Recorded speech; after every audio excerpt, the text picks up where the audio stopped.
light. Here we go. All right. Hello, people. Hello, people of the internet. Hey. Hello. Fancy seeing you there. It's window. We got the YouTube. Sorry that we're late. This is a new record for me, making it upstairs, out of bed, and on stream within, let me see, what was it, 11:01? I think I messaged you and said I overslept. So now it's 11:29. So 28 minutes from bed to screen. Not too bad. It's got to be some kind of record, though. Including that I also took a dump and put on my testosterone cream and took my medication somehow within that time. So that's pretty good. That's pretty good. Huge shout out to Miss Barnacules, because she also woke up late because she was supposed to get up an hour before me. She was going to make me breakfast, the coffee, throw it in the fridge, and then go to a brunch thing. So she slept through that.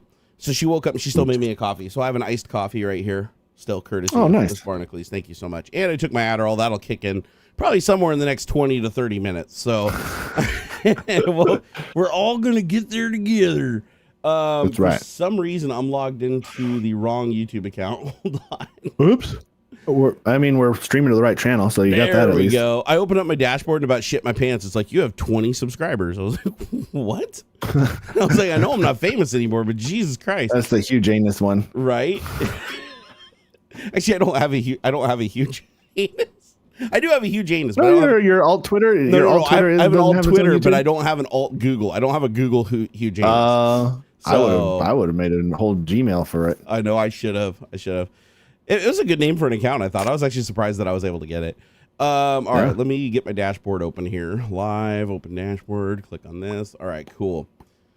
Cool. All right, we got 41 concurrent viewers, even though we haven't sent anything out yet. So that means a lot of these people have been just chilling in chat. Hey, Ballia Brand, how's it going? Yorkshire Tech, you whippy killer. Bobby T and Nick Holman. You guys are the legends for hanging out and anticipating us. So let me pop out chat. I'll stick that over here on the screen. Hey, by the way, I found a cool tech tip. I'm going to see if you knew this one. You got to be honest, though, if you knew this one already. So you know about Windows key arrow keys to move windows around, right? Have you ever used Windows key and Alt plus arrow keys to move things around? Watch what happens. I don't think so. It does thirds. It does thirds instead of halves. You see it? Let me see. So hold down like Windows key and Alt, and then use the arrow keys moving around. There's nothing. Wait, are you on Windows 10 or 11? This one is 10. Oh, that's why. Okay, you got to be on Windows 11. Okay. So on Windows, I'll have to check it out on my work.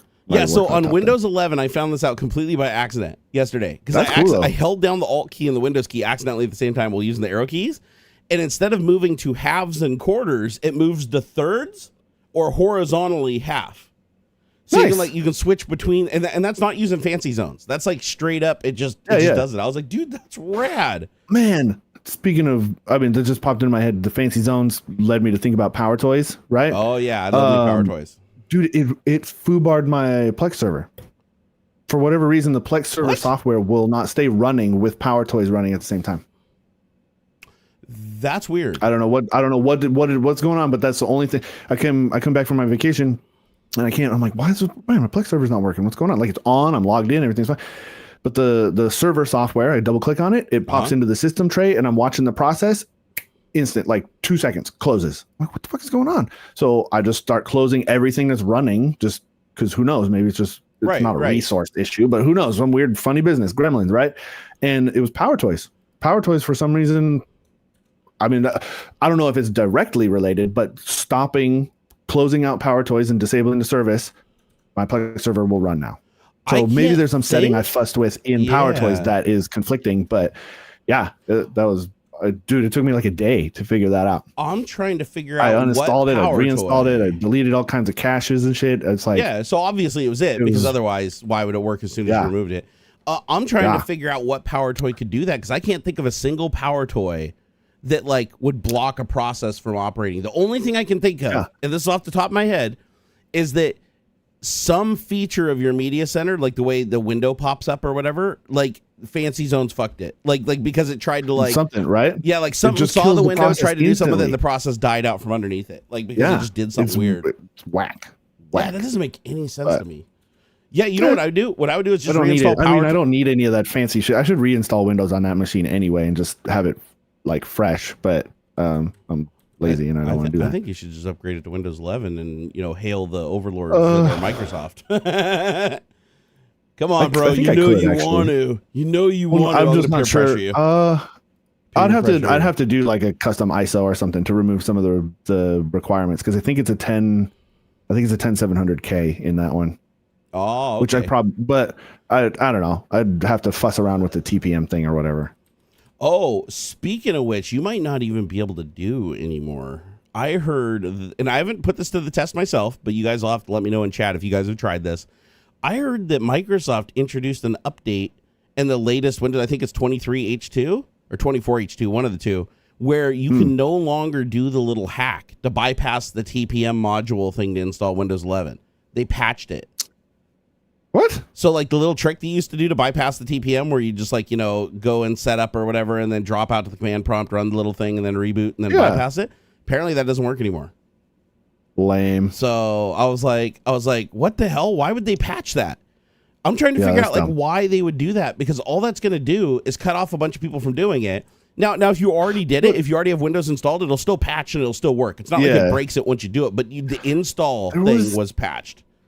There was some tool I saw where you could basically build your own ISO, Windows install ISO, and it would like strip out all of that shit. It strips out the Microsoft account requirement, it strips out the TPM stuff, all of the hardware requirement stuff. You can like you can strip out a bunch of the extra stuff that they install and all this stuff. That one might still work. Like a month ago, I have no idea. That one might still work. I'd hope so, because I think it's the dumbest shit ever for Microsoft to do that. Like I understand. I do understand like why they don't want people installing it without the TPM.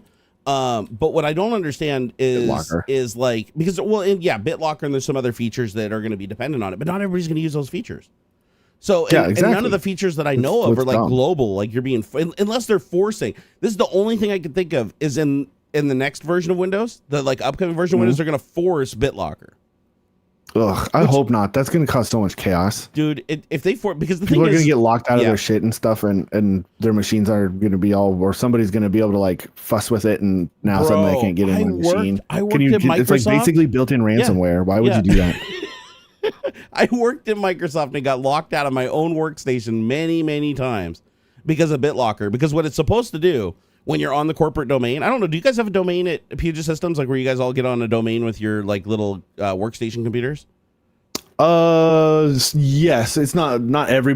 There is a portal or whatever you want to call it that way. Yeah, but like Active Directory. Like you don't have to do it. Yeah, you don't all have to do it to do work. A lot of our stuff is. Gotcha. So at Microsoft, you had to join something called the corporate domain, which is like because in Windows you can either be a part of a work group or you can be a part of Active Directory or a domain. And so the domain that we joined, when you join the domain, you basically agree to a bunch of rules. Basically, they push down something called group policy, and your computer has to do what this group policy tells it to do. And one of the group policies at Microsoft is you have to have BitLocker, because they obviously want everybody with their laptops and shit connected and doing work with source code to be locked down, right? So what it's also supposed to store your BitLocker key, so that if you're on the Redmond campus and you reinstall your computer, you upgrade your operating system, whatever, it's supposed to go and get the key from a repository in Active Directory, so you don't have to remember 6 pages of like little fucking numbers to type in to do your BitLocker key. Yeah, right. So, and keep in mind, this is before the BitLocker key. Some computers now store the BitLocker key in the what the hell is it called? The new BIOS. PowerShell command to bring back the old Windows 10. Oh yeah, SM BIOS or whatever the hell it's called. Whatever. They used to they store the key in there. Well, my workstation didn't do that. So I relied on it being stored in Active Directory. So every time I'd reinstall my computer, it'd go to get the BitLocker key, and every third or fourth time it'd be like, there's no BitLocker key. It'd be like, enter your BitLocker key. And I'm like, well, I don't have it. I never put it on a USB thumb drive. I don't have it written down anywhere, printed out. Because you can. One of the options is printing out the key, and it's funny. It's literally like 3 or 4 lines of text that you have to random text. So whenever that happened, I basically lost my entire workstation. I have to reinstall from scratch, redo my enlistment, sync up all my source code, lose all my changes. It was so stupid. I hated it so much. So ever since then, I swore that I would never run BitLocker ever again. Hey, D Pat, thank you for the $5 super chat, you absolute goddamn legend. Handsomest person alive. Actually, I'm going to reply to him before time's out. We love you. There we go. See, look at that. Hey, bro, could you do me a huge favor? Hey, Graham's in chat, by the way. What's up, Graham? You got to poop? Yeah, I got to go take a shit like really fast. I drank like 2 drops of coffee, and my ass is like, I gotta poop. I'll be right back. I got the same thing. I'll be right back. Let's go. Let's do it. Quick. Houston, AMA. Go, go, go. Talk shit about me while I'm gone. I'll know. Quick, AMA. Go, go, go. As many questions as you guys can before he comes back. Wow. You guys are like really slow typers.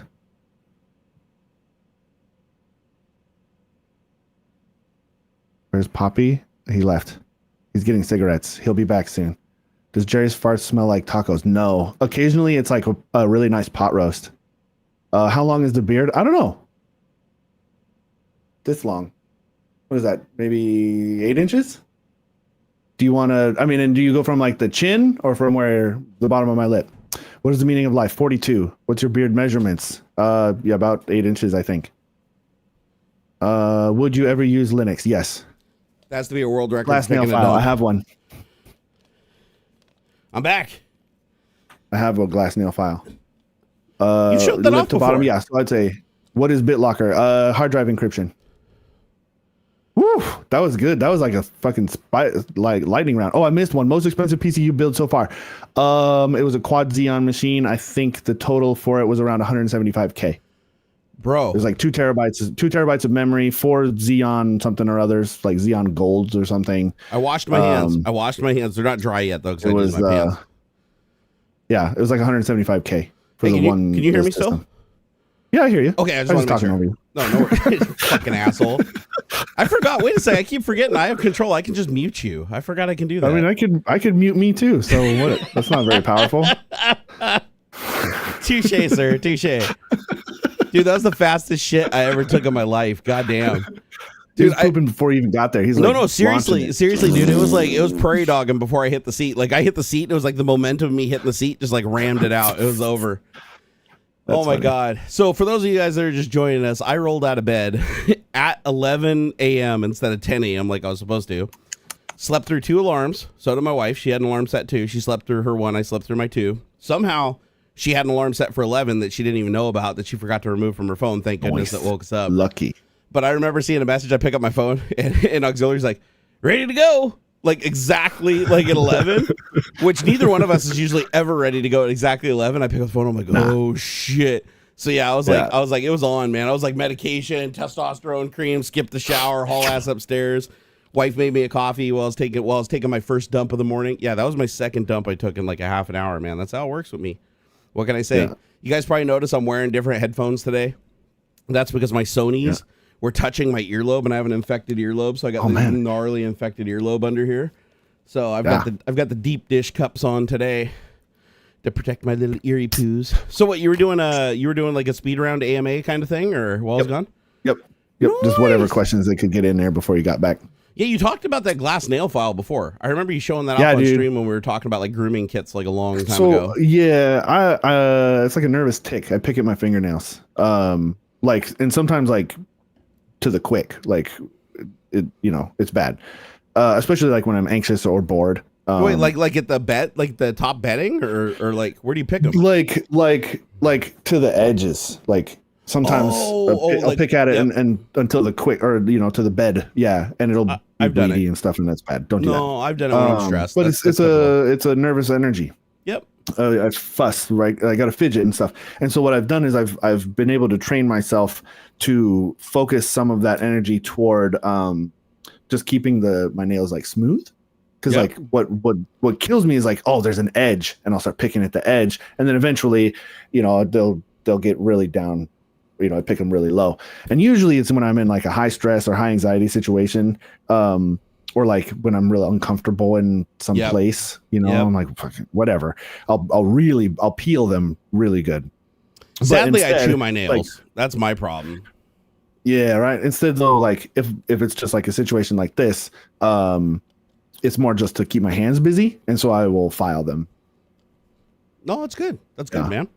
I mean, it's better to have that problem than people that have like, what's that where you like rip out your hair? Have you seen those people like? Oh, or you'll constantly pick at your skin and it's like hangnails and stuff and that kind of thing. Something. I've known people that have it, and it's like it's crazy because you'll look around like their hairline and stuff, and it'll be like really thin, like for like an inch into their hairline. It's because they can't stop pulling out hairs by the root. It's like the feeling of it is soothing. But it's like, to normal people that wouldn't be soothing, right? To rip out your hair. It's like, oh my God. It's usually a stress induced thing. Yeah, It's I have a lot of stress hair tics. picking. Yeah.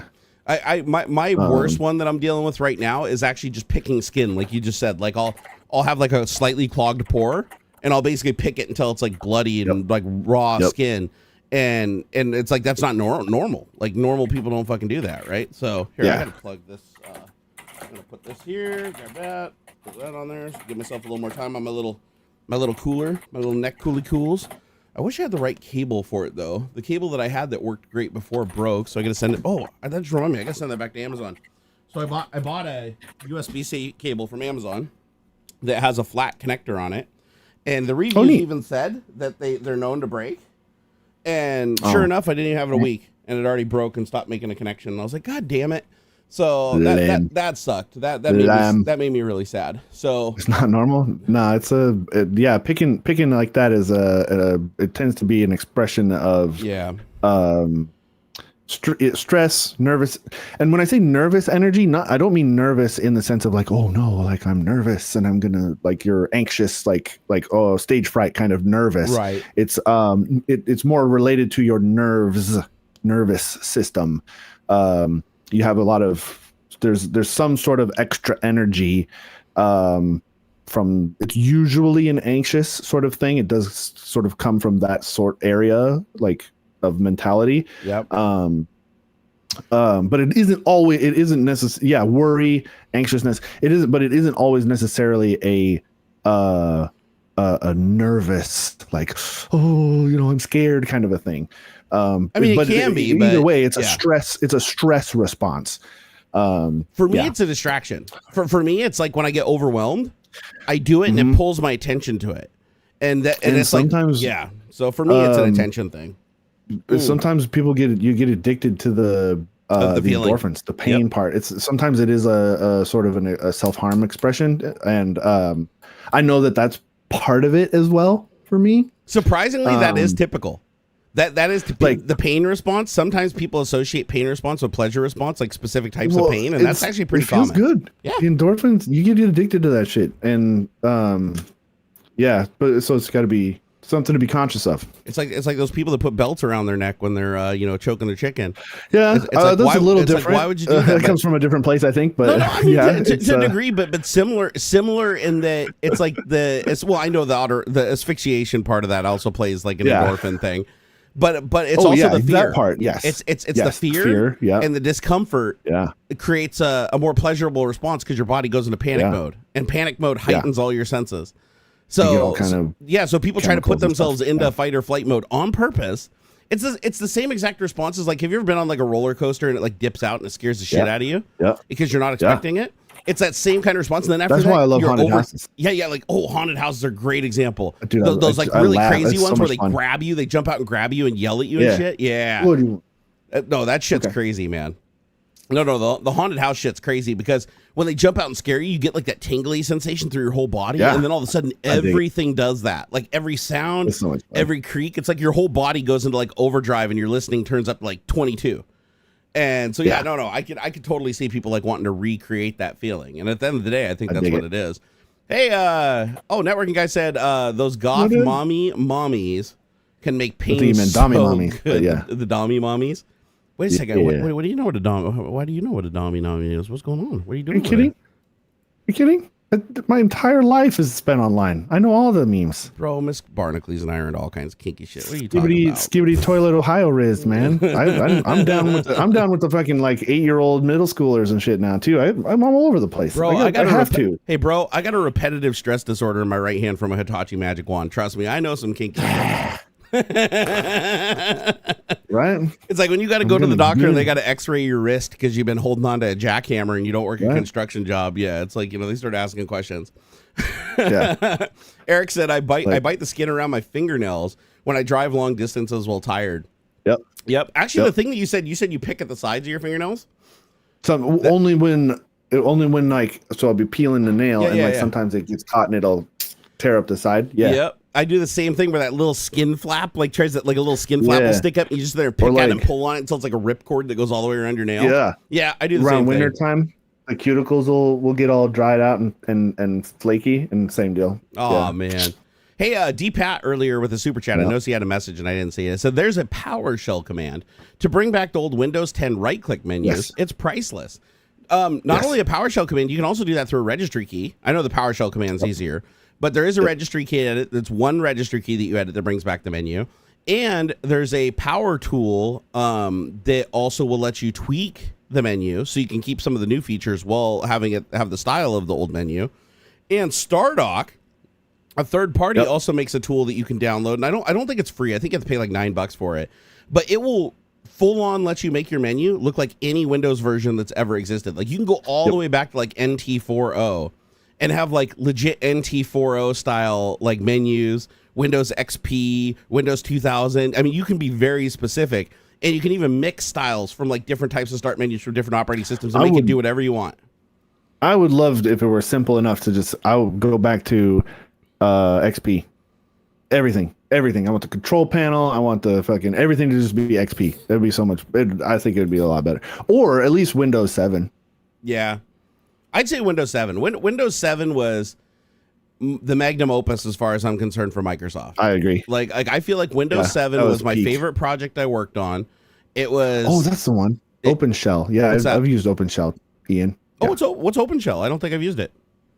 It's another one of those thingy bobbies that you can change user interface elements and stuff and make it look different. It's open source, GitHub. Okay. Yeah. So OpenShell, I got a link to it here. I'll put it in chat if people want to go and explore it themselves. Yeah. One thing I do. Yeah, I'd go for 7 too. The start menu search. I like that 7. Okay, so OpenShell says it supports the start menu from Windows 7, 8, 8.1, 10, and 11. It supports changing the toolbar for Windows Explorer. That's pretty cool. Explorer status bar with file size and disk space. Classic copy UI for Windows 7 only.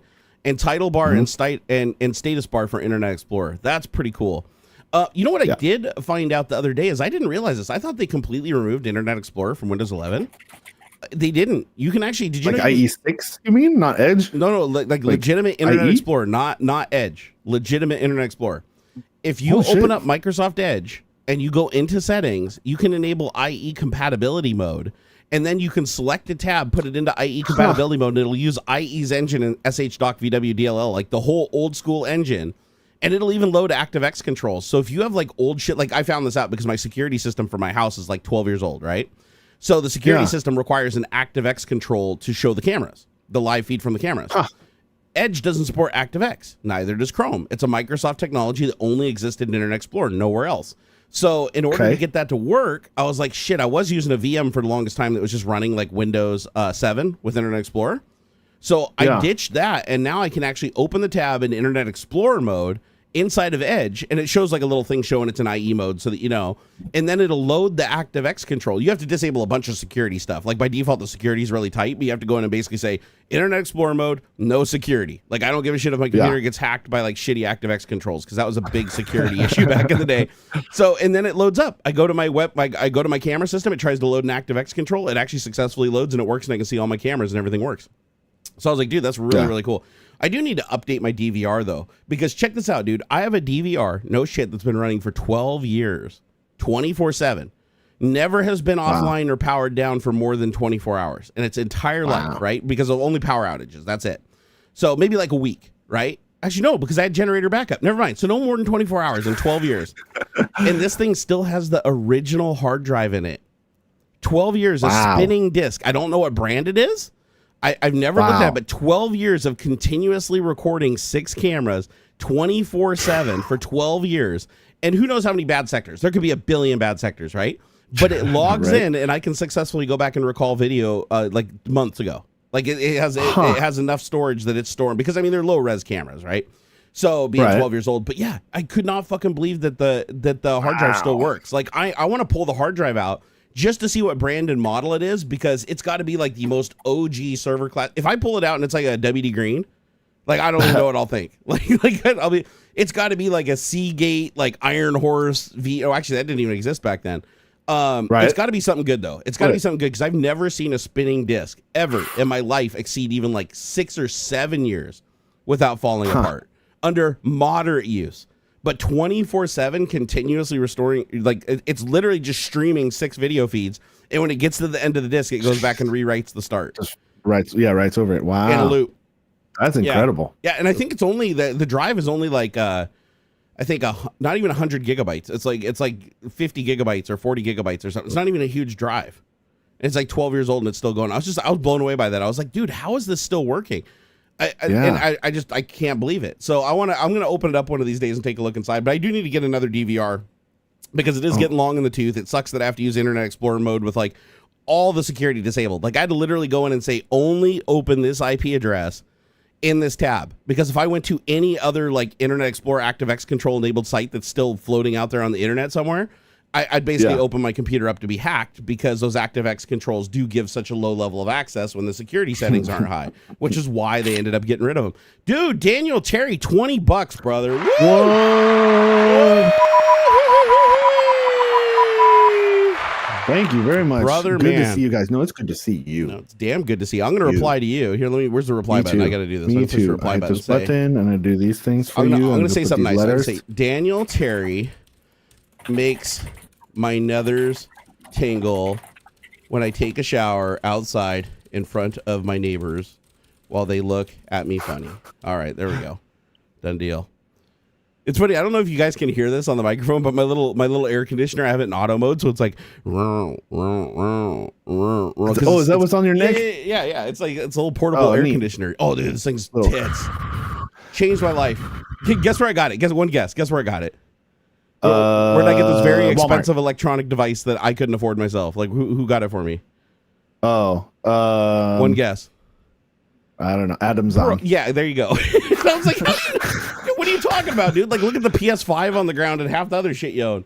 No, of course it was Adam. So Adam saw me sweating my balls off on a stream one day, and he just buys this thing for me because he had one for himself. He buys it for me. He comes and I stick it on my neck, and I instantly stop sweating. The very next live stream I did, I went 5 hours without sweat drop. Look, like not even dropping on my armpits. So like, it's not just one of them. It's not just one of those things with the fans that just blow on you. Is it a little more impressive than that, or what? Oh yeah, dude. Check this out, and that's why it's so expensive.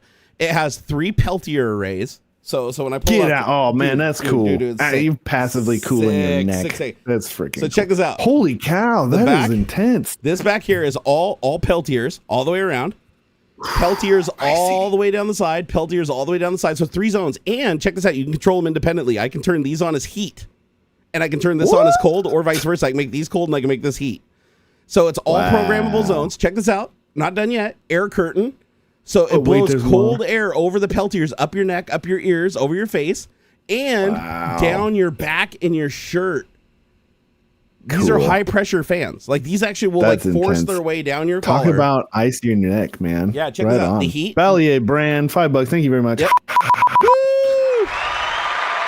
The heat is exhausted into the room out the back vents. These 2 back vents right here. That's pretty cool. It has a 6,000 milliamp hour battery built into it. That in auto mode, it measures your temperature of your blood in your neck through your jugular.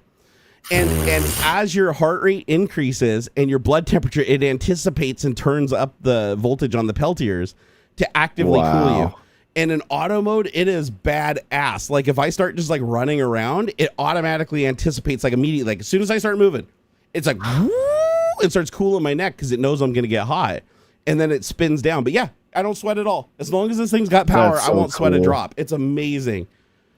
Matthew Higley said, here, I'll get you a link. Here, let me open it up. I will tell you right now, though, this thing is not cheap. It's brand new as of 2024. And I want to say it's like $300 or something. It's up there. It's called a Taurus Cyber. Taurus Cyber. It's a Taurus Cyber. and it's it's on sale right now for $279. Okay, so it is a little cheaper than it was when he got it for me. So Taurus Cyber. Click on that bad boy. I'm gonna get you guys a link so that you guys they have a couple dollary dingles sitting in your pocket. Hey, Kilo Alpha, thank you, £20. Oh God, people are being super generous today. We love you a long time. Very nice, Kilo Alpha. Very fancy pants. Very fancy. Kilo Alpha, yeah. I'm gonna buy some pee. I'm gonna reply back to that and say, since I'm 400 pounds of human, I really appreciate this 20 pounds of money. You don't think I'm 400 pounds? I am, bro. I shit you not. Damn. Shit you not. I am not proud of that, but I am. Fucking hate it, actually. I would not have guessed. Nobody does. I thought everybody was just being nice, but no. It's. I mean, if you look at me, don't get me wrong. I'm a big dude. Like, I got a big belly on me. Yeah, but I would not have guessed. But nobody would guess that I am 405 pounds right now. Dang. Yeah, fucking beefcake. And I can still give it to the old lady, too, even at 405 pounds. So I'm pretty proud of that. Not the 405 pounds part, the fact that I can still give it to her. Does that have your affiliate link? Every link. It does. Every link. If it has AMZN.2 in it, it's my affiliate link, 100%. Gotta keep the FTC or the FTC off your ass. You gotta say that. Yep. These are any link that you click may give pennies to. Actually, you know what? You're absolutely right, and I usually do. I usually do say, here, let me. Wait, no, I did. No, did I not say I'm gonna go get you guys my affiliate link? Or did I say Amazon link? I don't know if you did it this time. I don't know, man. Because I do need to get in the. I do need to make sure I do that. I do need to make sure I do that. Even if it's assumed, I still need to say it. That's the thing. I need to make sure I say it because I don't ever want anybody. Very explicit. I don't want anybody to ever think that, because here's the thing, the reason, and it's a good rule. It's a really good rule that the FTC has this, and I appreciate it because if I give you a link and I make money if you buy something, I cannot be objective. I can, even if I want to be, I can't really, because it's like, if you buy it, I get money. Yeah. So that incentivizes it for me. So, but with me, I only link to things that I own, and I only link to things that I actively use. Same. And so that's my policy that I've always had as a YouTuber. I don't do the thing where it's like somebody sends me a product, I pimp it to a bunch of people and throw it in the garbage and don't use it. It's like, if it's not good enough for me to use, and it's not something that can transform my life, I don't offer it to other people. That's just because I always feel bad doing it. Because back in the past, I'd get like a cool thing and I'd be, oh, this is a cool gizmo, and I'd recommend it. A bunch of people, they'd buy it, and then I'd be like, oh, I don't use that anymore. And then I felt like a total douche nozzle. So I don't do that. Now it's like I only actively promote things that I own and that I use. Even in that context, though, like, your mileage may vary. It works for me. I like the screwdriver I use. Love the thing. I've seen some, and I'm tempted. I've seen some good advancements in like small like electric screwdrivers, right? Yep. And I'm tempted, but they always seem a little jank to me. And like, what's always a concern for me is torque. Like, I like to give a good to my screws, and these guys that are, they're like this big around. Yeah. I just don't think there's the torque behind it. I can't believe, I'm not going to throw $40-$60 toward one of these things on a whim, just to guess, and have it be cheese and not good enough. So, wait. Hey, I want to call something out really quick. I got a little. Even though this screws me out of my affiliate commission, I don't care. Automatic just said that Taurus's own website has a 20% off coupon right now. Ooh, so nice. that's going to make it quite a bit cheaper than even Amazon. So just get it from, if you want to get this, just get it from Taurus' website while they have the coupon. Good and bad. And to be fair, guys, I don't put the Amazon thing. The last check I got from them was $108. So I don't. I was gonna say you probably got like $65. I don't make hardly anything. It's like in Christmas I might break 200, like on Christmas. Yeah. Most of the other months it's between anywhere from $40. I think my lowest was $20. I made between $20 and about $100. So. Hyundai's releasing a hydrogen electric car in 2030. Cool.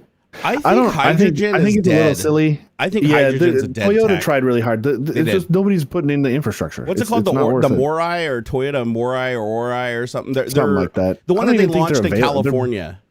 Yeah, and they sold like maybe 100 of them or something. I don't even think you could buy them. I think you had to like lease them or something because there was like fuel stations. That's right. It was lease only. Yeah. Yeah. And apparently they didn't get very good range. So like you got less range than a gas vehicle. You got less power than a gas vehicle. And the hydrogen filling took a long time. Electric's the way to go. And I hope we get to a point too where dude, you know what pressure they're storing the hydrogen at? A lot. Dude, it's like 4,000 PSI. Yeah. To get it to liquefy. Fuck that. I ain't messing around 4,000 PSI anything in my car. The way to go, I think, even like with superchargers and things, I don't think that's the way to go. I think we ought to start looking the way China does it, where they have, well, not China in a ubiquitous way. There's like a couple taxi companies. The Mirai. I was close. They have their own stations where they pull in their little electric taxi. Oh, the battery swap. There's it's like fucking 5 minutes or something, and boom, you got a fresh battery. That's the way it ought to be. You know what that reminds me of? I think. That actually reminds me of, like, have you ever been barbecuing and your propane tank goes dead and you just go to the store and you grab another one, you just give them your propane tank, grab a full one and you're gone. It takes like 1 second. Why don't they be do way. that for like hydrogen cars and shit? Like where it's like you pull up. Yeah, a big chunk. Yeah, thing just that comes out of the your back. tank drops out, another tank drops in, flip the straps on, connect the connectors. You'll create a hot swap system where the connectors just come together with a robotic arm or something. That ought to be the way. They did do that in Norway. Did you ever see the trial that they did in Norway where a couple electric cars that they had, you could pull into a bay? Basically, the way it worked is you had a gas station, and then at the other end of the gas station, you had like an electric garage, right, with like 2 doors on it. You pulled up to the garage, your car would talk to the thing and say, I want to swap batteries. And then it would open the door in the garage.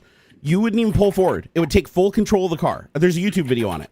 It takes full control of the car. It pulls you into the garage. It closes the door. And then you can either stay in the car while it's doing it or you can leave. It gives you like a window where you can do that. It's like, hey, if you want to leave and go get a coffee, this will take, 10 minutes.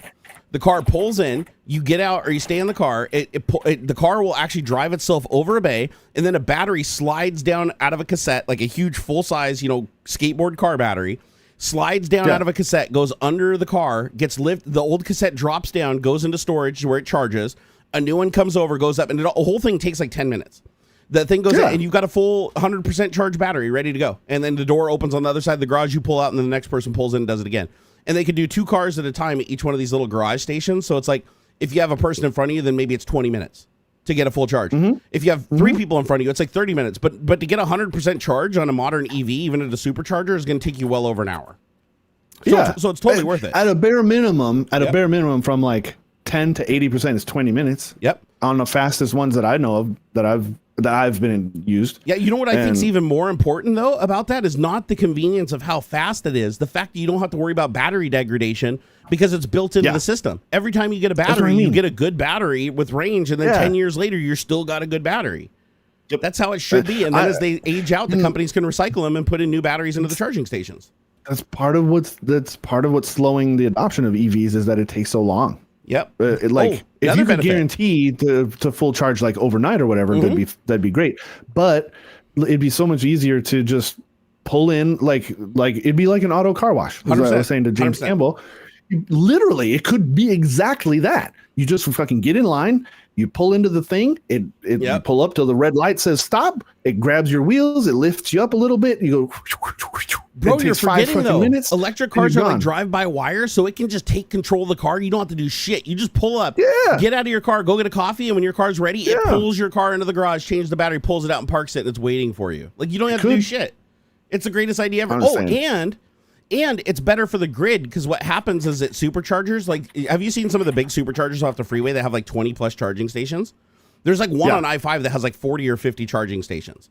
Imagine how much current, like if all those charging stations were full like a rush hour, imagine how much power that's taking, right? That's like a city's worth of power that's being just shunted to that one area to charge those cars.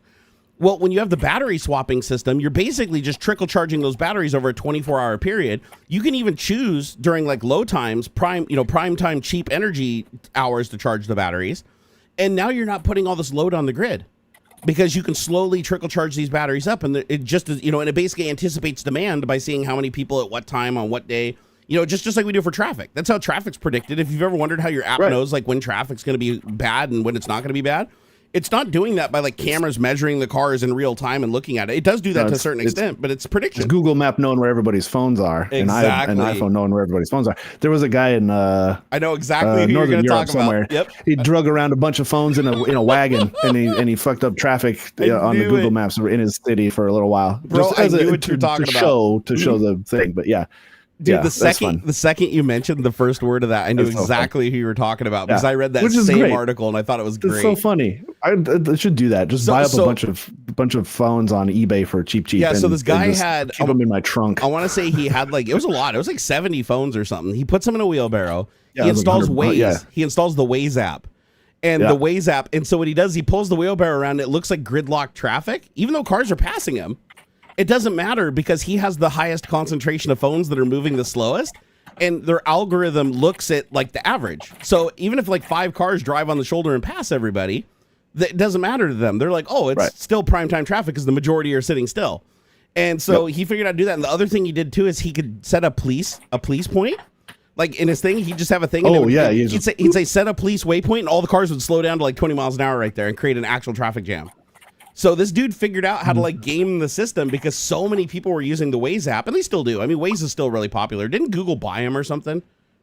I think because I think Google Maps has it built in now. It's still I do think it's still a separate app as well, but I think they did buy out there.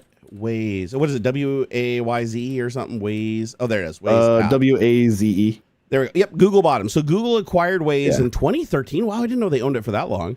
1.3 billion. Damn, that guy got paid. Oh yeah, that's what it was. But yeah, one of my favorite features of Waze, and it's now built into Google Maps too, is like police waypoint. Like where if enough people report a police or an emergency event, it lets you know. Yeah, and so you can slow down, and that saved so many people.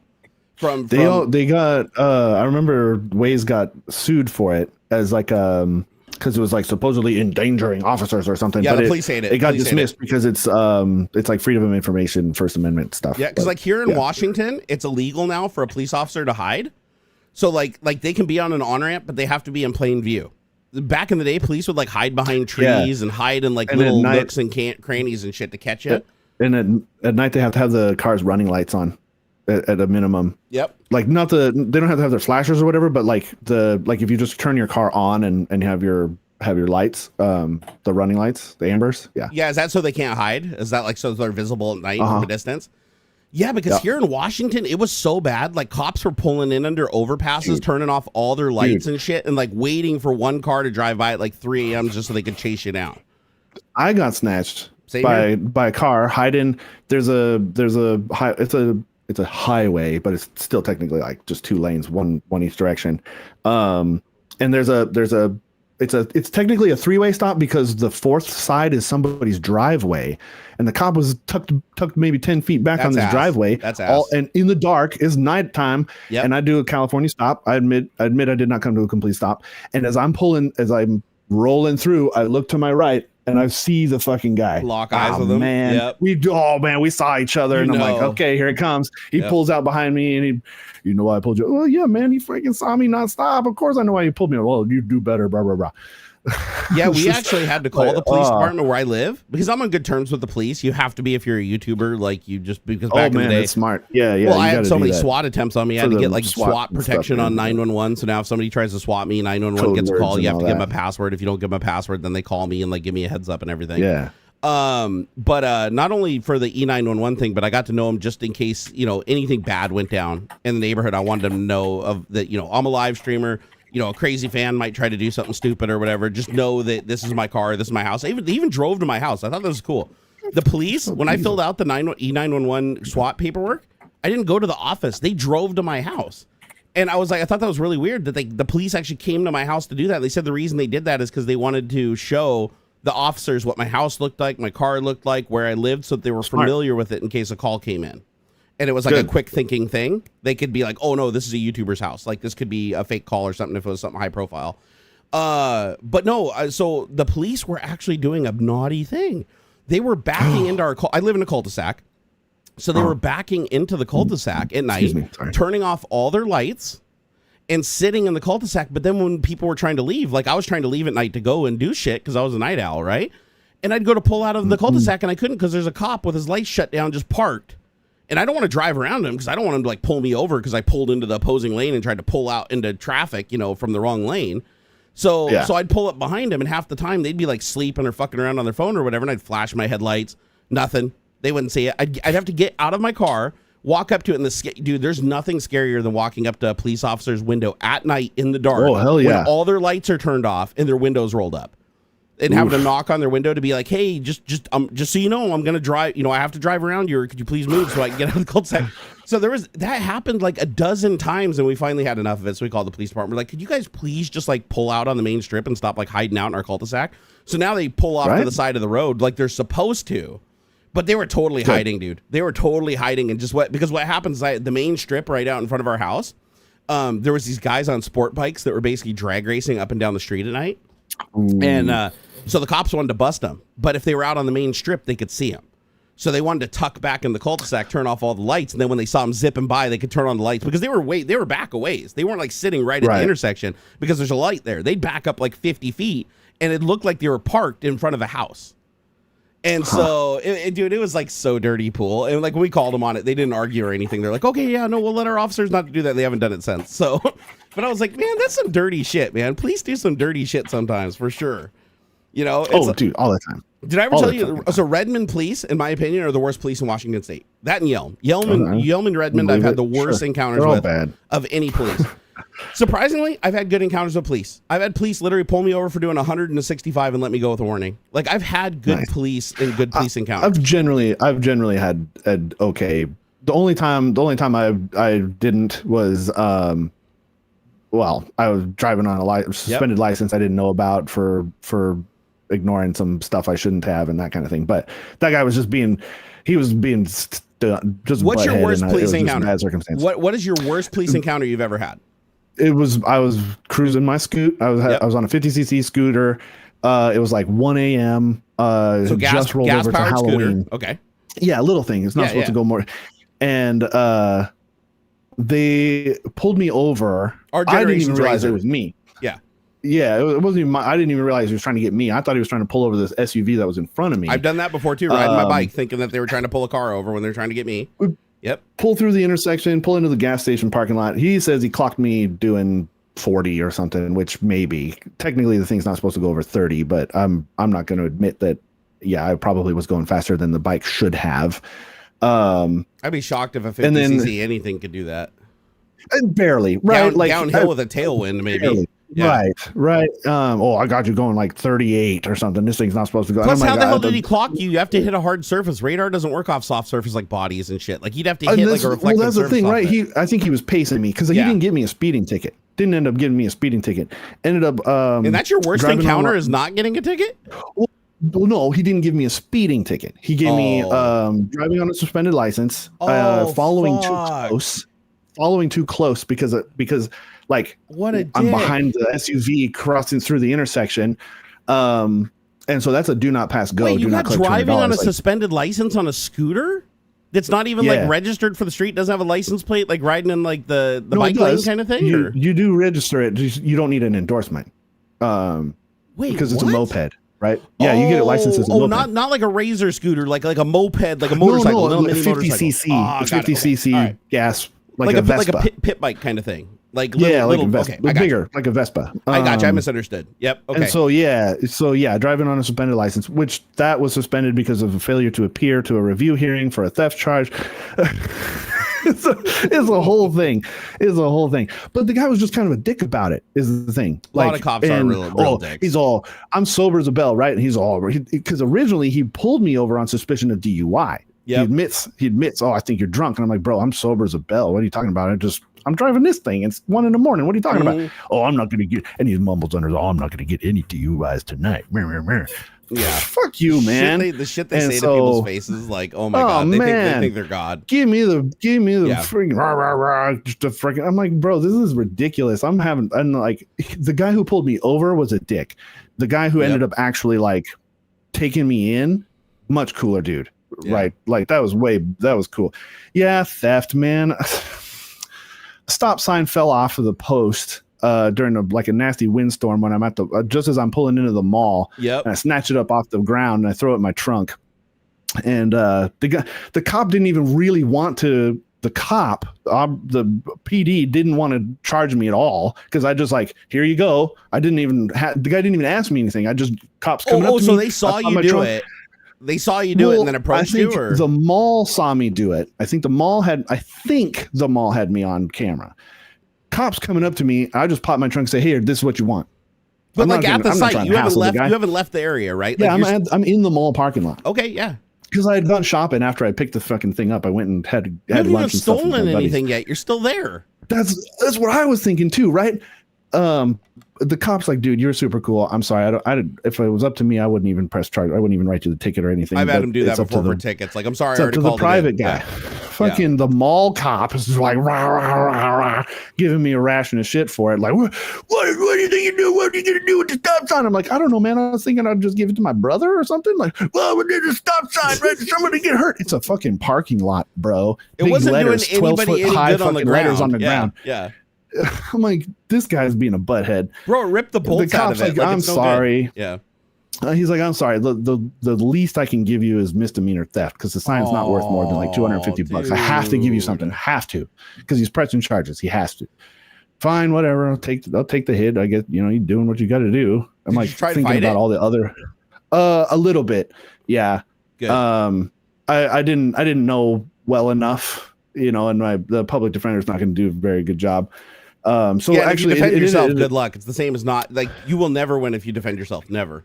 It ended up okay. I paid a fine. I was a good boy for 2 years. Paid the fine and the court fees, right? Because you got to pay the fucking prosecutor's time. I think all in all, it costed me. I think if you count time loss from work, that's the biggest and the fines one. and everything. Yep. I think it ended up costing me about $1,200, which was shitty. Yeah, isn't that stupid? How the ticket's like a couple of hundred, but by the time done with the time and all the bullshit that they put you through, and even the increase judge insurance too, cost and stuff, Auburn judge too was trying to be a big dicks. hard ass about it too. Every judge, come on, I've stood before the judge 4 times now. I've gone to court 4 times to fight tickets, right? And 3 of those times I was legitimately not at fault. The 4th time I was, and that's the one I won. So, fucking judges suck, dude. But check this out. Every judge I've ever faced has been a sarcastic, power-hungry asshole. I have never 100%. Once sat before, even for stupid shit, even for a ticket for doing 15 over, right? Yeah. Judge total asshole. Won't hear you out, won't listen to anything. But if you get a lawyer, the lawyer just goes up there on your behalf and says, "Oh, code blah blah blah, reconcile with the court, 1 day community service, blah blah blah, at least remove from record." Yeah, exactly. Cut in half, take it off the record. I didn't even know this, but you can pay the ticket and get it off your record. They'll negotiate that. Yeah, if you pay traffic, a lawyer, traffic stuff. Yeah, traffic stuff, and that was a cool thing. So I actually ended up. It's so weird. The judges that I saw paying the fines were buttheads. The one judge I went to. So after the fact, right after I got pulled over, I actually got arrested. Literally arrested because wait for the driving on a thing? suspended license. Or no, not for the sign thing. For the moped thing, because driving on a suspended license is a criminal violation. And you were driving on the street with a suspended license on a licensed vehicle, so I could see them being able to hit you with that, even being a dick. Yeah, right? It totally makes sense, right? It's fine. Suspended licenses do not pass go. Right, you get arrested, your shit gets impounded. There's no question. Especially unless because you're the guy I also had the bench me. warrant. If you're the guy that rear-ended me, you get away scot-free. So right. The thing is, I also had a bench warrant for failure to appear for the theft, for a review hearing for the theft charge. So wombo combo. They took me away. I'm instantly released. Of course, there's no hassle there. Right. They just have to book you in, and then they let you they cut you loose. Yeah. Yeah. Man, that's a story for another time. I'll tell you the whole other details. But so they released me on personal recognizance. You got to show up on Monday. Yep. We could keep you over the weekend, but we're not going to do that. Show up on Monday or you're fucked. You're really in trouble if you don't show up on Monday to court. Show up to court. The gal, that judge, super cool. Super cool. She took the driving on a suspended license. She reduced it to a traffic violation, driving with ID, but not properly licensed or something. Yep. Right. Driving without a license, but with ID or something like that. There's a traffic violation, which was nice. It wouldn't have mattered because my probation for the theft charge, I had to have no criminal law violations for 2 years. Traffic violations don't count. Those are not criminal law violations. Right. Those are traffic violations. Mm-hmm. But I had already passed that. Don't they call moving violations? Is that what it is? If it's a traffic thing, if you're basically in a vehicle moving or you're moving on streets? She called it a traffic violation versus a criminal law violation. So, and I was kind of sweating it because I wasn't sure exactly when my 2 years was up, and it had actually come up that prior June. So I got popped in October. My 2 years was up in June. So she reduced that to driving. Man, my Adderall just kicked in, so I'm like, the driving with a license, without a license, but with ID, traffic violation, and then scrubbed it. Or I paid $50 or something. It was cheap, nothing. And then the following 2 close ticket, I'm like, Judge, I don't even know what he's talking about. The report that the guy had wrote up just talked about my feet being down instead of up on the board, when you're cruising, you put your feet up. And I'm like, Judge, we're crawling across this intersection to pull into the parking lot of the gas station. I had to because I'm not going fast enough for the fucking thing to come up. That's the only thing I can think of that would count as following too also, close. how can you follow too But what close am I when you're supposed on to a do? vehicle that can stop faster than everybody else because it weighs nothing? Like nobody what am could I supposed to outbrake do? that thing. Nobody could outbrake it. Yeah, what am I supposed to do? Yeah. And she's like, well, you know, why are you on the scooter? Well, I eventually want to get a motorcycle. And she's like, well, you don't have your endorsement. And I go, well, I got to learn on something, right? So she threw out the following too close ticket. That's actually pretty cool that logic played off. You're like, I need to practice. She's like, shit, that actually makes kind of sense. Yeah, it worked out really well. She was nice. So check this out, bro. I got rear-ended in Yelm. This is why I say Yelm is really bad. I've only ever had one police encounter in Yelm because I don't go there very often. It's just where my sister-in-law lives, right? So I get rear-ended by a dude who's getting a beach from his girlfriend behind us in the intersection. And the reason we know this happens is immediately after I get hit, I look up in the rearview mirror instinctively, right? And I see a head pop up. Yeah, like, you know, I'm like, and I'm pissed because my wife's sitting in the seat next to me, and we just got rear-ended. This is before Xander was born. This is a long time ago. So we get rear-ended in our RX 300 that we have, and it's a beater RX 300, but it's a Lexus still. Okay. So cops, you know, immediately start drawing bad conclusions. So the guy gets out of the car and he's like, oh, dude, I'm so sorry. He's like gangbanger. He's got his shit down around his knees and everything. I don't want to be like stereotype, but this guy was like really sleazy, right? And he's driving this like fucking limoed out, you know, 30-year-old car with Dayton wire spoke wheels and shit. And I'm just like, oh God. And he rear-ended me. He did no damage to his car. His chrome bumper on the front of his car was meticulous. My bumper on my RX 300 was destroyed. This car was a lead sled. He hits me. I'm so sorry, dude. I'm so sorry. He walks up. He's like, hey, dude. He's like, bro, don't call the cops. Don't call the cops. I was like, okay, no, I don't have to. I was like, bro, we just need to exchange paperwork. He's like, oh, dude, I'm gonna level with you. I don't have insurance. Like, I was like, dude, well, I have to call the cops if you don't have insurance. And he's like, no, let's take care of it, bro. He opens up his wallet and pulls out like $500 and just hands it to me. Like he empties his wallet, cash. He's like, dude, this is about $500, dude. Let's not involve anybody. Just take it. And I'm like, dude, you did like $2,000 of damage to my bumper. Like this, like that's not $500 of damage. You totaled the bumper on my vehicle. Yeah. And so he's like, take the money. And in hindsight, I wish I had taken the money because you know what I do? I pull over. He pulls over. I call the cops. I'm like, dude, don't go anywhere. If you run, I'm gonna, you know, I've got your license number. He's like, okay. Yeah, he's like, fuck. And then he starts telling me, dude, the girl in the car, dude, that's my brother's girlfriend, dude. If I get caught with her, I'm fucked, dude. Like, you can't do this to me. I'm like, dude, all I'm doing is just the cops are just gonna show up. They're just gonna do a report. How's his brother gonna find out anyway? Exactly. And I even told him that. I'm like, dude, it's not gonna happen. We're not calling your brother nothing. Just the cops just need to come do a report because you don't have insurance, so that my insurance will cover it. Because my insurance is not gonna fix my vehicle because a phantom car hit me that doesn't exist. I have to have evidence. So I call the cops. Wait about 10 minutes. Cop pulls in. What does the cop do? Doesn't even talk to me. Doesn't even come. Even though I'm the one that called. I'm the one that called the cops. He pulls up next to me, gets out of his car, goes and talks to the kid in the car. And I'm like, okay, I'm just sitting there. We're watching him talk to the kid in the car. The kid in the car, fucking brake lights come on. The car starts up and he drives off. I'm like, what the fuck is happening? I'm waving at the cop out the window. Hey, don't let him go. Don't let him go. Cop completely ignores me. He walks up to my window and he said, license and registration. I'm like, hey, I'm the one that called you guys. He's like, license and registration. Don't make me ask again. I'm like, okay, this guy's a dick. So I'm getting out my license registration. My insurance, though, is on the phone. I have Allstate at the time, and they have an app, right? I don't have a physical card in my wallet. I have an app. So I pull up the app, and I go to show it to him. I take my phone, and I put it up. He says, oh, damn. So I show the app, and he goes, get that out of my face. I was like, oh, okay, I'm sorry. My bad, dude. My bad. I was like, okay, do you want me just to read you the insurance? He's like, no, I need your insurance card. I said, no, it's on my phone. I'm really nice. I'm being like super submissive to the cop. I'm like, yeah, no, it's on the phone. It's on the phone. I got to show it to you. He's like, no, I need a physical card. I was like, I don't have it. I only have it on the phone. My wife even says, oh, no, our insurance only has it on the phone. We don't get a physical card.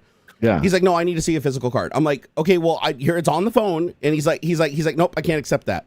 So then he gets out his own ticket book, doesn't even ask us about the stop, doesn't ask us for anything. I said, so do I need to fill out a report? Do I need to write something? He goes, well, I looked at your vehicle and it doesn't look like it's over $2,000 of damage, so I don't have to do a report, so I'm not going to write one up. I'm like, how are you the expert on how expensive damage is? Like the bumper's total. What? And I didn't want to be like a snob, but I was like, dude, this is a Lexus. That's not going to be cheap to fix. He's like, no, I don't see over $2,000 damage, so I'm not going to write that up. But what I am going to do is write you a ticket for no insurance. That's $700. Oh, And then he come goes, on. and he didn't even write the kid that drove off a ticket. He never gave him a piece of paper, nothing. I think he knew him. Like, I think that they knew each other or something, or there's some kind of familiar relationship. Yeah, right. And I said, the dude that drove off, I was like, he didn't have insurance. I said, that guy didn't have insurance. He's like, will you let me worry about that guy? You worry about you. He's like, okay, $700, no insurance.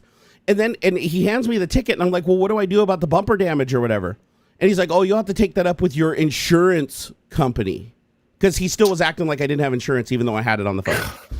So I'm so pissed. I'm like shaking pissed. This guy goes back, gets in his car. Oh, and he threatened to take me in because I tried to show him the insurance one last time. I was like, dude, look, right here on the website, it says that we only issue insurance on the app. He said, if you put that in my face one more time, I'm gonna arrest you right now and take you downtown. Is that what you want in front of your little lady right there? I was like, holy shit. Ridiculous. I said, nope, you leave. So now I got a $700 ticket for driving without insurance. I have no report to give to my insurance that I got rear-ended. All I have, luckily, is I had a picture of the guy's license plate that I took on my little flip phone. Oh, so nice. I did have his license plate. So they were able to, insurance was able to at least fix my car at my expense. I had to pay the premium, but then they went after him, sued him, and got the money. So it took like 2 years, but they did get the money and they did give me my premium back. So, but I get home. And I call the court because I had a court date. Like, because I refused to sign the ticket or whatever. I was like, no, I'm going to see you in court. And I call the courthouse, and the courthouse is like, well, if you can prove that you had insurance on the day that it happened, we'll clear that off your record, but you got to pay a $20 fee, court processing fee. So I wrote a check for $20, put it in an envelope along with a screenshot from my phone, like an actual screenshot of my phone showing that I had insurance, sent it in, and a week later, it was off my record. The ticket was canceled. Nothing showed up. I was good to go. Like, my insurance kicked in. We were good. And then I paid my insurance to fix the damage on my vehicle. But I was like, dude, I should have just taken that dude's $500. Like, if I knew Yelm was that corrupt, I would have taken his $500. That would have covered my $500 deductible, right? Right. And I would have got a brand new bumper, and everything would have been fine, and it would have been done. Yeah, you could have said like, "Oh, I backed into something." Yeah, but because I tried, my bad. No, I didn't get the $20 back. No, the $20 was a court fee. You don't get that. Yeah. Anytime you do anything at the court, there's a fee involved.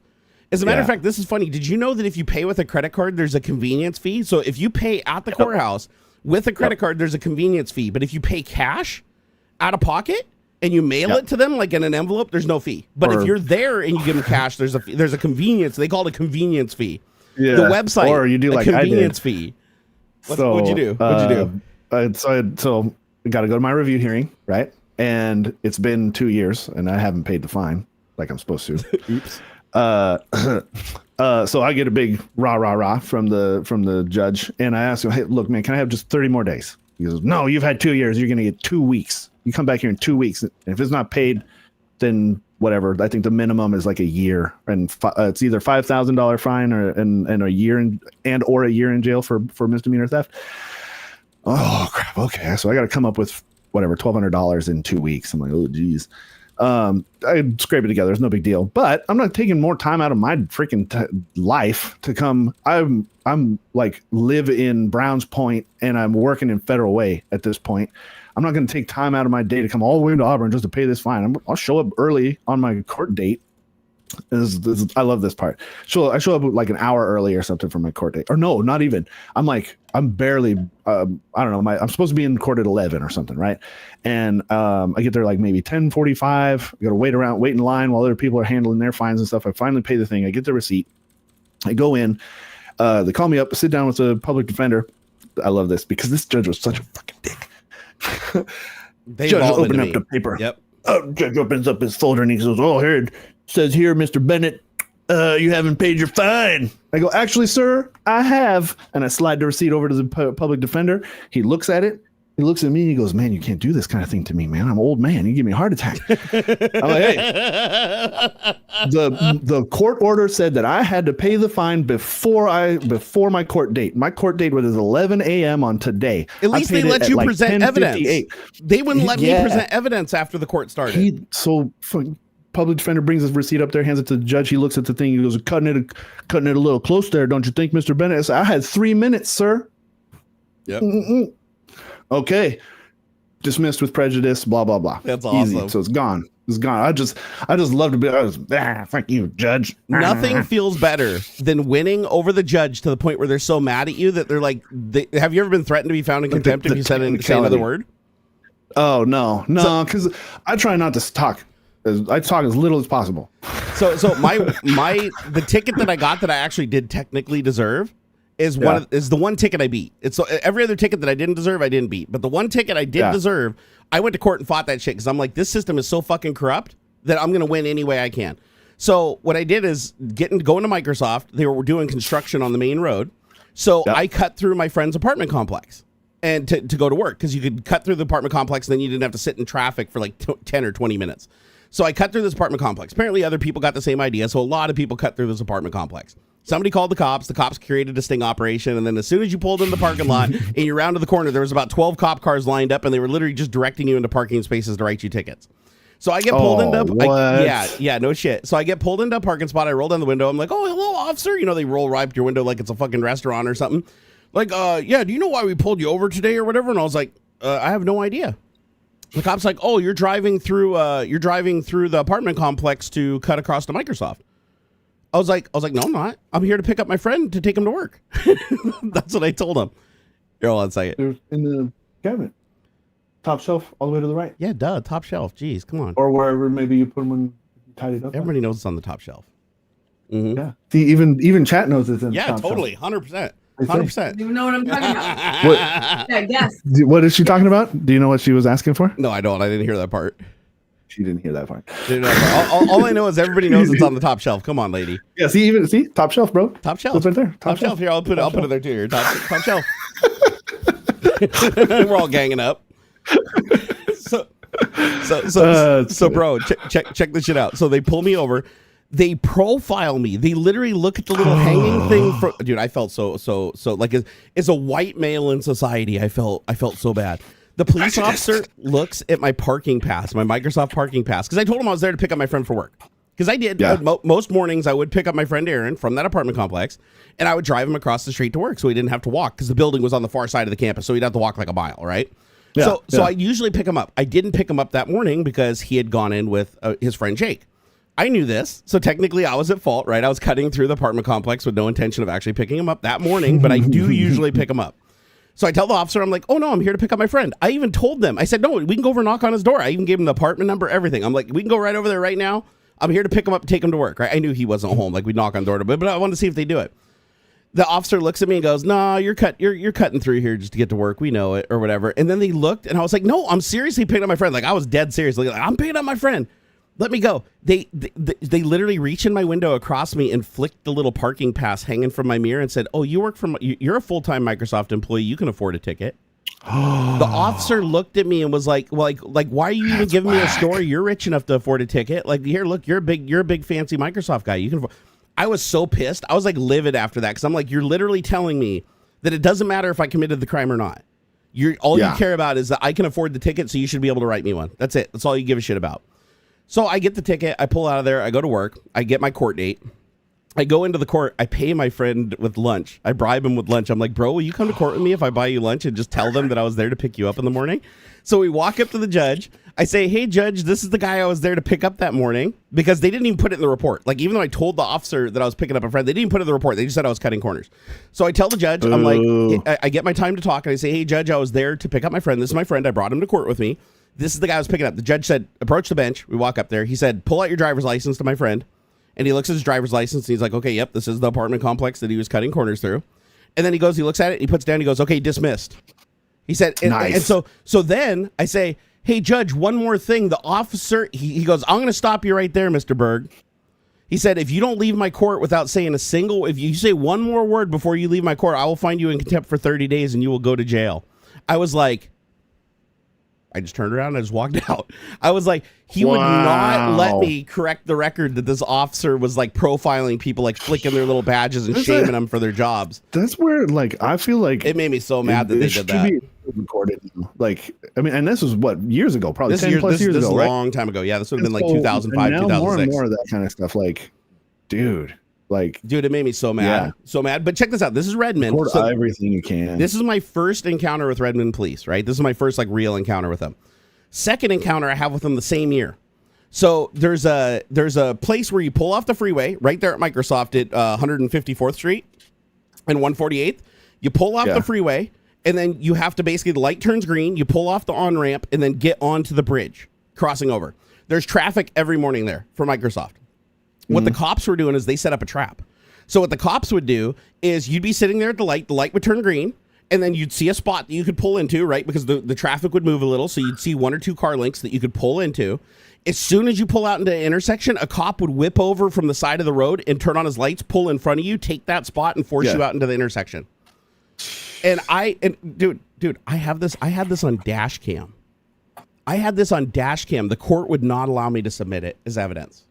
Would not allow it. Like, I literally even asked before the court case, because I didn't have a lawyer, and the lawyer was required to like submit the paperwork, and I didn't know how to do it properly. So I'm like, I told the judge when I went, and I said, I have evidence that shows that a police officer pulled in front of me after I'd already crossed the line out into traffic. Like, I'm already in the intersection. Yeah.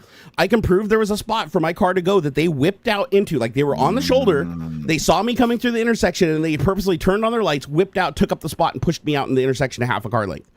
I wasn't even half a car length over the line out into the thing, and the officer immediately points me and says, pull over once you get off the bridge. Pull over once you get off the bridge. The guy that cut me off, that took the spot. So he was doing it to target me, because he immediately tells me after he does it, like, oh, pull over. So I pull over, he walks up to the window, and I was like, I asked him immediately, I was like, why did you pull in front of me? I was already in the intersection. Like, why did you pull over the shoulder, pull in front of me? That's not what happened, sir. License and registration. I'm like, oh, fuck, here we go again. So I'm like, dude, I have it on camera. He's like, I don't care what you have. He's like, I don't care what you have. Take it up with the court. So he wrote me a ticket for blocking an intersection. And a bit. Oh, come on. So check this out. An email thread starts at the company. They wrote over 100 tickets that morning. It was a trap. They were just one after another. They had a whole line of cars. They were just picking people out, pointing at them, telling them to pull over off the bridge. And there was just a whole row of cars the whole day that they were just ticketing throughout. It was crazy. Huge thing. So I go into court. I walk up. I present my evidence. The judge won't even look at the video footage. I'm like, have it right. I have it right here, Judge. That's like, so messed he up. would not look at it. The officer, I requested to be at the court. The officer did not show up, so it should have been thrown out, right? I said I wanted the officer present. Officer didn't show up. So, and the judge was like, I won't look at your evidence. You did it. You need to just pay the ticket, and that's the end of it. And he slams his little gavel, doesn't let me say another word, and then tells me to leave the court and won't let me speak anymore. I was like, God damn it. So this is why I had like no problem lying to the cops about the other thing, is because there have been so many encounters I've had, but the worst, most egregious one ever, and this will be the last one, I promise, for everybody who wants to talk about technology. I know it's Tech Talk. The worst one that I ever had, though, that really just destroyed my faith in humanity was I'm driving a white Subaru STI in freaking Bothell, Washington, or it was Woodinville, Washington. I'm driving down a street. And all of a sudden, a cop just pulls me over out of the blue. I don't know why. I'm doing like 25 in an industrial park. You know, I'm like, why am I being pulled over? Maybe it's a loud exhaust or whatever. Cop walks up to the window and immediately says, do you know why I pulled you over? They always say that. By the way, never tell them. They're fishing for a confession. So I said, officer, I don't know why you pulled me over. He's like, you blew through a crosswalk while somebody was walking in it. Like, you almost hit somebody in a crosswalk. I was like, what? I looked at him and I'm like, dude, what are you talking about? I was like, dude, I didn't drive through a crosswalk. He's like, oh, we got you back 2 blocks driving through a crosswalk. And I'm like, okay, wait a second. I was like, first off, how did you get me? I said, how did you get me 2 blocks ago? Like, you pulled out on a bike. You were on the side of the road. I passed you. You pulled out on a bike. He said, oh, we have an officer at that intersection who called you in ahead. I'm like, there's no way. I was like, call him back. There's no way. I was like, dude, I told him exactly where I drove. I even showed him. I had a GPS, a TomTom, on the window that showed my route. And I scrolled over to the route and I said, look, this is where I came from. He's like, no, you didn't. You drove through that intersection. I'm like, dude, I didn't even come from that direction. Like, I turned onto this road from a completely different direction. He's like, nope. And so I kept trying to get out of it. I'm like, dude, I didn't do it. So you know what he does? Because I keep talking. He looks at my car and he goes, hey, I'm smelling a little bit of burning oil. Do you want me to call you a tow truck? Should I get a tow truck? I'm smelling a little burning oil. It sounds like your car doesn't seem like it's running right. Do you want me to get a tow truck over here for you? You know, and I'm like, okay, fine. I'll play ball. Just write me the ticket. So he writes me the ticket. I immediately check the box. I want to see you in court. I want the officer present. It's, by the way, as soon as you check that box that says you want the officer present, that basically tells them to write a bunch of discovery, right? They're going to spend a lot more time writing discovery because they know you're going to fight it. So he writes all his discovery. I show up in court and I'm like, I'm going to win this no problem because I request discovery. Of course, you have to pay for it, right? I pay the court like $50 to get my discovery. And that includes the notes that he wrote on the stop. He wrote 2 pages of notes. Wrong license plate number, wrong car. The only thing was it was a Subaru. It was a blue Subaru with a completely different license plate.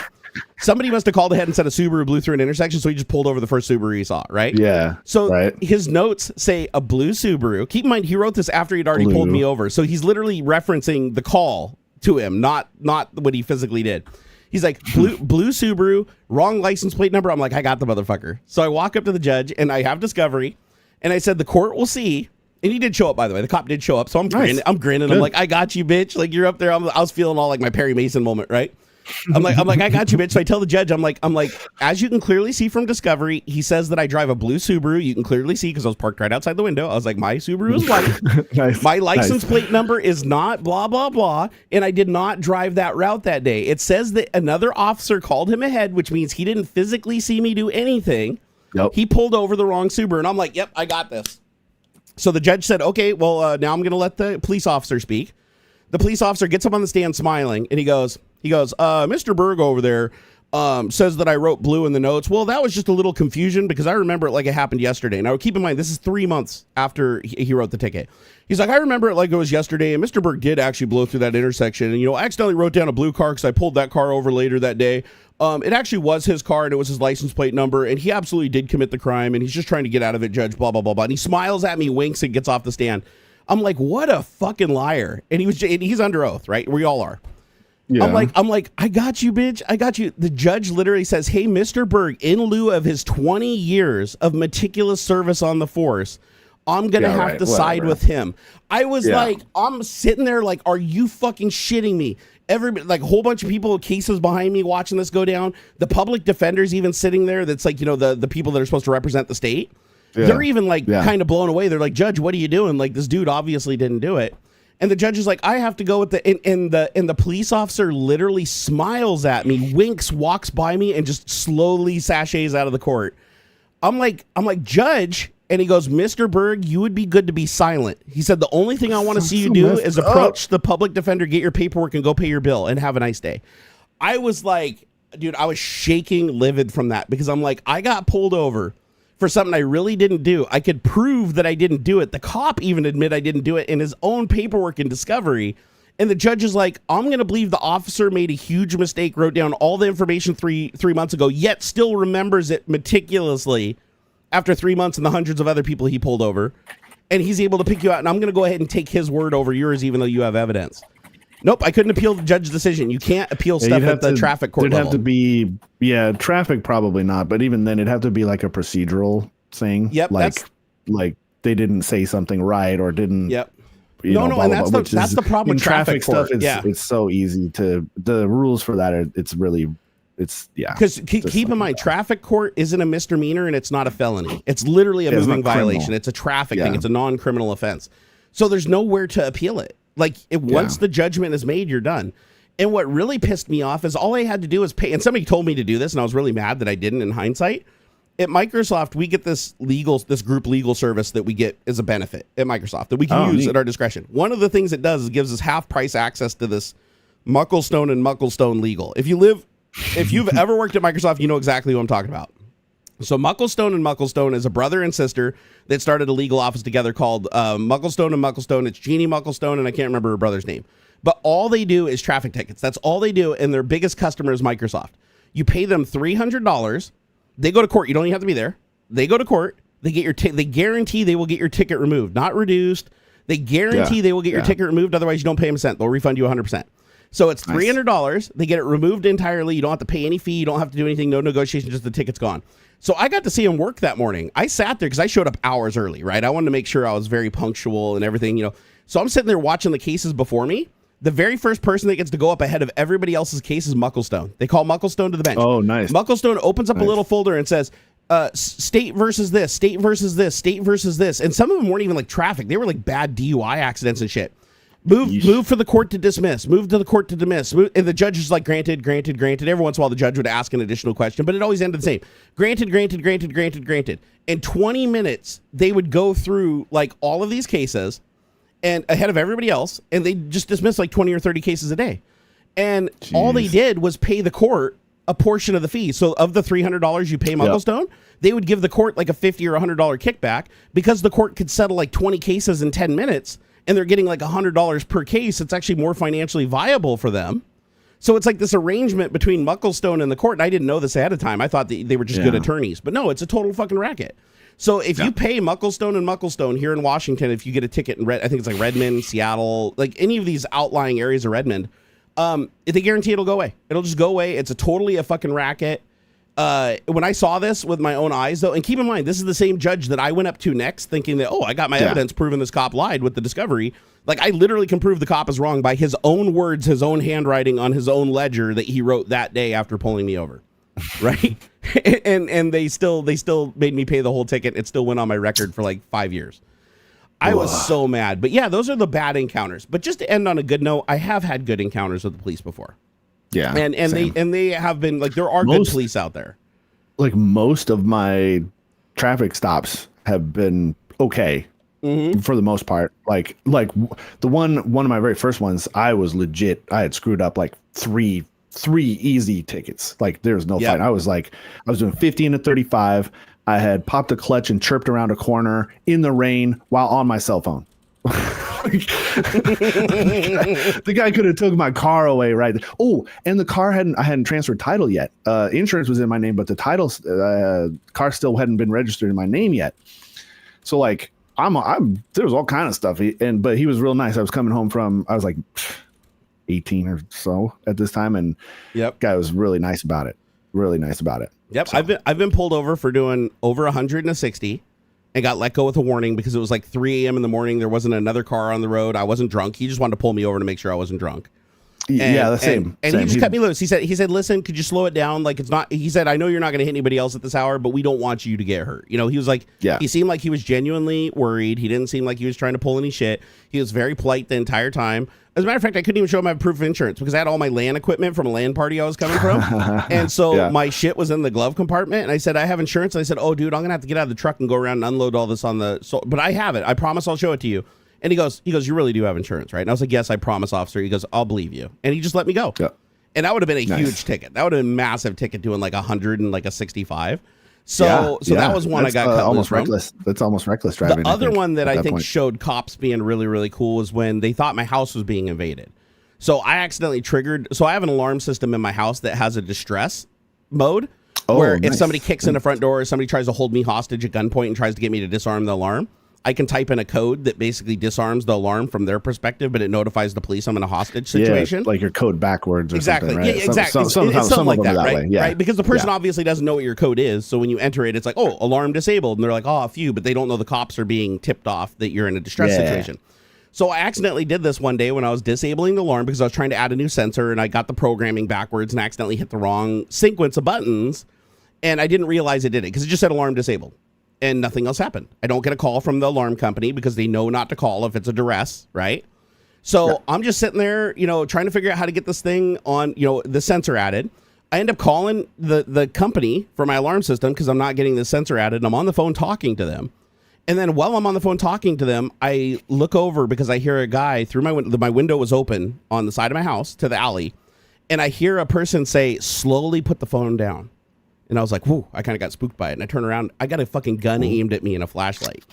I'm like, holy shit. So I was like, I didn't know what to do. I was just frozen, right? Because you get a gun pointed at you, freeze, right? So I'm like on the phone, and he goes, slowly put the phone down. I said, I'm on the phone with the alarm company. And he goes, sir, we have a duress alarm from this location. He's like, I need you to slowly walk to the front of the house, and you'll meet my partner on the porch. He said, can you do that? I said, yes. So I put the phone down, and the whole time they're on the phone, like the security system people are on the phone, right? And they can hear what's going on. Like I can hear them on the line, like trying to get the police officer, like, no, it's not him. It's not him. This was an accidental triggering. So I walk to the front of the house. I open the door. The whole time I'm doing that, I'm looking over my shoulder. Dude still has the gun pointed at me through the window, all the way to the front of my house.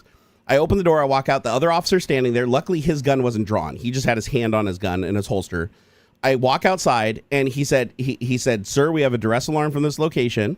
He's like, and I said, no, I accidentally tripped it. I'm so sorry. He said, I'm going to need to see proof that you live here. I was like, no problem. I was like, I have my wallet right inside the door. I can grab it. I can show you that I live here. My driver's license has my address on it.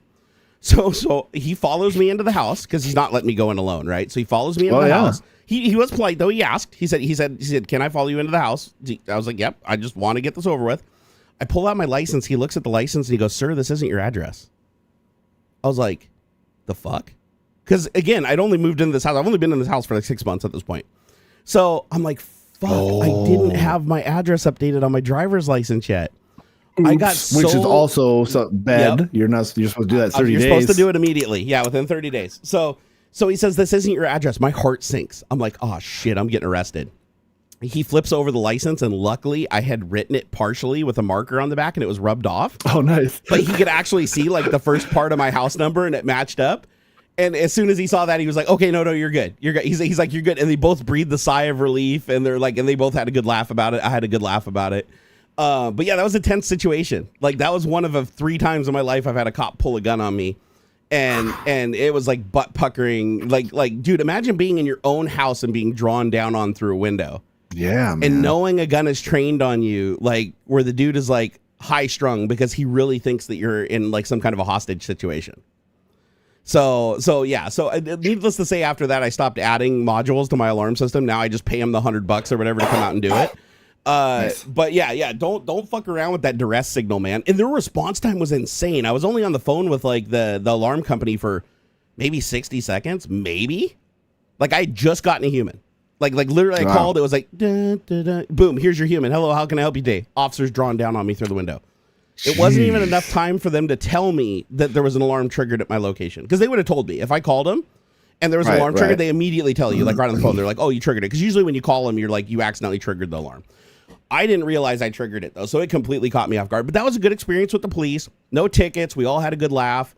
They told me, don't add modules to your alarm system anymore. That was pretty obvious at that point. He's like, just let the pros do it. But it did give me confidence that their response time is like legit. Like if they think you're in distress, they can respond really quickly. And that was good because I was doing I was really big on YouTube at the time. Like that was when I was doing a lot of YouTube stuff. So I was really glad to see that the response time was like that. But I've had other experiences too where police have actually been like really, really helpful. So I don't want to say like, I don't want people to get the vibe that just because I had so many bad experiences that all cops are bad. It's like, no, there are really good cops. Yeah. I've had cops that have come to my aid. I've had cops where I've been on the side of the road broken down and they've pulled over and actually helped me get a tow truck, helped me get to safety, let me sit in their car when it was freezing ass cold outside because my car was broken. So they're cool. And I've had times where they pulled me over on my bike once because I was wearing a helmet. And they didn't write me a ticket or anything. And they even offered to give me a helmet. Like, who does that? Oh, yeah. Like, cool. The police I've heard were like, that. Sometimes they'll have them in the trunk or whatever. Yeah, they just said swing by the police because the police department was only 2 blocks away from me. So they're like, oh, yeah, swing by the PD. We'll just give you one. Like, yeah, what size are you? Yeah, no, we got those in stock. Just swing by the PD. Tell them you need a bike helmet. We'll just give it to you. They just have them in stock, like, for everybody. Nice. I was like, I thought that was really cool. And then they let me go, and they didn't say, like, oh, you have to walk your bike home or, some shit like that. They were like, no. They're like, you're fine. Like, just get your bike home. Stop riding it around. And get yourself a helmet. Because I told them I had a helmet back home, so they let me ride back and get it. But I've had some really, really good encounters with police. I had one time where I blew the whole drivetrain out of my car. Like I literally threw rods through the block because I turbocharged a Corolla, which is like never a good thing to do. And so it puked all the guts out all over the freeway. Every liquid in my engine poured all over the freeway. I pull over to the side of the road before the engine completely locks up the drivetrain. Luckily, I was able to pull it into neutral because I would have probably flipped the car otherwise. And so I'm sitting on the side of the road and I see this huge trail of like football fields of fluid. And I'm like, I'm fucked. Like if a cop sees us, and they're going to, because this is a major freeway, right? And it's actually in Redmond. Yeah. So this is the one time the Redmond police weren't mean to me. A cop pulls in behind me and I'm like, fuck. I'm like, it literally like seconds after I get out of my car, the officer can see all this oil slick all over the freeway, fucking all the coolants out of my motor. And the officer, I thought for sure they were going to be like, hey, sir, you're under arrest or blah, blah, blah for this, because it was clear my car was modified. It had a big wing on it. It was lowered, had like fucking deep dish wheels on it and stuff. So I thought for sure I was in trouble. The officer literally got out of the car and said, like, are you okay? Are you okay, sir? And I was like, yeah, my engine broke in my car. I was playing stupid. I was like, I don't know what happened. I think the battery must have died. But the officer was really cool. They called me a tow truck and they let me sit in their squad car in the front seat and stay warm because it was cold outside. Well, the tow truck pulled up to get my car. And then the cop was awesome. Didn't write me a ticket, nothing. Just made sure I was loaded, made sure that they had their lights on so that people couldn't hit me on the side of the freeway. And it's funny because the cop was really nice to me, but the tow truck driver was an absolute dick. The entire drive back to my house, all the guy did was read me the riot act about how stupid it is that I turbocharged my car and how I didn't know what I was doing and how if I hadn't had the right air fuel ratio, my car wouldn't have puked its guts all over the freeway and how dumb I am and how I really should leave it to the professionals and not fuck with something like that because I'm just going to kill myself. And I mean, literally the entire drive back to my house, the dude reads me the riot act. He unloads my car and I don't give him a tip. I already paid him like a shitload. Like, I mean, literally the bill was like $140 because I had to use a flatbed truck and all this special shit because my car was too low. So he loads it up and he literally sits there and like has his hand out like, where's my tip? I'm like, dude, you were a prick to me the entire drive and made me feel uncomfortable. Like I don't tip people for being dicks. And he literally got like frustrated with me. And I'm glad the car was already unloaded because he probably would have kept the fucking thing and like dumped it off in the driveway. But I was like, dude, I'm not tipping you. Like, you were a prick the whole time. You never were nice to me at all. You didn't say a single kind thing to me. Weird. All you did was just shit on me and shit on my car the entire time. He's like, oh, if that was an American V8, you wouldn't have that problem, or blah blah blah. Or those little Japanese pasta rockets, they're not. You can't put a turbo on Uncle Ben's. You can't handle it. I was like, dude, it was a pretty embarrassing ride back. But no, again, another good encounter with the police. So they have been good. I got my car broken into once and they showed up and they actually did help find the person that was stealing some of the shit, and I got one of the items back. So there are good cops out there, but there's also the shitty cop that like you call them when your house gets completely invaded and they don't even take any pictures. They don't even pick up the glove they leave on the ground that they were wearing when they broke the window to get in. And they're just like, sorry, there's nothing we can do. Right? Don't even write a report. And those kind of cops, they just kill it for everybody else. Yeah. All right, so now we can get back to tech talk after an hour and a half of why police are both good and bad. Whatever. I guess. I don't even remember how we got off on that tangent, but so metalhead man, the tow truck driver was looking for the tip, not the cop. No, not the cop. That would have been bad if the cop was fishing for a tip. That'd be illegal. That's called a bribe. That's a bribe. That's illegal. No, but put it this way.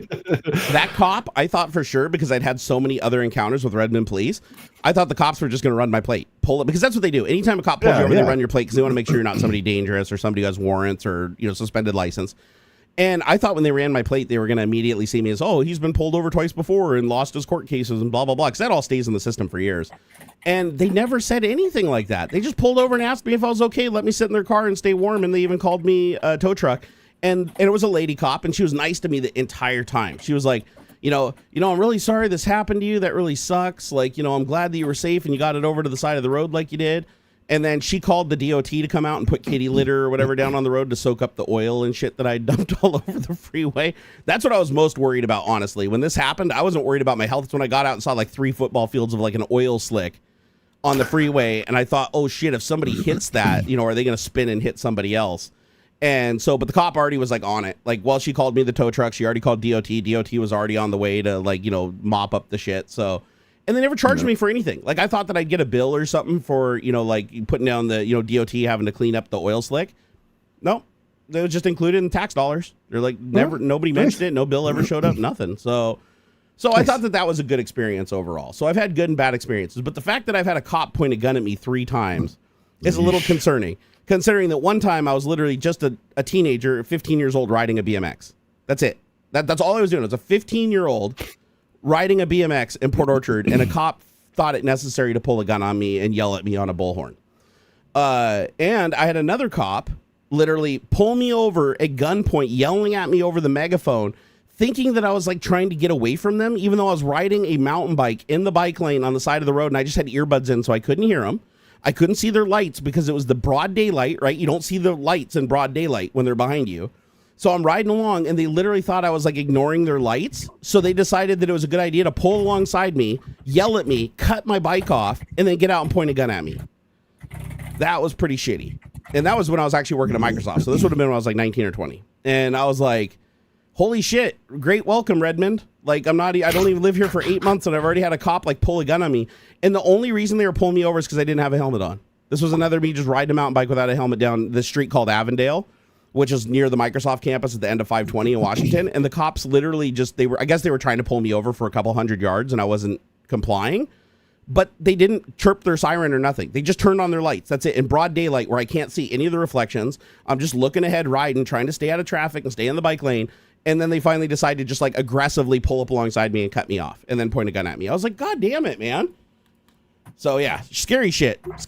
But hey, did we thank Ian for the £5? I don't remember earlier. It said, alone on my workshop, You guys are great company as usual. Keep it up. Oh, thank you, bro.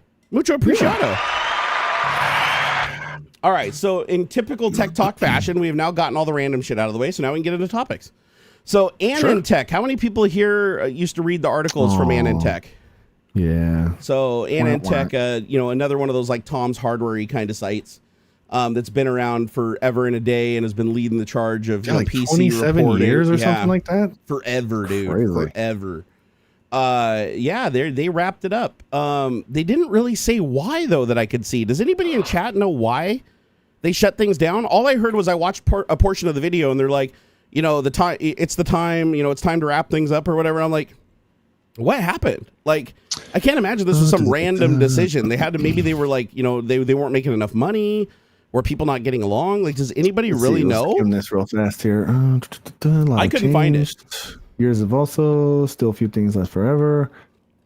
And it just says the market for written tech journalism is not what it once was, nor will it ever be again. Money. So the time has come for AnandTech to wrap up its work and let the next generation of tech journalists take their place within the zeitgeist. Okay, so money. It was money. I guess, though. I mean, I don't know. I mean, I guess, yeah, it's probably just to be fair. thing, to be fair, I used to read a lot of articles on like Tom's Hardware and stuff, but if I'm being honest, I haven't read articles in a long time. Like most of my information comes from watching videos.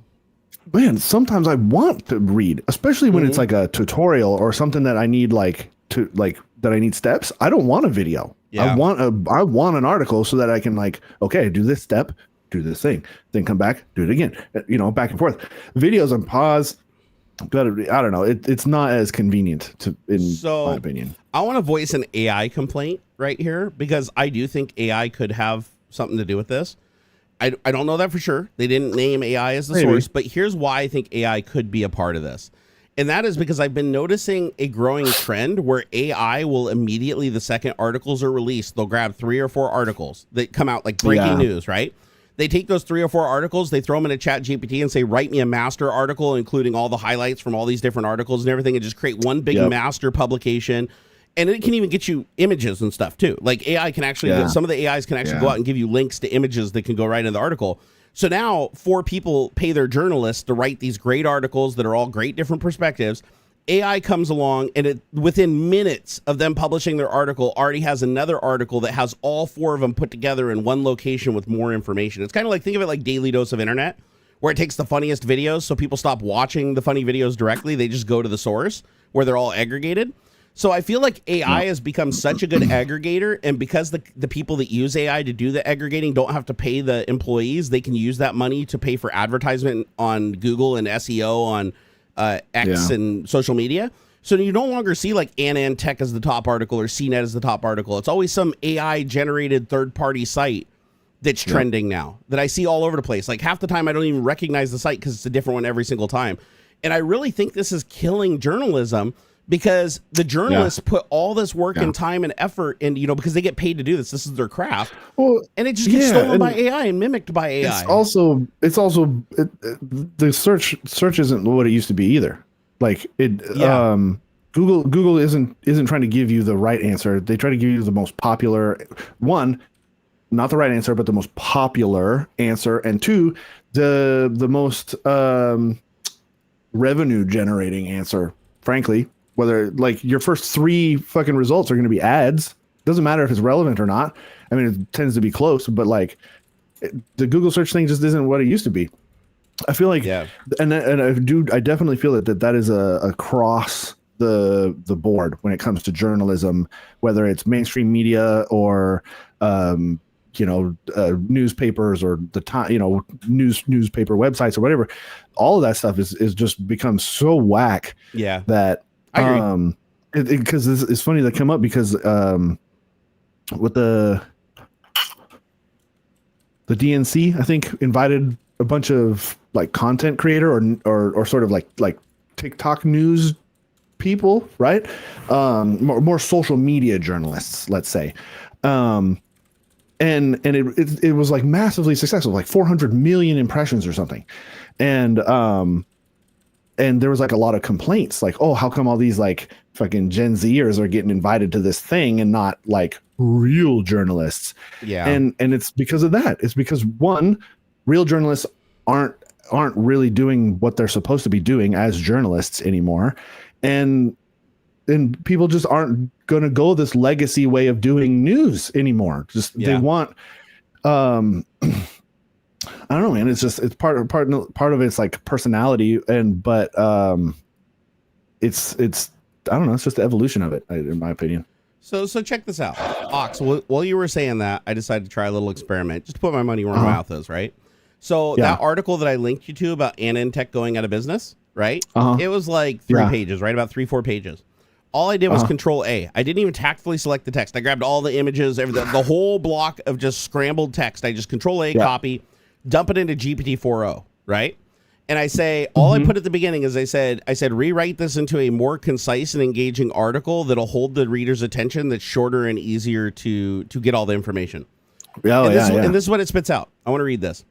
It even gives it a title. AnandTech bids farewell. A journey ends.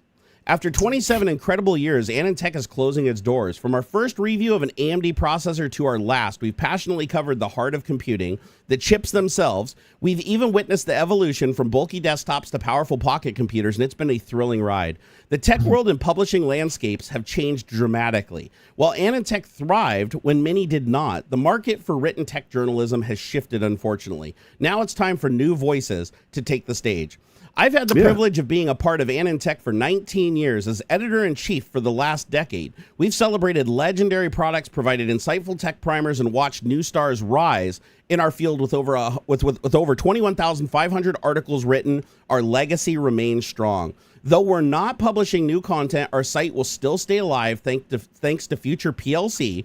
Our forums, rich with history, will continue to foster discussions about tech's latest. For those seeking quality tech insights, Tom's Hardware, our friendly rival, remains a strong resource with some familiar AnandTech faces contributing. Thank you, in bold, thank you. A huge thanks to our editors, especially the final team, Gavin Bonshore, Ganesh TS, and Philatidicus. Oh my God, I can't even pronounce that. And Anton Shilov. It says your dedication was unmatched. And to Anand Lal Shimpi, who started this all, and our partners who shared their groundbreaking innovations with us. Most importantly, thank you to you, the readers. You've been our inspiration and motivation. Your engagement has made our work meaningful. And then at the bottom in bold, it says a final note. In a world leaning towards sensationalism, the need for quality reporting is greater than ever. Future tech journalism, stay true to your craft and to your audience. Depth and quality are essential. Signing off. Being a part of AnandTech was a dream come true. Though our journey ends here, my passion for tech continues. We'll see you out there. Now, that is a single-page, concise article that was written by AI from the 3-page original article, and it's still written from the perspective of the person who didn't say any of those words in that order. Like, they said those things, but it looks like they said that. Now, if you had those two articles in SEO, the one that's more concise, quicker to read, and would give you the most advertising potential is the shorter one AI just created for me. And I did that just by Control A, Enter. I could have automated that entire process with a Python script. Yeah. And then if I pointed that in AnandTech, and then I said, oh, let's point it at CNET, look for articles with the same words in them, right? Aggregate that together, throw it into AI's 3 or 4 different prompts, get the context, and then spit out an article. Copy that within, let's say, 60 seconds. I could take all of the headline articles, aggregate them into one, publish them to a website that has no human interaction at all, throw some ads on it, and even if it only makes 50 cents a day, it still makes more money than it costs to run it. So it's like, how can journalism compete in a world? Seriously, just from the AI perspective, I'm not talking about the other things. How can you compete in a world where AI is literally, because you can't, it's not plagiarism anymore, because AI is rewording everything so it looks original, and you can even tell AI to avoid plagiarism. Like, it knows how to do that. So now you can take all these articles, create something unique, and now those laws no longer apply. The ones that would normally say, oh, you stole that content and republished that person's article, so you have to pay them now for doing that because you broke the law. Now you can't do that because it's like AI wrote something completely unique. Like, everybody is influenced by the things they read, so of course AI is going to be influenced, right? It's just they don't realize it's solely influenced. It adds nothing there that wasn't added by somebody else. It just finds it and aggregates it together in a way that you don't see it. Hey, Historio, thank you for the $5 super chat. Woo! He said, can I get a ladies with a tip of the hat from both of you? Oh, yeah, we can totally do that. Ready? 3, 2, 1. Ladies. Oh, yeah. We can have here. You know what? I'm going to do you one better. I'm going to reply before that time's out and do a hashtag ladies. There you go, sir. Thank you so much for the super chat. We really do appreciate that. Networking guy said it's official. Bartender Glass of God is my favorite anime. He was trying to get me to watch that shit the other night too. Are you into anime at all?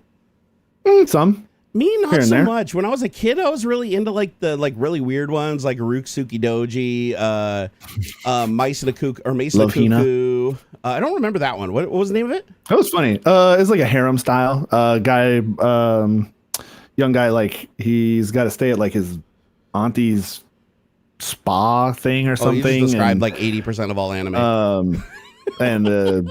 Yeah. It was funny. It was actually legitimately funny. Like it wasn't, it wasn't like hentai style or anything. It wasn't who here have watched romancy like that. But I want to show of hands in chat. Really who here have seen? I think it's a root. It's been so long. A root Tsukidoji. It's like a super tentacle porn movie anime that was like really popular back in I think the early 90s. Let me see if I can find it. I think I'm pronouncing it wrong. There's a really popular one where some human girl gets linked up with some demon, comes out of the well. Not Rurouni Kenshin. It's Urut Tsukidoji. So UROTSUKIDOJI. So Urut Tsukidoji. It's this one right here. Oh, Inuyasha. Yeah, that was a good one. Oh, I loved Inuyasha. Inuyasha was awesome. Akira is like everybody's seen Akira.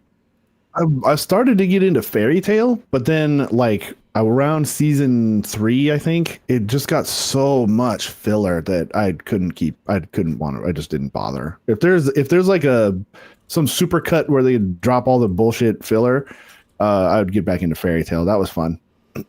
I will say there was a lot of anime that I liked when I was younger, but I kind of fell off, and I haven't watched any of the new stuff.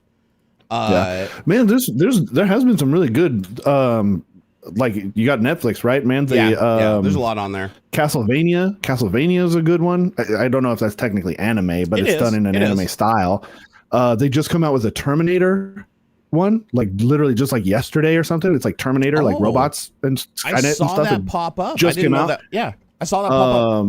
I think it's called Terminator Zero. I want to check that out. Of course, there's always Avatar: The Last Airbender. You can't go wrong with that. Again, not technically anime because it's like an American animation studio, but done up in an anime style. And a fantastic cartoon. I don't care who you are.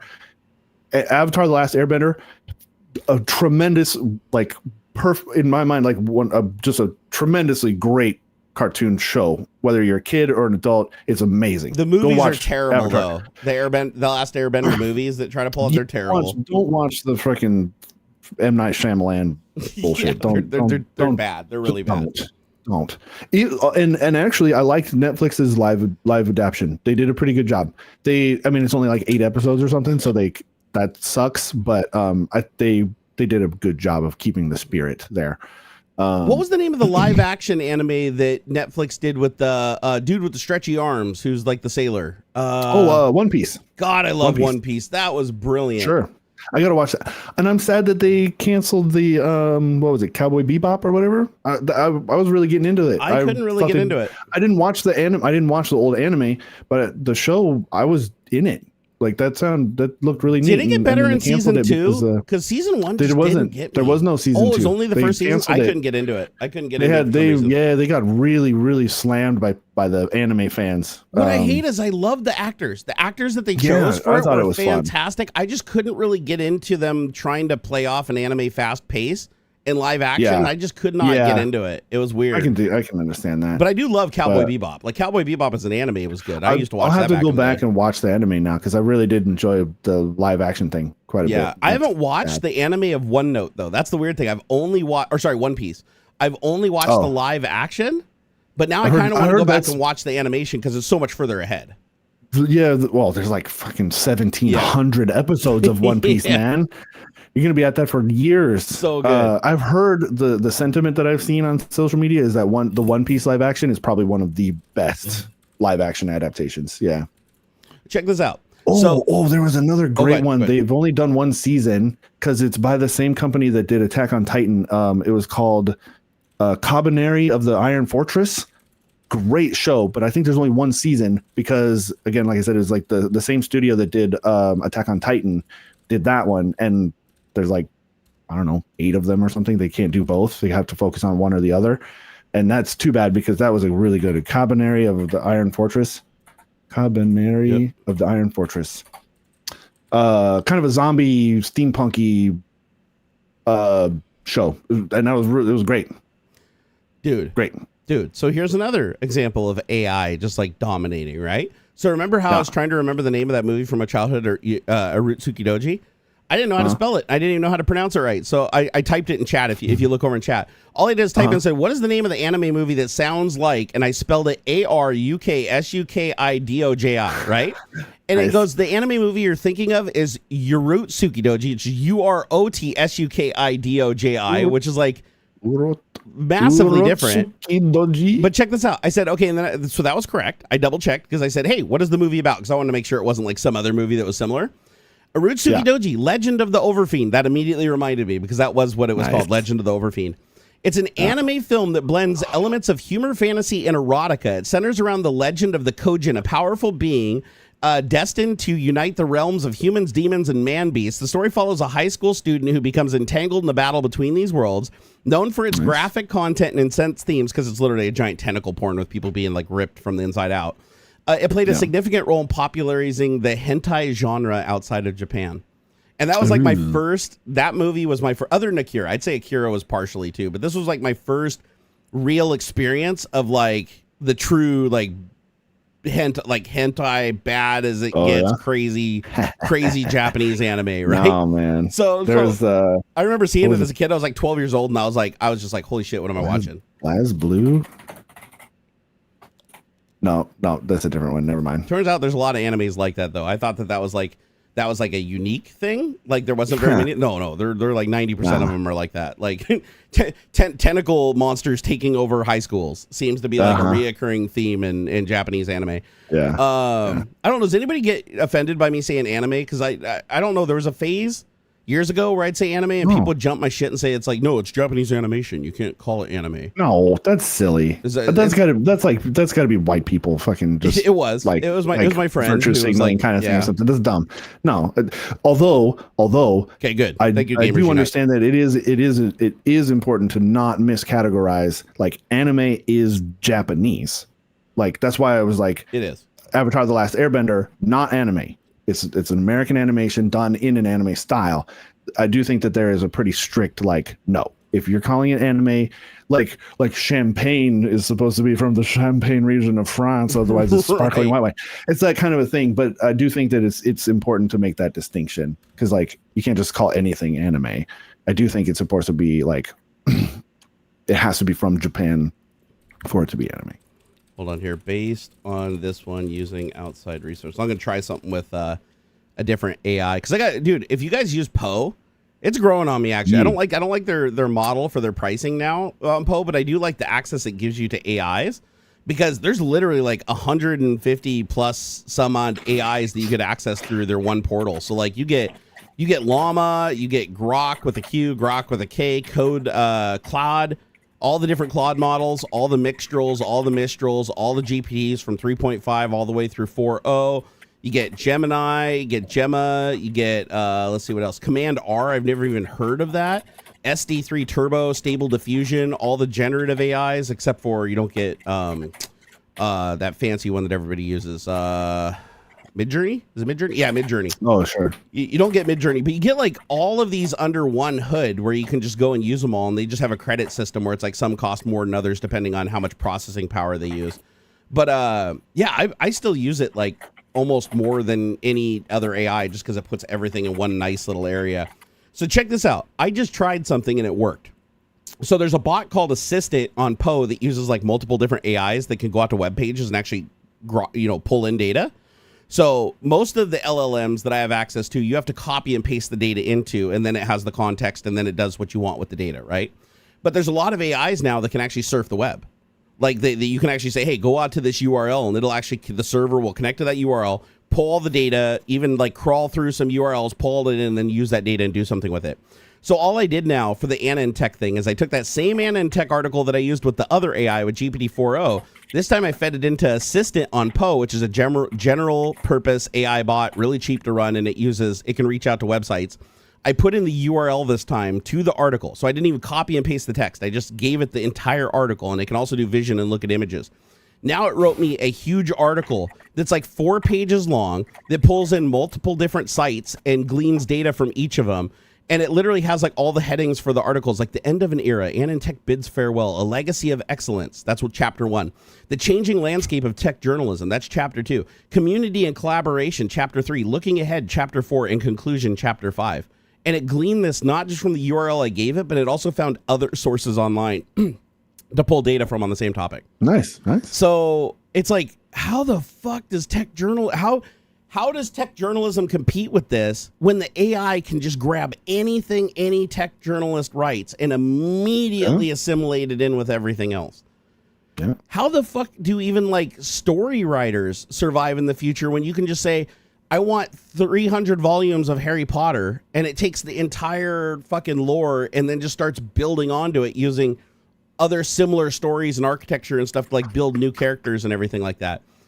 It's super cool for the idea of having content for one, like the whole idea. Oh, we have to talk about this. It's not in the topics, but I'm sure you've even heard about this. Did you see the demo of Doom being live generated by AI while the person's playing it? I saw that. That is fucking ridiculous. I don't think people realize what is really happening in that video. I think they look at it and they're like, oh, cool. You know, Quake, the game that plays on a Casio watch is running under AI. Big deal. No, what you don't realize is there's no source code. There's no source code. There's no machine language. There's no computer, anything. That entire game that person is playing is being live generated. Every frame of animation that you see is generative AI responding to inputs on a keyboard and a mouse.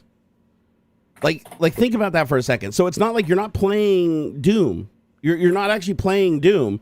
All you're doing is taking a model that was trained watching thousands of hours of other people play Doom. And from watching thousands of hours of other people play Doom, it has an approximation of like what should happen depending on what you do with your keyboard and mouse. So when you say walk forward, the code isn't saying walk forward the character in the world. It's saying what does the next frame look like? And then it's approximating it and generating it. And it looks damn near like the real thing. Like there's a couple glitches, obviously, and it does some weird things with the numbers sometimes that don't make sense. But for the most part, it works. And it's doing it at 25 frames a second. That means that 25 times a second, it's prompting the AI to generate the next frame based on what keys are pushed down on the keyboard and how the mouse was moved. That's mind-blowing. So what that means is if this keeps continuing down this path, writing code for games will be irrelevant. If you want GTA 6, you just tell the AI, look at GTA 5, GTA 4, GTA 3, look at all these millions of hours of gameplay on YouTube, learn how the game works, the mechanics of the game, like what can happen in the game, and then I want you to generate me an entirely new game that uses the most important mechanics and like the things that people like the most about the previous games and create a whole new game with even better graphics. And it'll be able to do it. And you'll literally be playing a game that is just for you. It'll be like the holodeck. This is literally holodeck shit because you're going to go to your AI. Yeah, and you're going to have a generative game or app AI where you just describe what the game is and it gives you a game for one. Like nobody else on earth is playing this game.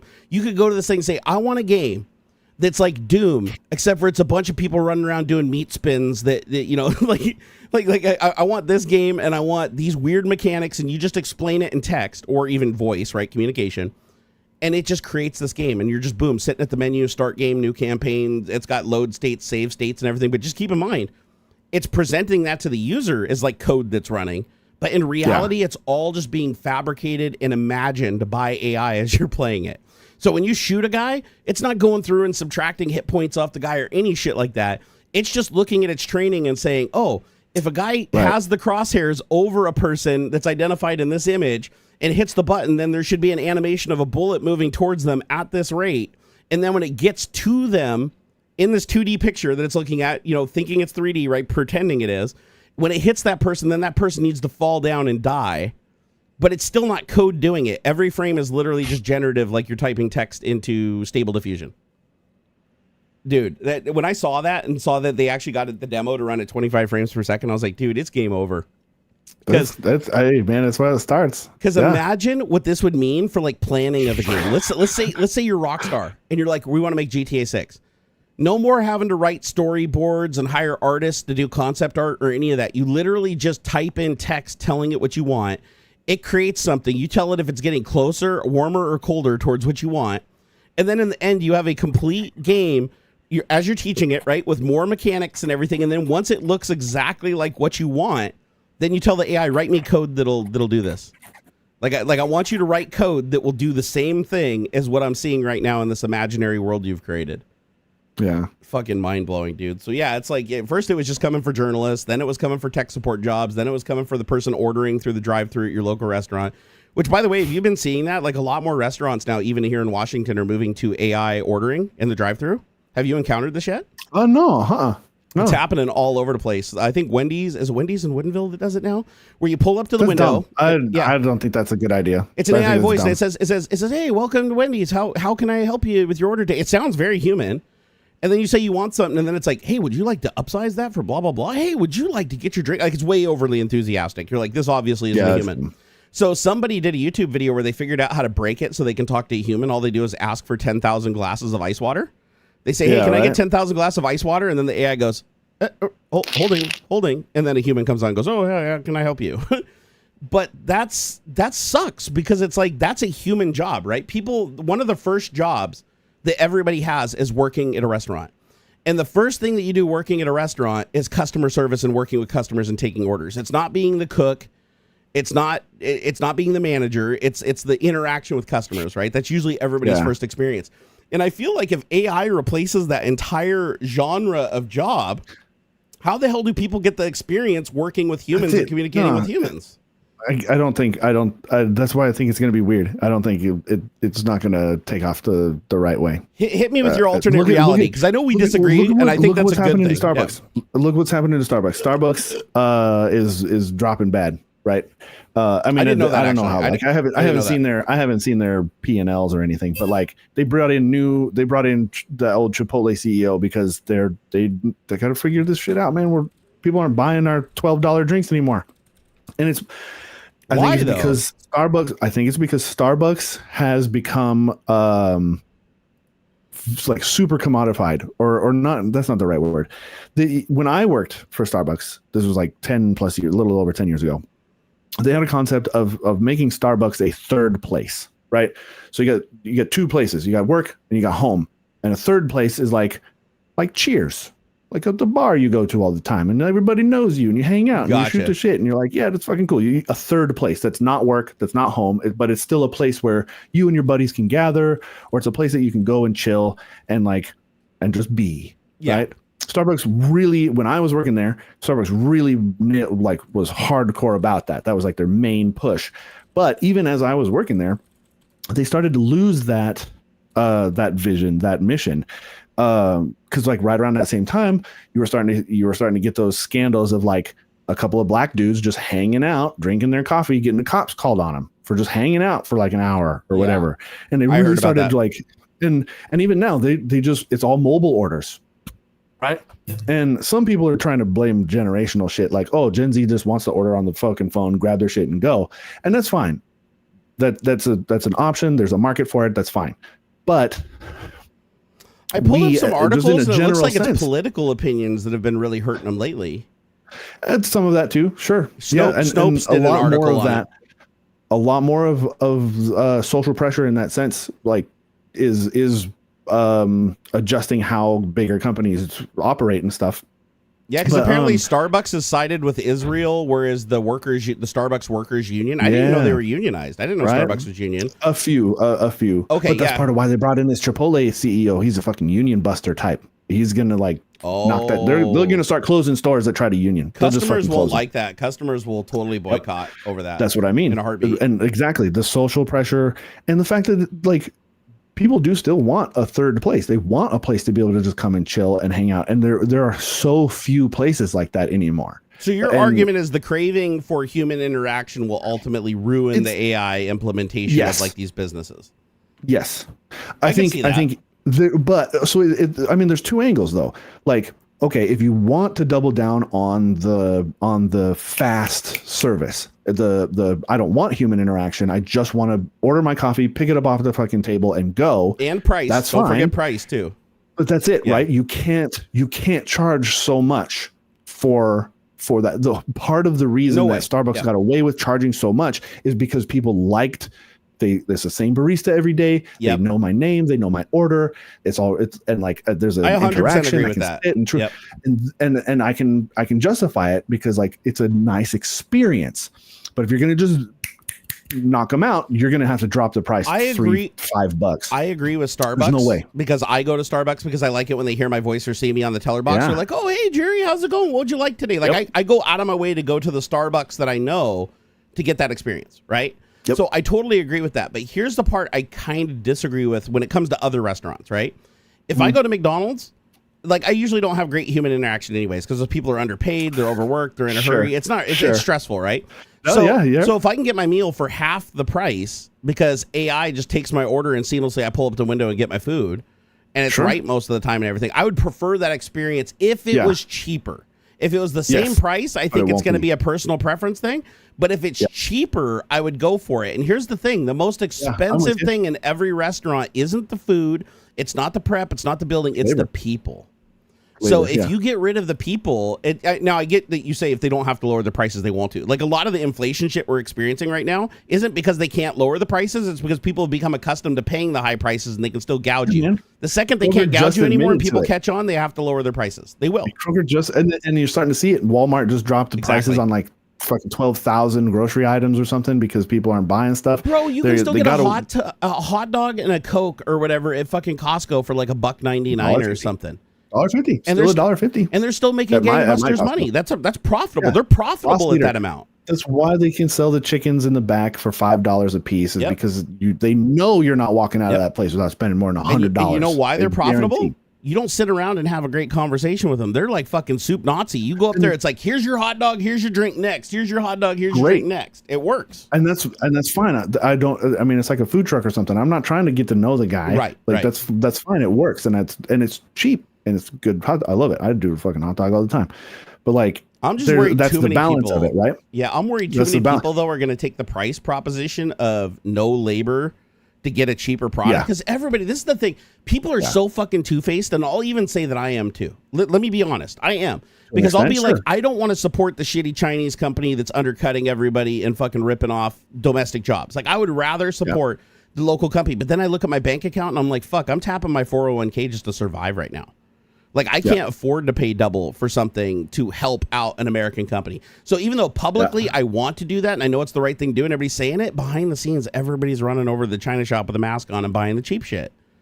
And I feel like that's a problem that's always going to happen, is everybody's going to be like, hey, there is a demand for local shit that's more expensive, and we will do it, and we will support them. But then behind closed doors, when everybody's an individual and they don't see everybody else looking at them, they run over to do the cheap thing. Like, I think the line at the McDonald's with the automated teller, if the meal's $2 cheaper, you're going to see everybody starting to migrate over that store, and the other store is going to fail because just not enough people are going to be willing to pay the premium just for like some light human interaction while they're waiting for their food.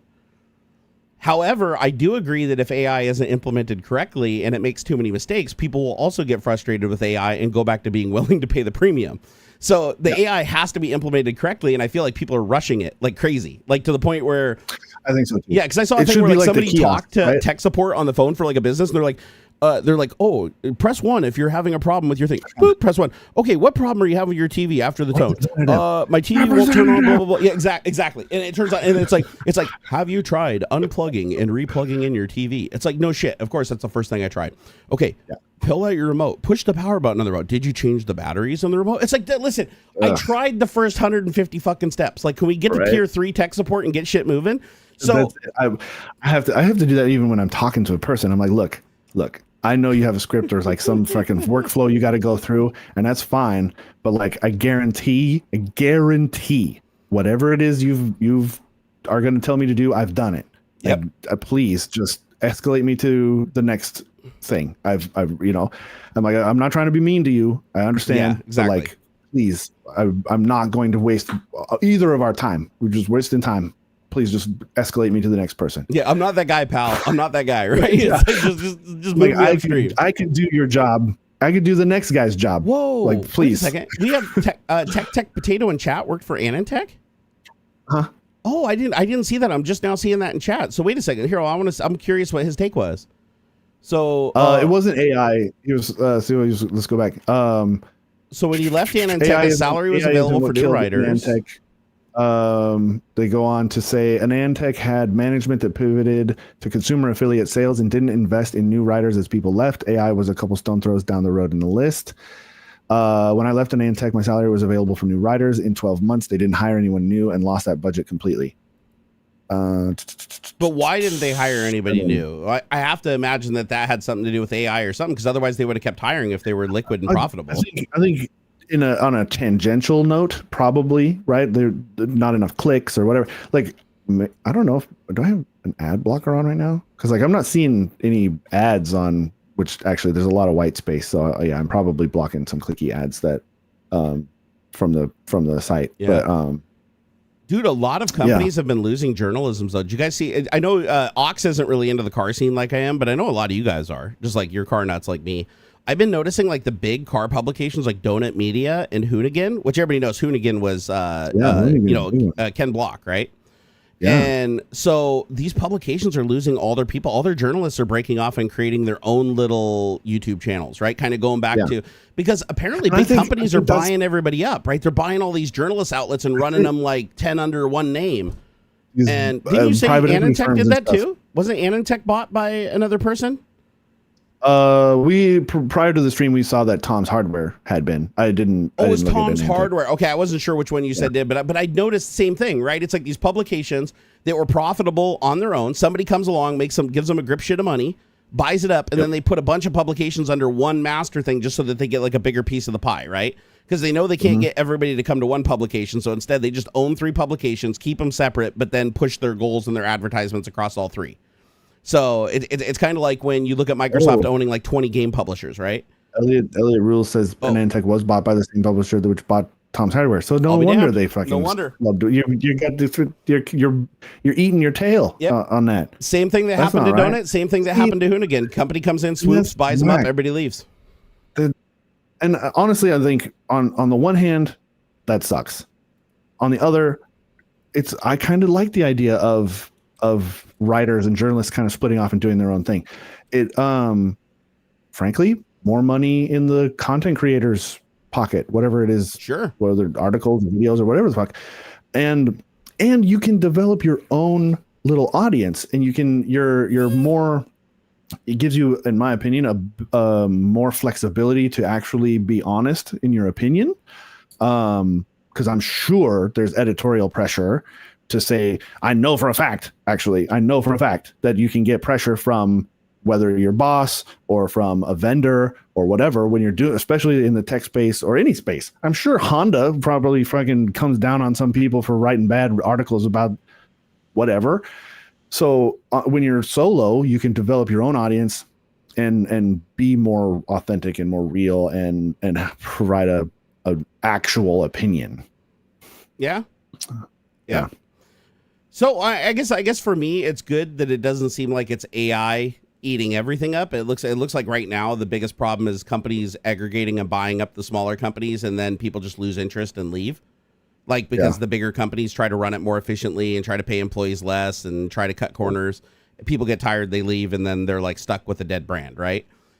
Which actually is how it should work. Like they shouldn't be rewarded for doing that shit. I don't think any company should be rewarded for buying up a small company and then destroying their legacy just to cannibalize it to get a name. It happens all the time. The other topic we're going to talk about, this was one that randomly came up that both of us thought was super fascinating for different reasons though. Li-Fi.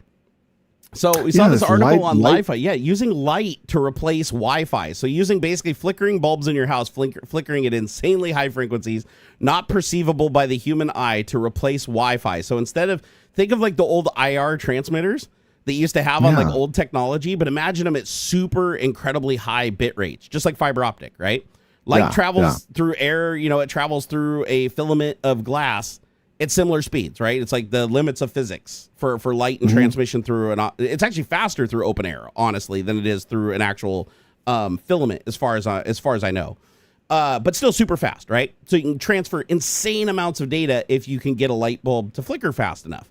And if it flickers more than 60 times a second, the human eye can't see it anyways, for the most part. So we're talking about, literally in the gigahertz that this thing would literally be flickering. Tell that to my mom, who gets migraines when her monitor flickers at too slow or too fast. Yeah, see, Extruded went right where you went to, epileptic friendly. Yeah, as soon as you saw that, I was like, epilepsy, this could be a problem. Yeah.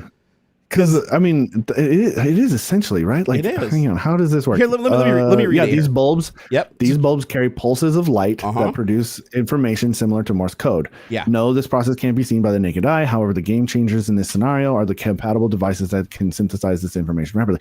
I don't buy it. People get headaches from the near imperceptible flicker of fluorescent lights. That's 120 hertz, right? Right? I think that's right. Or no, it's 60. It'd be 60 hertz household current, super right? low, 60 hertz. low.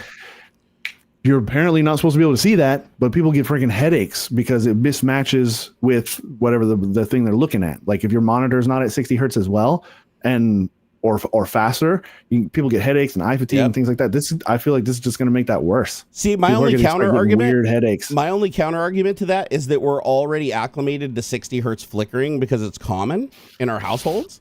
However, I will say that modern LED bulbs have a buffering circuit, so they act more like DC, where it's just always lit. That's how you get like LED bulbs that don't flicker. The more expensive LED bulbs don't flicker on camera. I thought so because it's higher voltage. That makes sense. But even like modern LED, no flicker at all. If you buy an expensive, high quality LED bulb, even with 60 hertz power, it doesn't flicker because they have a capacitor on board, and it fills and spills, fills and spills, fills and spills. So it always fills in the blank. It basically converts the AC to DC and then runs the bulb continuously. So those are the most comfortable bulbs to view. Like they even advertise them as bulbs that won't give you a headache at like 40 or 50 hertz, and they don't fuck up your video, right? So a lot of like light lamps, like I use, like the Elgato's key light, is basically using DC power to generate continuous light, so it doesn't flicker with the 60 hertz of the house, right? It's basically taking AC, converted to DC, and So I think that this shit flickering at these incredibly high speeds, these imperceivable speeds, I do think that some people will be sensitive, because there's always people that are, right? There's always people that are sensitive. There's people that are even sensitive to high power radio frequencies and shit. So I go to Infotech and I can feel the buzz from there's high tension power lines that run like right over the building. You can like feel it. So I would feel bad if they implemented this in like public areas where like people were uncomfortable with the technology, and now everywhere they go they're uncomfortable. But I do think that there is something to be had here, because it's like with Wi-Fi, you're basically bombarding everybody with radio signals. They're imperceivable radio signals because they're outside of the visual spectrum, so you don't see them, and they're not within the hearing spectrum, so they're not audible and they're not visual. So you don't know they're there, right? Physically, you don't know they're there, but they are. And so I could see something like this being similar, but I didn't realize just how fast you could transfer data doing this. Right. With modern technology, it looks like you could create a circuit. Like with today's technology, you could create a bulb that basically could transmit at like tens of gigabytes a second over the air by pulsing 224. It says Wi-Fi speeds could reach up to 224,000 megabits per second in theory. That's fucking insane. Which, honestly, that'd be kind of neat. And it talks about one of the cons is like limited range because it's in enclosed spaces. But if I could have a bulb like in my office and then a little sensor on my computer. Yep. Because like that's 224,000 megabits. That's faster than like it's a lot, right? That'd be way faster than the internet. Many times faster. So I get a bulb that then is physically connected to my router or whatever. Like the bulb, that'd be freaking awesome, right? That'd have wicked fast. So, and who says that has to be in the visual frame either? You could even use super high frequencies that are in the ultra infrared, like where your eyes can't pick it up at all, but you're still getting those transmission speeds. That would be interesting. Imagine a bulb with two filaments. Imagine a bulb with, well, not filaments, because filaments wouldn't be fast enough to do this. Two diodes, laser diodes. Or laser or LED, whichever's faster, right? Imagine that one of them's within the visual spectrum that's providing you the 60 hertz or DC current to give you constant light that you can see. And then the other one is a more intense infrared light that's in a different band that's actually transmitting the data. So that That'd be it's rad. not the visible light that's doing it, it's the invisible light, much like how a radio frequency would work, except for it's not going to penetrate walls because it only goes where light can go. I also wonder how they handle reflections. How do you handle reflections? Like I know with radio frequencies, there's also reflections.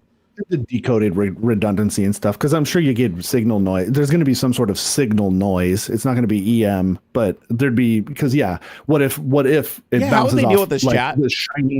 The shiny surface of my phone somehow, and now it doubles up on the signal and it catches that or something. There'd be error correction and stuff. There has to be. It's a transfer protocol. You have to figure some way of figuring out error. I suppose you could correction. just look at the most intense light, like whatever the most intense light source is, because every reflection you're going to lose power.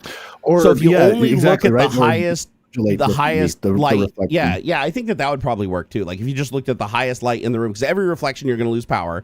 So if the power of the incoming light changes dramatically and it's no longer the strongest source of light in the room, then maybe it error corrects or something like that. And so I brought that up too. LGR FMS. How do we security in light? The same way that you do security Same way with radio waves. frequency. Yep. Radio's every fucking where, right? I can pull up my phone and see every radio signal that's going on all around. As a matter of fact, this would be more bands and secure. stuff. This would be more secure than radio because outside of a Faraday cage, radio frequencies can travel through structures and solid material largely. The light would not be able to. Light would only be able to go through light permeable things like glass. And even the glass could be coated to prevent, like, say, like ultraviolet. Let's say you're in the ultraviolet frequency. You could coat the glass in a house so that somebody outside of the window wouldn't be able to see the frequency. They'd have to be physically within the boundaries of wherever the light was. So it'd be a lot easier because you could visually confirm wherever the light reaches is where somebody could infiltrate the data. But yeah, it'd be encrypted. It'd be encrypted, bidirectional, same as everything else. Right. But wait a second. Fuck, I didn't even think about this. So yes, it's great for receiving data. But how do you send data back? You'd have to have like some fucking super powerful light strobing on your thing and then some kind of sensor, right? They show a little picture that of a phone actually that has like a transmitter and a receiver. Oh, so it would have to transmit light like to the bulb built into your phone, essentially. Why not? So each bulb would have a light transmitter and a light receiver in the bulb. Mm-hmm. And then your device would also be flickering a bulb to transmit and have a light photo sensor to receive the data. Which it practically is all the time. It could probably do that. It could just use your camera for fuck's sake. I mean, as long as it was fast enough, right? As long as the camera could shutter fast enough. Yeah, why not, right? Right. So this actually kind of seems like common sense to me now. The more I read. The link, by the way, you guys. So it says pros, speed. More data is carried out faster through light sources than with radio waves used by Wi-Fi. Efficiency. Li-Fi is more energy efficient as it harnesses the power of LED light bulbs, which are low power sources. Li-Fi technology reduces the risk of your data being intercepted by outside threats, like I said, because you could actually keep it within the boundaries of where close the blinds. Just close the blinds. Neighbors can't get your data.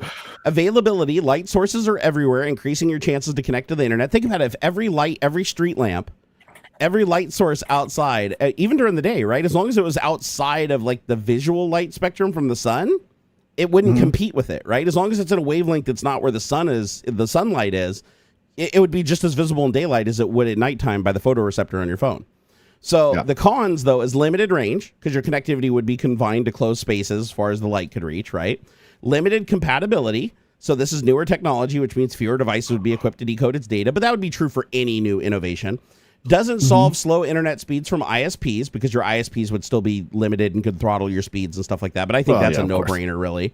But it's more for local networks and stuff. Right. This isn't like a broad infrastructure kind of change, in my opinion. Yeah, but if you think this is similar to like what Starlink is supposed to use in Starlink V2, I mean, they're not there yet because Elon can't get his shit to work. Oh, it's supposed to be lasers? Yeah, lasers are supposed to, because right now the way it works is a little bit janky. So a lot of people don't realize this. The satellites don't communicate directly to each other like they were supposed to.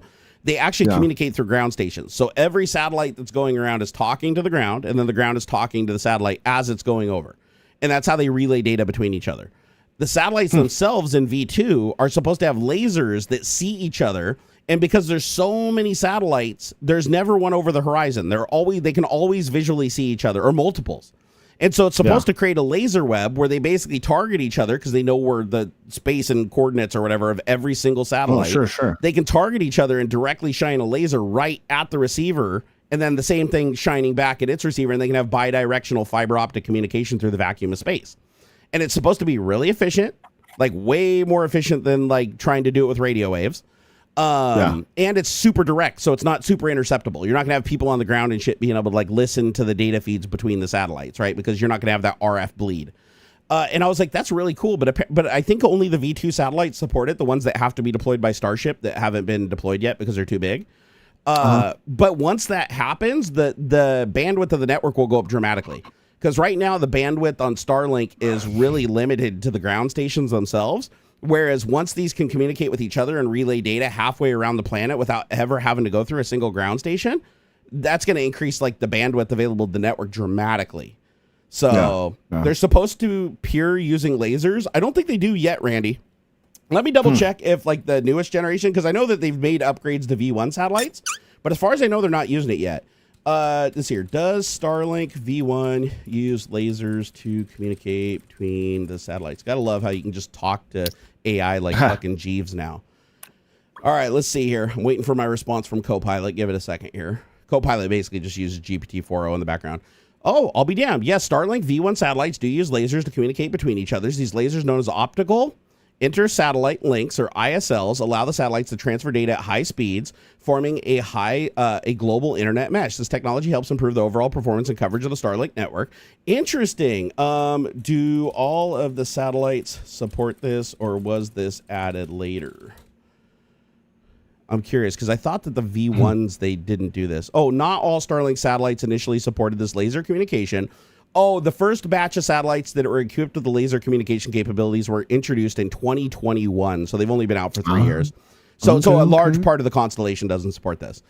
These satellites were primarily deployed to the polar orbits to provide internet service in challenging areas like Alaska. Okay, so yeah, it's only a very small part of the constellation that supports this. However, once Starship is online, in theory, if they get it all working, it should be able to take up huge amounts of these V2 satellites, which are much bigger. So think less like CubeSats, more like size of a car, right? And these satellites are supposed to all be equipped with this laser communication. They can handle a lot more clients. They have a lot more resources on them. They're supposed to last longer than 5 years. Like they have them. And these satellites have been built forever, as far as I know. Correct me if I'm wrong, chat.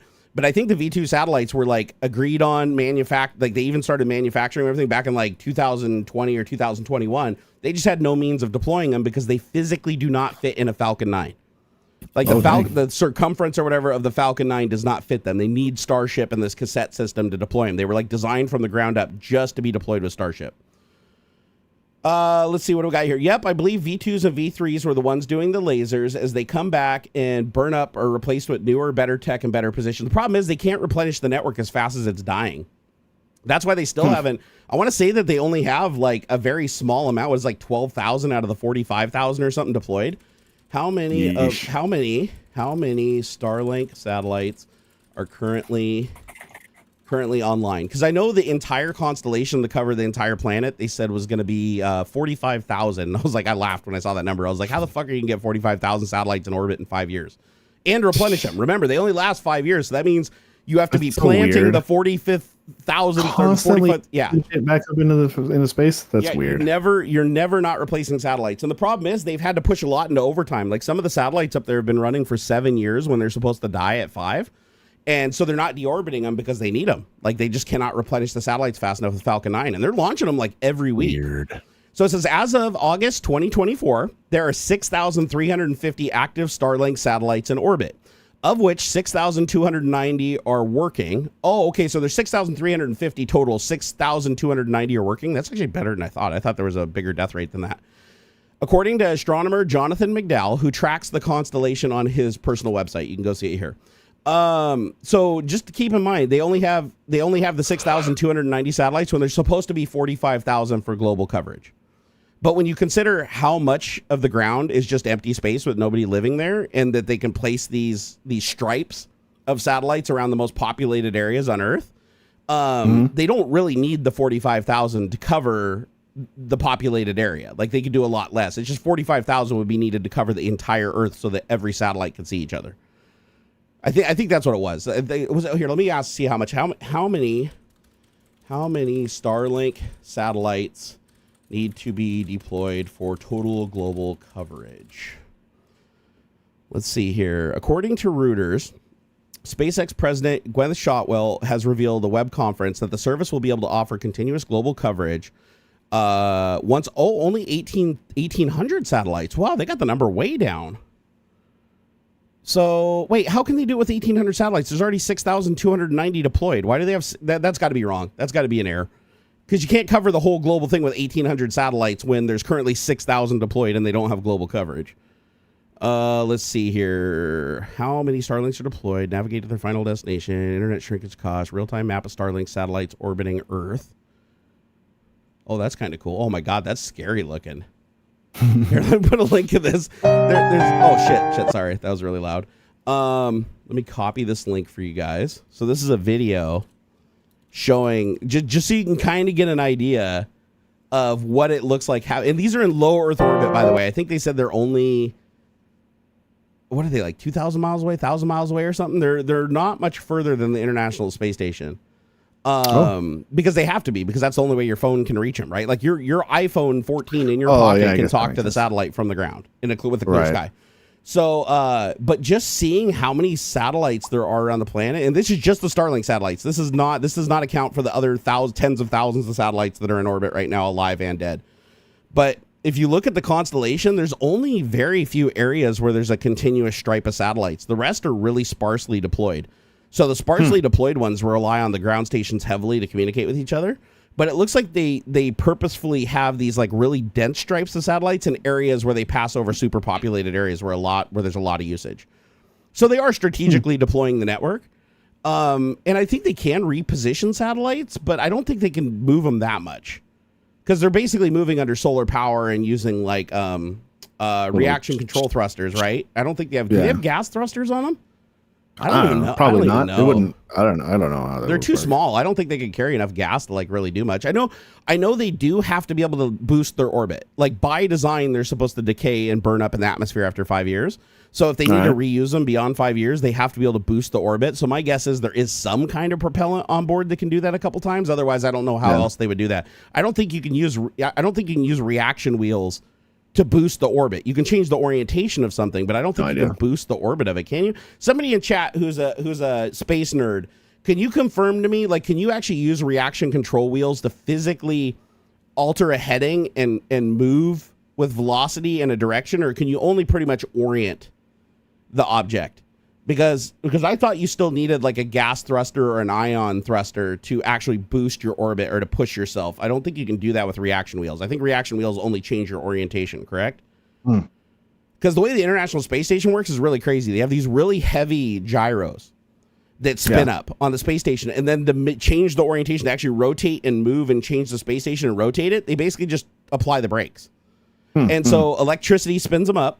They spin up in different directions to counter each other out so that, they can get velocity without moving the space station. And then they just break one on X, Y, or Z, and that's what rotates the whole space station around. That's how they can use electricity to change the orientation. I like Bobby T. He's like, oh, just keep asking ChatGPT. I know, good question. I'm like asking people in chat. It's like, I've got AI. I can do the AI thing where we don't need humans anymore, and I can just... Can you boost the orbit of a satellite with reaction control wheels, or do you need propellant or some other ion drive or some other drive? Okay, let's see. Okay, okay, so this method is fantastic for precision maneuvers and doesn't consume any propellant. However, there is a catch. These wheels can only spin so fast before they reach their maximum speed. When this happens, we say the wheel is saturated, and we need to use another method like thrusters to desaturate them. Oh, okay. Okay, so you can move it, but only up to its maximum speed. Once it's there, then you have to use another force so that you can slow it down and start over again. I guess that kind of makes sense. Okay. Neat, though. I mean, it's pretty neat that they found a way to just move shit and orient shit and just using nothing but electricity. Like, that's super cool. Right? They can use ion thrusters, too, but I know ion thrusters are horribly inefficient and they're slow as shit. Electroplasma motor, is that a thing? Sure, why not? Yeah, I'll take two. Hold on here. Okay, so we did the Li-Fi thing. My Li-Fi hydrometer, my hydro, widget fan will do that too. That is true. Hey, Brazil suspends X. Words. How many people heard about that? So They've done it. So Brazil has. I actually don't agree with a lot of what Brazil is doing, especially like where they're fining people. Did you hear this? $9,000 fine. US. Yeah, like basically, right? Well, so they say. Like, come on, how are they going to enforce that? How are they going to find them? You're right. Like, You're right. But just so you guys know in chat, Brazil has publicly stated that if you as a citizen, as a citizen of Brazil, if you are caught using a VPN to access X.com, you get fined $9,000 the equivalent of 9,000. It's like $8,900 US a day. Yeah, per day. Yeah, you access the site. Again, heck, I mean, how do they enforce EU, it? But the EU's threatening him the same thing because he's not following the rules, like for data privacy or something like that. Yep. So I don't know exactly what spurred this for Brazil, but fuck, we'll do it. Who cares? I mean, hey, they can do what they want.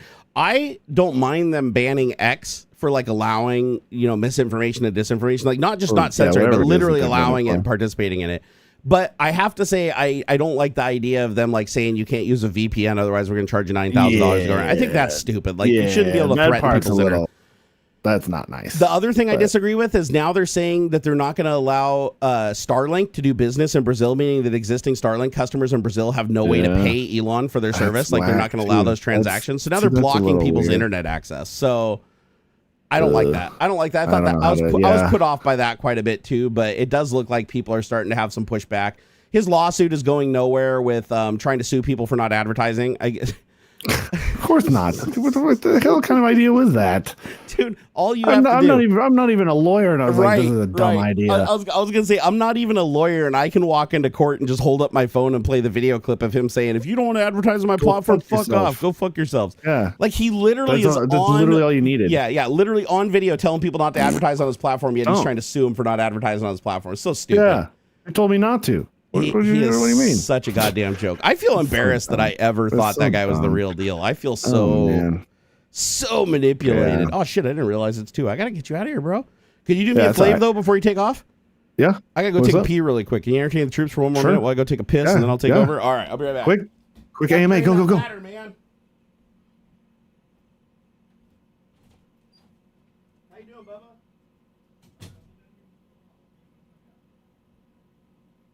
Nothing.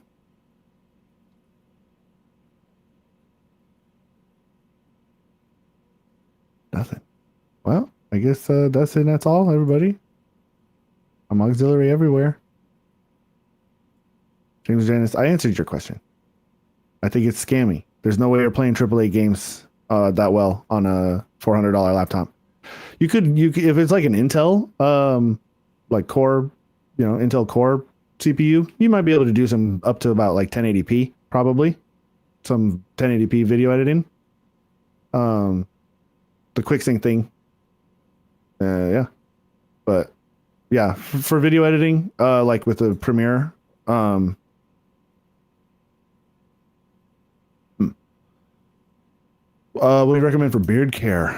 I don't really know. I brush it out. I use a just like a regular conditioner. I and then brush and comb it out. Eat your vegetables, vitamins and stuff. I know that like eating healthy and stuff, getting your vitamins and whatnot, helps a lot with the growth and whatnot, and it being nice. But that's just general hair care.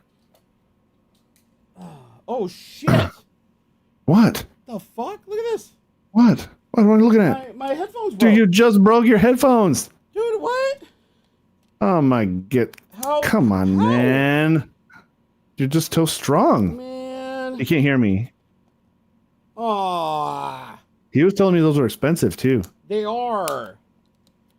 Gosh darn it. Not anymore. How expensive could they be if they just break like that? I tear mine off like this all the time. I just like. I guess I'm just rocking one.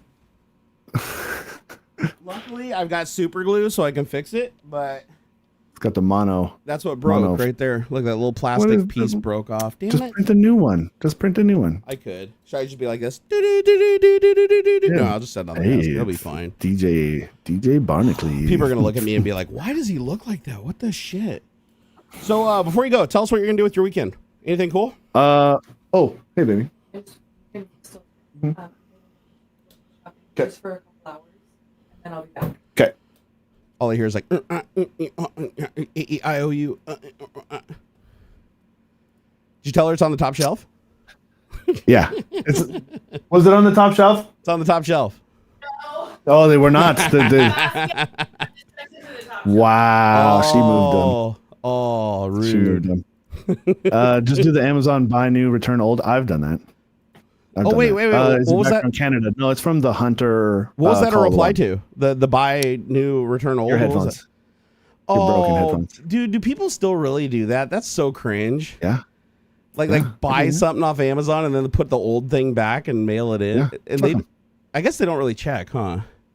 Yeah, a lot of times. Don't do it too much. Don't do it too much. If you return a lot of shit, they'll start like.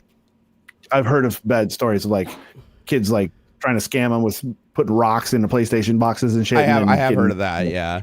No, I'd feel skeezy. I couldn't do it. Occasional thing here and there, like if these earbuds break or die or whatever, fucking Skull Candy wants me to send them. They want me to pay the shipping to send them with an RMA. I'm like, fuck you, man. I'll just send them back to Amazon. Get a fresh set that way. Yeah, I will say that Amazon's Amazon, like $1 trillion company, man, they can handle the RMA themselves. the reason I buy from Amazon and Costco though is they do have like the best return policies on it. Like you will never ever get. I even told my neighbor the battery died in his little electric mower.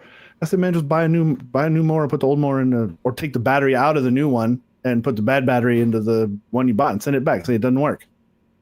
I have to imagine on expensive items though, they do have a human at least like opening the box and looking in there and making sure it's not like some old I wouldn't put something thing that's not there, like that doesn't work, and be legit. Say, hey, the thing just doesn't work, because you don't want them to just box it up, put it in the warehouse side, like an open box sale, and sell something broken to somebody else. Like that's whack. So be legit. Like say, hey, this doesn't work. It's broken or whatever, so that they actually will then do an RTV, a return to vendor, or an RMA. To the vendor and get it fixed. Is it weird that I'd feel bad even though I know that it's like doesn't hurt them in any way and they're just gonna throw all the shit and auction it off anyways is like broken? Yeah, right. It gets into a big pallet that somebody's gonna buy it from bulk or something and it's gonna end up in a pawn shop. And I mean you are paying like a yearly fee to have the I pay like $145 a year or something, man. Yeah. I don't think I'd personally do it, but I don't think I'm gonna judge anybody else though. But every once in a while I admit it. Don't tell Bezos. Be like throw an old one in there and just call it a ball. It's funny, they open up the box and the Nintendo serial code is like from 10 years ago, manufacture date 10 years ago, and they're whatever, just fucking throw it in the pile, sell it to China. Because I heard that they just all they do with the shit that gets returned, like even they don't even check to see if it's broken or not. If you say it doesn't work, they just take your word. Sometimes they just throw it on a pallet, wrap it in saran wrap, and just sell it off in big lots. Like I guess there's a site you go to buy the actual pallets from Amazon, and they just ship them to your house. There's a handful. I've never tried it, but I have seen YouTube channels where people have made huge amounts of money because they sell them at such a discount because people don't want to overbid and risk losing money. So it's like you can buy a pallet for like $800 that has like $50,000 of electronics that either work or don't. A lot. You can do it. There's a lot. There are websites and services that collect pallets of return stuff like that from all over, from Amazon and Walmart and all kinds of big sellers like that. And you can, one that I look at sometimes, it's probably not the best one, but it's pretty common. It's called bulk, bulq.com. And it's everything from clothes to office supplies, electronics. Sometimes it's like a big mix of stuff, and you can actually there's an invoice. You can look at the shipping, or so you can see exactly what it's supposed to be. To an extent, yeah. Sometimes it's like and it'll just be marked as like general, it's not even loading house goods or something. But some of them have like a straight up, here's the UPC code and stuff, and like this retails for $49, and the total retail cost of this pallet is $1,200, and we're trying to sell it for $450. My VPN won't let me get to that site. It's blocking it for some reason. I don't know. Is it considered nefarious at all, or? Yeah, it's not letting me through. Not to my knowledge. I'll have to double check because my VPN running local should be bypassing my block list on my router. So this would be my VPN blocking it, but it's not letting me get there. Let me know if it loads for you. I've thought about it. Yeah, it loaded for me just fine. Weird. Yeah, it shows up as the first search result when I type it in on Bing. So, and it looks legit. Like, it doesn't say it's sponsored, and it's the top result, and it has a high rating. So this one's actually super legit because they have an integration with eBay actually. So like if you buy one of these pallets, it's through like you make an account and whatever, and you buy one of the pallets, you can actually link your bulk account to eBay, and it'll populate as like a bunch of lists and stuff for you. Yeah. So these guys are fairly legit. I'm getting 406 not acceptable error. That's crazy. Mine it won't even load. I get nothing back. Oh yeah, I just got one. Okay, error 406 forbidden. Yeah, it's the VPN is for some reason NordVPN is not letting it through. Weird. I'll have to find out why. That's super weird. Yeah, a varnish cache server error 54.111 406 forbidden. Here's and a lot of it's like uninspected returns, right? So maybe some of this stuff is legitimately destroyed or broken or damaged in some fashion. There's others where they have looked through it and it's like, we know this is all good stuff. But here's a cheap. I'm just for S's and G's. Tons of people are getting forbidden in chat, even without VPNs. So yeah, this is bizarre. It must be just a routing issue going on right now. Maybe must be in Brazil. So there's one pallet. It's labeled monitors and projectors, general electronics, desktops, NA unbranded. Original retail $11.96. They want $2.15 for it. And then here's the manifest. It's got a 27-inch Asus monitor, two 27-inch Asus monitors. One of them says demo. A 24-inch gaming monitor by Asus that says demo. Dude, you could make like. Do they say whether the shit works or not, or is it just like they don't tell you? Some of you can filter and say like these are known good. A lot of the cheap ones are uninspected returns. I'd imagine. But what I was thinking is, man, you could probably make a good living buying a pallet and just breaking it out and selling it on like Amazon or Facebook Marketplace to your local neighbors and shit. Well, here's a couple Asus monitors and maybe one of them or two of them's broken, but I bet you could get an RMA for it. It's got a UPC code and stuff. I wonder if that's where the YouTube. So there's a YouTube channel I watch where this guy buys gaming consoles, like pallets of broken gaming consoles, and he gets them, and it says unknown if they work or not, but it says most likely they don't work. And he goes through them and tests them. He'll buy like a lot of 20 of them, and out of the 20, 5 will work with no problems. And that's all it takes. And the whole pallet cost him like two consoles, like 2 brand new consoles, and he gets like 20 of them. What is this one? And then the ones that are broken, he just buys the parts and repairs them, or sells them as broken on eBay for like a fraction of the price and just makes his money. Right? Yeah. What is this? Here, there's this Asus one they say is. I guess everybody's going to become a reseller in the future. Hey, you're either a content creator or a reseller. Those are the only 2 jobs that AI isn't going to be able to completely replace. Yeah. That's wild. I've thought about it. Like sometimes when I'm, if I have some extra bucks, I'm like, oh man, I'll spend $300 on one of these, I don't know, general electronics, right? Monitors and stuff. Well, I just bookmarked it. So I got it on my desk because I'm going to see if I can get it to load outside of the VPN. Because I do want to check it out. Because I think it would be neat, even just for like a YouTube video, if you could find like a cheap little pallet for a couple of $100 or whatever, just to buy one and make a video like taking everything out and trying it, right? See how much of it works and how much of it doesn't. The stuff that doesn't work, either take it to PC Recycle or whatever, sell it for scrap, or throw it up on eBay if it's like valuable items that people want to buy for parts, and the shit that works, just like sell it on the local marketplace. Yeah, because then you don't have to deal with the eBay's fees and shipping back and forth and stuff. It's like weird. What? Oh, Gaming Matty Rock says I can't get to it with via Proton VPN, but can without it. So I'll try without my VPN too. I wonder if other people in chat that are having the same problems are also using VPNs. I wonder if VPNs blocking them for some reason. What about Hooker AI? Won't take that away.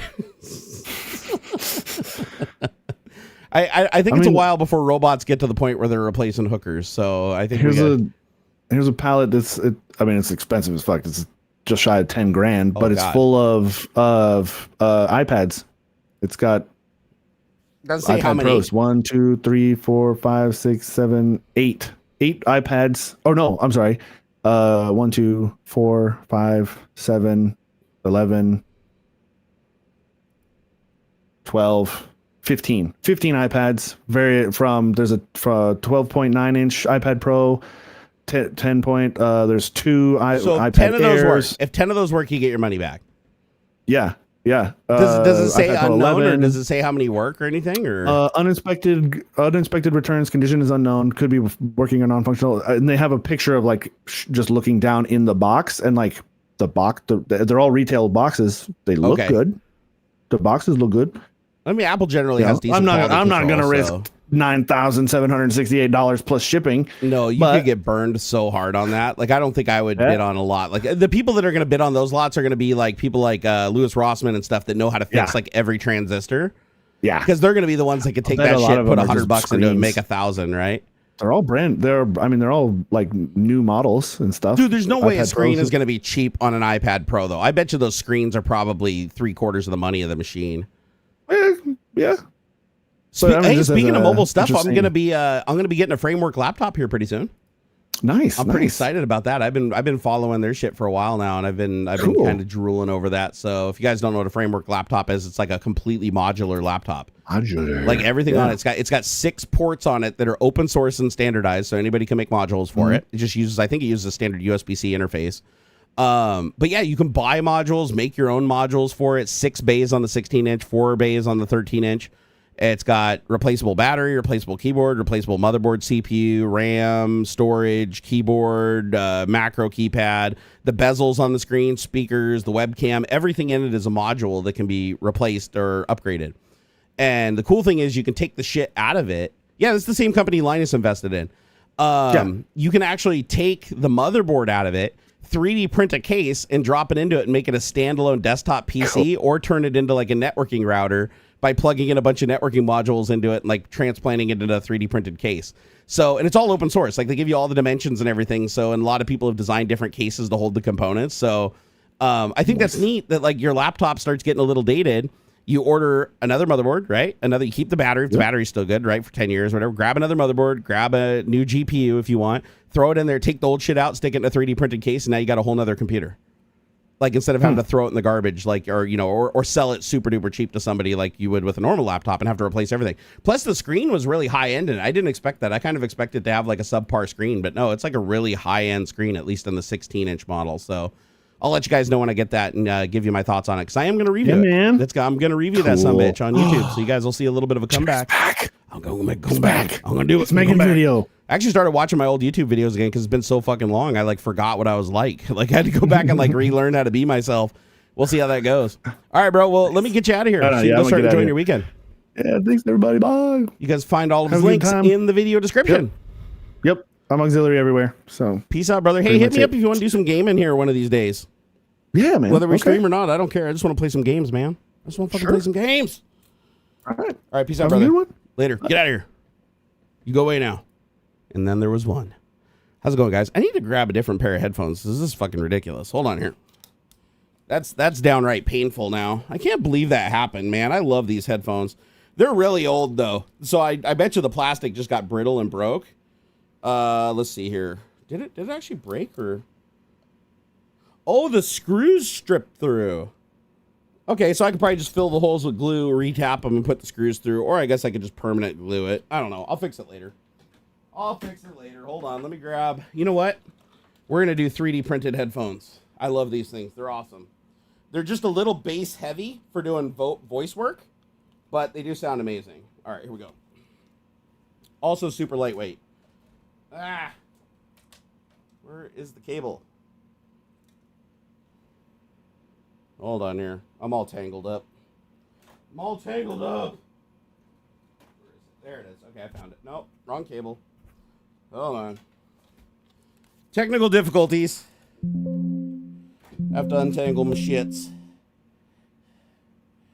There we go. This actually has a really nice cable on it. Have you guys ever seen 3D printed headphones before? It's pretty wild, actually. Okay, let's see. So it goes like that. So grab this. Fish it through there. Oh, well. I ain't got time to untangle it. I'm just going to plug her in as is, and we'll just roll with it. Okay, check. Ooh, those are bassy. I forgot how bassy these bitches are. Oh, man. Yeah, these are definitely ones you have to EQ. These are just freaking mega bass. I'm like, hey, ladies, how's it going? If you guys can hear how much bass I'm hearing right now, holy shit. Wait, can you guys not hear me anymore? What happened? Oh, I'm back. All right. Sorry, I accidentally pushed a key or something and went to the wrong scene. Mulbird. All right, I'm back. God, these are bass heavy. Holy shit. I didn't realize how bass heavy these are connected to the Rodecaster Pro. I probably have to go in and like reclassify them as a different headphone. These are actually made by, I think it's Hedemy. I want to give them a shout out because these guys sent these to me after a long time after Linus Tech. And let's see here. Hedemy. There it is. Okay, so Hedemy. So it's Hedemy. I'm going to give you guys a link to these guys. They're awesome. So these are 3D printed open back headphones that are super, super bass heavy. But again, you can also print closed backs for them. Everything on it's 3D printed. The strap on the top, even this is TPU, like the little piece that goes against your head. It's all plastic, like everything. The only thing that isn't printed is the drivers and like the electronic connections for like the cables and stuff. Everything else 3D printed. The cups are 3D printed, multiple parts, all the adjustments, all the clicks and everything. All the sizing stuff, all 3D printed. It's ultra lightweight. They weigh probably half as much as my Sony cans that look like they're way smaller. They actually handle a really decent amount of power too. I was actually shocked by like how much power these things can handle. And like I said, super, super bassy plugged into the Rodecaster Pro. I don't know why. They're not nearly this bassy when I plug them into my Griffin amp. So, they stay very cool. Very, very cool. They're really lightweight and they're open back. So total airflow, really, really comfy cushions, a lot of space for your ears. Like you can see in there, super, super comfortable, super cushy, plush, very lightweight ear cups. And I think you can buy the kit. I want to say the kit's like under $100. So they're actually really cheap. Oh, it's Hedemom. Hedemom is out. Thank you for correcting me. Hedemom is the name. It's spelled Hedemame, but it's Hedemom. But they're badass. And the engineer that designed these also designed a really cool laptop stand I'm going to be 3D printing here pretty soon too. Joseph said, where did my favorite YouTuber go? Well, if you're talking about me, I'm right here. But I haven't made YouTube videos in a long time, but I will eventually. Remember you said something about bamboo printers. What is your opinion again? I don't like bamboo printers. I think they're good printers for the money if you don't mind being in a closed source ecosystem from a company that steals IP from open source and doesn't, credit them. But if you don't care about any of that shit and you only care about like print quality per dollar, like they're not bad. And the replacement parts for broken shit is actually pretty decent as long as you can get them. That's the problem is as soon as they go out of business or as soon as they stop producing that printer, like good luck ever fixing it again. Cause it's so closed source, but yeah, I mean, I don't personally like them. I don't like how they run the company, but kind of like Apple, it's like a lot of people buy their printers because they do produce decent quality prints for the money. And their AMS system is pretty much like unmatched. Like I don't know of any other printer out there that has a automated material system that's just plug and play right out of the box without any kind of building or calibration or anything like that. So it's super wasteful. Don't get me wrong, but if you're looking for a multi-material system enabled FDM 3D printer, there's not many other options until you start getting into some really serious money. You end up getting something better for that money, but it's still serious money nonetheless. What was the key to access the old Windows Start menu? Oh, Windows key X. So hold down Windows key and press X on the keyboard, and that brings up the old system menu, which will get you to like installed apps, power options, event viewer, system device manager, network connections, disk connections, like all the stuff that you normally would need for like settings and stuff. It's Windows key X. One of the commands I use quite a bit. I'll have to say Windows 11 has a shitload of macros. like they're honestly, if you're feeling brave, sit down, hold down the Windows key, and just push every key on the keyboard. Then hold down the Windows and Control key and press every key on the keyboard. Then hold down the Control key and every key on the keyboard. The Control and Alt key, every key on the keyboard. The Control Shift key, every key on the keyboard. The Windows Control Shift and then a key on the keyboard. You can go through and just map the whole thing out and find all kinds of crazy shit. Like a lot of people don't know that Windows Control Shift B will reboot the graphics driver.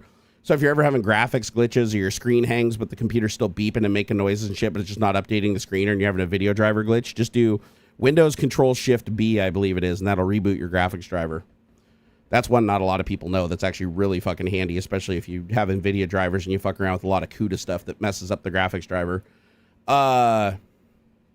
Other cool stuff I use on a daily basis. If you guys want to know all my most used hotkeys, Shift Control Escape opens up Task Manager. Really helpful when your computer's glitching out, Windows are not responding, Explorer's not responding. You need to get in there to kill processes and shit. So Windows Shift Escape gets you Task Manager. Another one of my favorites that I use is window snapping, which is Windows plus arrow keys, or Windows and Alt plus arrow keys in Windows 11 to do thirds instead of quarters for like moving windows around and quartering them off and like maximizing how many things you can have on one screen. Let's see. What other stuff do I like? One that I probably use more than anything else is Windows key Shift S. So Windows key Shift S is the snipping tool. And if you use Windows 11, the snipping tool doesn't just do window snipping or screen snipping anymore. It also does video. And you can also do video with audio, or you can do video with narration from the microphone. So it's actually a really well-built tool now. Back in the day, a lot of people used external tools to do it, but now it's a really well-built internal tool. You just Shift S, or if you go into settings, you can map it to print screen. So when you press print screen, it just opens up the snipping tool. Really super handy. Love it. Use it every day, many, many times. Another good one is Win plus, here, I'll type them in chat, or Win plus period. This one I use a lot. So that one gives you the emoji window in Windows 11. I think it does in Windows 10 too, if I remember, but it might only be Windows 11. But if you do, if you do Windows key period or Windows key semicolon, it brings up the emoji menu. And so if you have a text box selected, it allows you to search and insert emojis and animated GIFs and stuff like that. Really, really, really handy. Joseph said, wow, I didn't know about the snipping capabilities, going to experiment and might ditch ShareX. Yeah, I prefer it. It probably doesn't have as many features as ShareX. Like a lot of the third-party tools usually have a lot more feature-rich shit built in. But because it's built into the operating system at a low level, it tends to be a lot less glitchy and a lot more reliable. And that's why I like it personally. Oh, yep, Windows key V for clipboard history. You have to enable it, though. Clipboard history isn't enabled by default in Windows 11, but if you enable clipboard history, WinV is amazing. Because then you can copy as many things as you want into the clipboard, then you hit WinV, and you can go down a list and select what you want to paste from the clipboard from your last N number of copies. And not only that, but you can also select how it's pasted, whether you want it pasted as clear text or you want it pasted with formatting enabled. Like, you get to pick a lot of stuff. Control Escape opens the start menu. That is true. If you're on a keyboard that doesn't have a Windows key, Control Escape does the same thing. So Control Escape opens your start menu, just like if you tap the Windows key. But because a lot of people still use old Windows Model M keyboards and stuff like that, they have Windows key Escape to navigate around the Windows key. I don't think it works for everything, though. I don't think you can do Windows key Escape combined with other keys to get the same result as Windows key plus the other key. But I don't know. I've never tried it, honestly, because I've always had a Windows key. Let's see here. Oh, it asks you to activate first time you use the shortcut. Oh, I didn't know that. I thought you had to go enable it. Okay, well, at least it asked you. That's cool. Let's see what else we hear. Will Windows operating system go to subscriptions like Office 365? If Windows gets their way, yes. Microsoft has been trying to make Windows a subscription-based operating system since Windows Vista. Like literally every operating system starting with Windows Vista, right, up to Windows 7, 8, 8.1, 10, every single time we started those projects, the goal was for it to be a subscription-based operating system when it shipped, but the infrastructure and internet adoption wasn't at a point yet where they felt comfortable doing it by the end of the project. But the goal has always been to make it subscription-based because Microsoft makes their money off of services. Because like one thing that Microsoft always told us when we were there is that, listen, if we sell a license to Windows, we're one and done. Like they can use that operating system for 100 years if they want to and never pay us another dollar. With more modern operating systems that have subscription services, that's why they've also moved to like Office 365 and stuff instead of just selling you Office license once and then you're good to go. Now they make it a monthly thing and then just bring infinite upgrades into the picture. And they want to do that with operating systems too because they just get so much more money that way. The only reason they haven't done it so far now is because the information that they gather from the users is so much more valuable than the subscription. So if they charge people a subscription, many people won't upgrade to the next operating system unless they're basically forced to, which will take years and years and years before they drop support for the previous one. So they'd rather you even just pirate it. Like that's why Microsoft doesn't care if you pirate Windows 11. Like they straight up have 100 projects on GitHub that have been reported 1 million times for piracy, for using third-party activation servers and abusing the 1 month code that they give you in MSDN to basically infinitely register as many computers as you want. They don't care. They want everybody on Windows 11 because Windows 11 telemetry provides so much more personal data than Windows 10 and every operating system before it. So they want everybody on Windows 11 even if you don't pay them $1. They don't care. They would much rather you not pay them and pirate it and be on Windows 11 than stay on like Windows 10.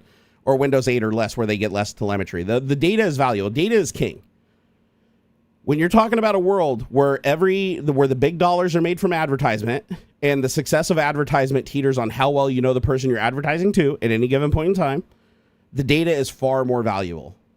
And not only that, but now we're training AI. And part of training AI to be useful for users and stuff, so that they keep coming back to it and using it over and over again, giving you even more personal information, is to make it useful by taking everybody else's data and training it off of it. Therefore, it becomes a jack of all trades. It knows what everybody else knows. It can aggregate it all together, whereas people don't always find each other and share that information. Oh man, my stomach just got really upset. Hope I'm just thirsty. I forgot I didn't eat anything this morning because I woke up super late. I was supposed to be up at 10, eat breakfast, drink my coffee, take my medicine, and then be upstairs to stream Tech Talk. The alarm ended up not going off for my wife or I, so we slept in till 11. Literally, I woke up to a message from Aux saying, hey, I'm ready, let's go. Oh, I got a little zit, I got to pop it here. Sorry, I have to pop zits, it's my thing. So, Aux is like, I'm here, ready to go. I'm like 11:01, just woke up looking at my phone thinking it's 10. I was like, oh shit, I'll be right up there. So I had to run in the bathroom, take a dump. My wife was making me a coffee while I was taking a dump, took my medicine, put on my testosterone, couldn't take my pain medication because that has to dissolve under my tongue for 15 minutes to half an hour. And so I came up here, no pain meds, no food, empty stomach with coffee and my max dose of Adderall. So that's probably why my stomach's upset now in hindsight. Oh God, I hate zits. I hate zits so goddamn much. I'm glad I didn't go through like an acne phase in my teens, because I basically didn't go through puberty till I was like 30. Fun fact, if you press, oh, I'm not saying that. James Janus is trying to get everybody to close their windows. Oh, Balliet Brand, no worries, dude. You can ask. I'm an open book when it comes to my medications. I think that it's important that people don't stigmatize medication. People should not feel bad about taking everything. It's a tool just like anything else to improve the quality of your life. And just because it's not for one person doesn't mean it's not for you. He said, how many, if not too personal, milligram of Adderall do you take? Do you take XR, IR, or both? So immediate release versus extended release. My doctor prescribed me both, XR for morning and IR for afternoon booster. Yes, that's actually really common. I take the same thing. So my prescribed dose is 30 milligrams. Oh man, it's really red now. At least it's popped. So I take 30 milligrams XR in the morning, and then optionally take 10 milligrams IR immediate release in the afternoon, 8 hours later. I normally don't take the booster, and I usually don't even take the 30 every day. I usually take it maybe like 2 out of 3 days, sometimes less. So when I refill the prescription, I usually still have some left. Because some days I don't feel it. Like I only take Adderall when I absolutely need it to focus. If it's a day where I'm laid up in bed and there's no reason for me to have laser focus, and I can just chase squirrels with a remote in my hand and YouTube, I prefer not to take it. I'm one of the few people, and apparently this is like few. Adderall is an incredibly addictive drug. It's an amphetamine. Amphetamines are heavily addictive to a lot of people. Luckily for me, I'm not one of them. I can take Adderall every single day for months on end, and they just run out of pills, never call my doctor, not to get a refill. The pharmacy can be completely out of the medication. And other than me just chasing squirrels and feeling a little run down, I get no negative effects. I don't get any kind of stomach ache. I don't get any flu symptoms. I don't get the shakes. I don't get any oxygenations or heart rate changes. Like the only thing that really changes when I don't take Adderall is my body temperature comes down about 1 degree. That's it.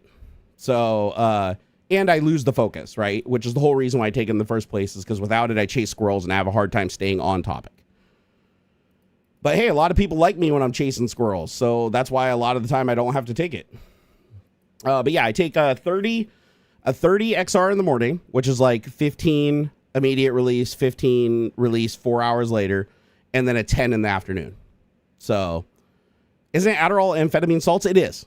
Nick, yeah, Adderall is just amphetamine salts. That's all it is.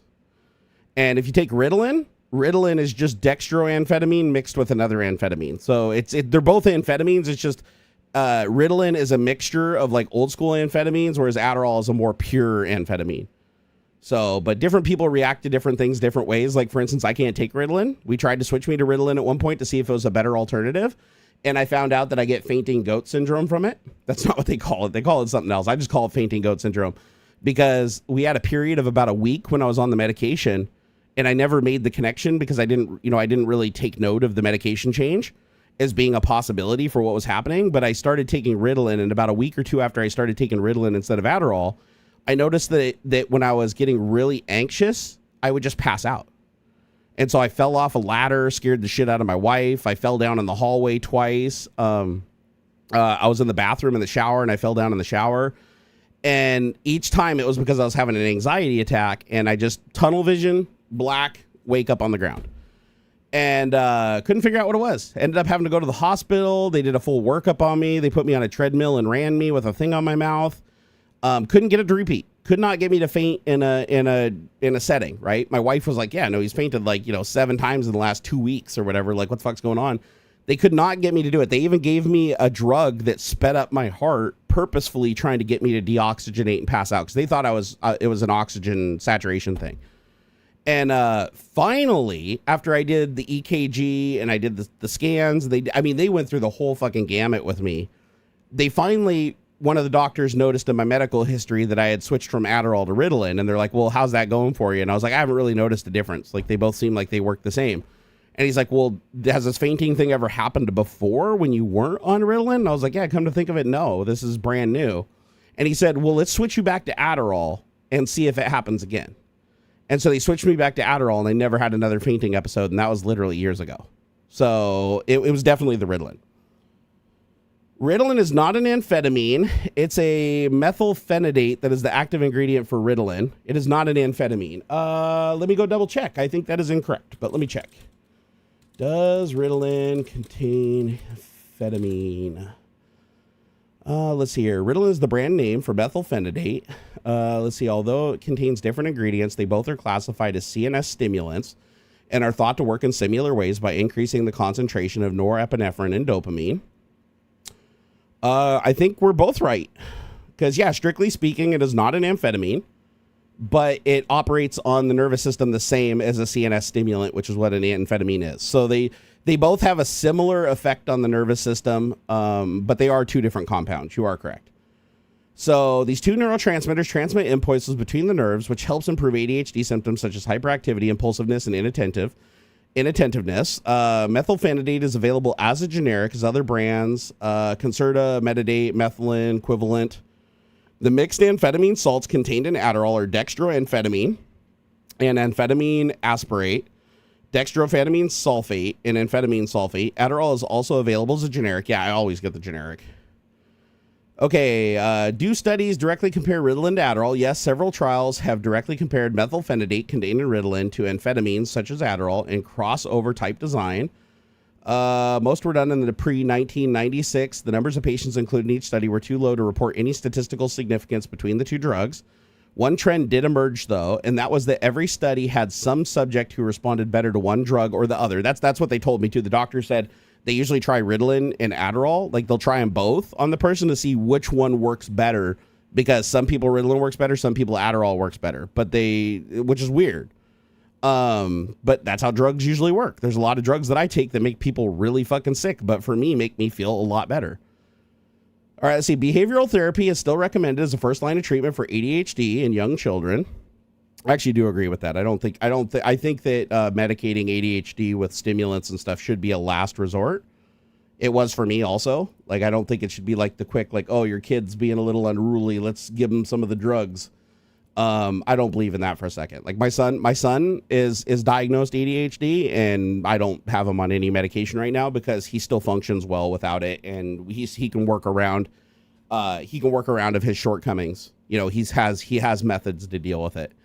But if he gets to the point as he gets older, which can often happen with children that have ADHD, then if he wants to medicate, that's going to be his decision, not mine. They didn't prescribe Riddle out. That's actually funny. James Janus said, I have never taken one. I take ADHD meds and external release. What is it like when you take a booster? It's just fast acting. That's the only difference. So wait, did this just die? Oh, I'm out of battery. Gotta put this back on the charger. Hold on. Where's my charging cable? I need some electrons over here. Here we go. Steal some electrons from you. Put some electrons into you. Let's see, are you dead? Yep, you're dead. All right. Gotta let that bad boy charge back up. Now you guys are gonna see me get nice and sweaty. Okay, so a booster works exactly the same as XR. The difference is XR is like 2 doses. One is immediate and one is time release. So when you take an XR, it releases the first dose within, I think it's 45 minutes. That lasts you for 4 hours.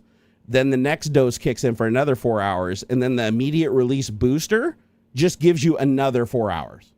So in different people, it'll stay in their system for different periods of time. But for me, it's like 3 to 4 hours.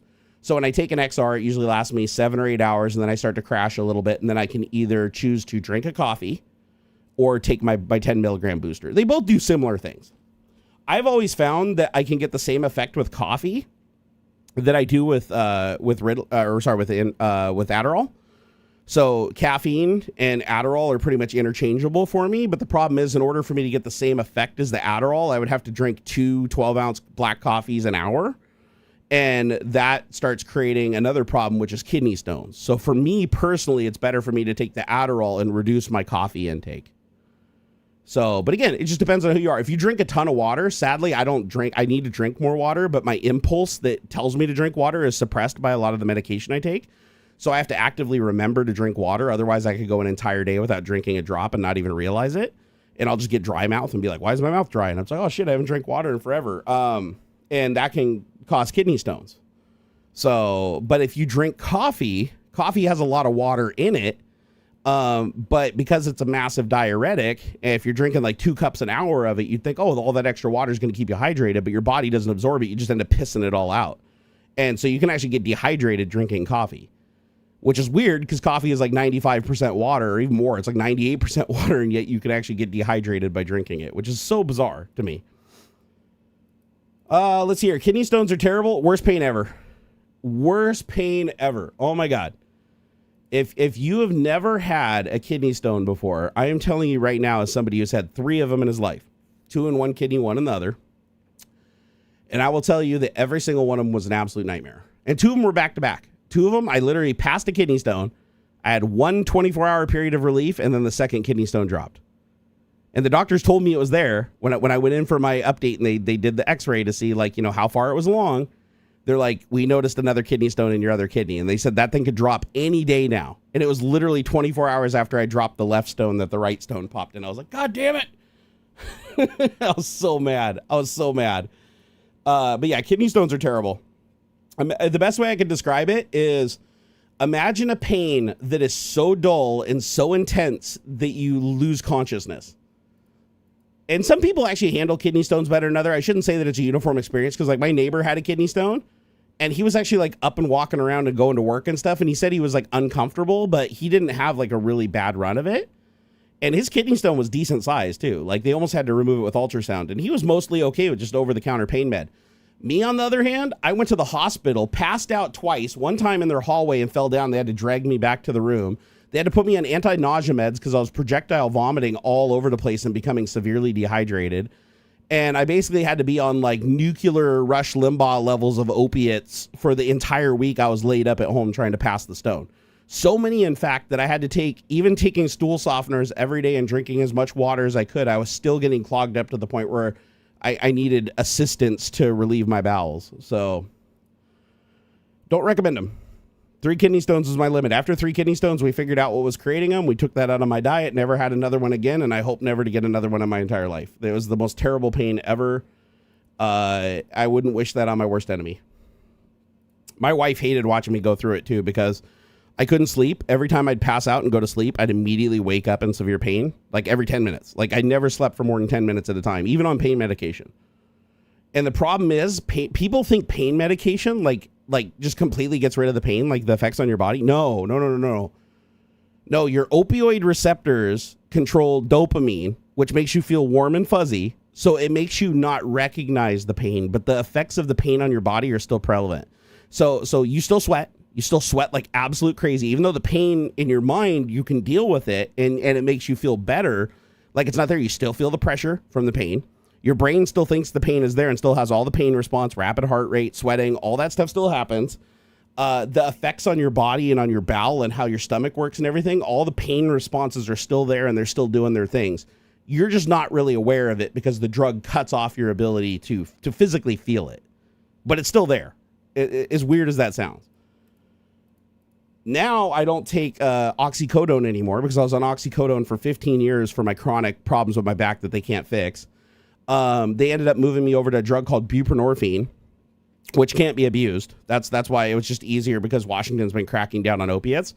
And by transitioning me to a lesser opiate like buprenorphine that can't be abused because it literally clogs your opioid receptors, so you can only get about 40% pain relief. And then after that, doesn't matter how many you put in your mouth, how many you dissolve under your tongue, it has no effect at all beyond that. It's also a lot longer acting, stays in your system for 72 hours. So unlike oxycodone, where you can literally suffer withdrawal within 12 hours, with buprenorphine, it doesn't even begin any kind of withdrawal feeling for 72 hours, and it doesn't get bad until like 5 or 6 days. So you have a lot more time between doses where you have to worry about like withdrawal becoming an issue. And it's a lot easier for pharmacies to prescribe. Like you don't have to do the back and forth with the oxycodone was absolutely ridiculous. Like, so in a way I prefer, even though I don't get as much pain relief, I prefer being on the buprenorphine. So, let's see here. Necromancer said, I've seen big and spiky kidney stones. How is damage not done when passing them? Oh no, massive damage is done.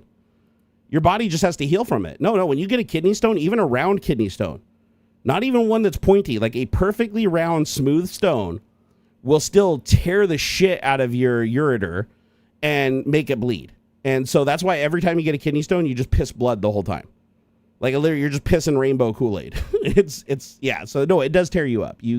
It's just luckily that tissue repairs really fast. There's like a lot of organs inside of your body that repair really fast. Like your lungs repair really fast. Your liver repairs really fast. Your ureter and like small, usually your intestines, as long as they're not diseased and they're healthy, heal really fast. That's why they give you meds to open the tubes. Yeah, it's called Flolin or something. Flomax? Is that what it's called? I think it's called Flomax, the drug that they gave me when I had my kidney stones. And what it does is it opens up your ureters. It makes them dilate so that the stone can move more freely.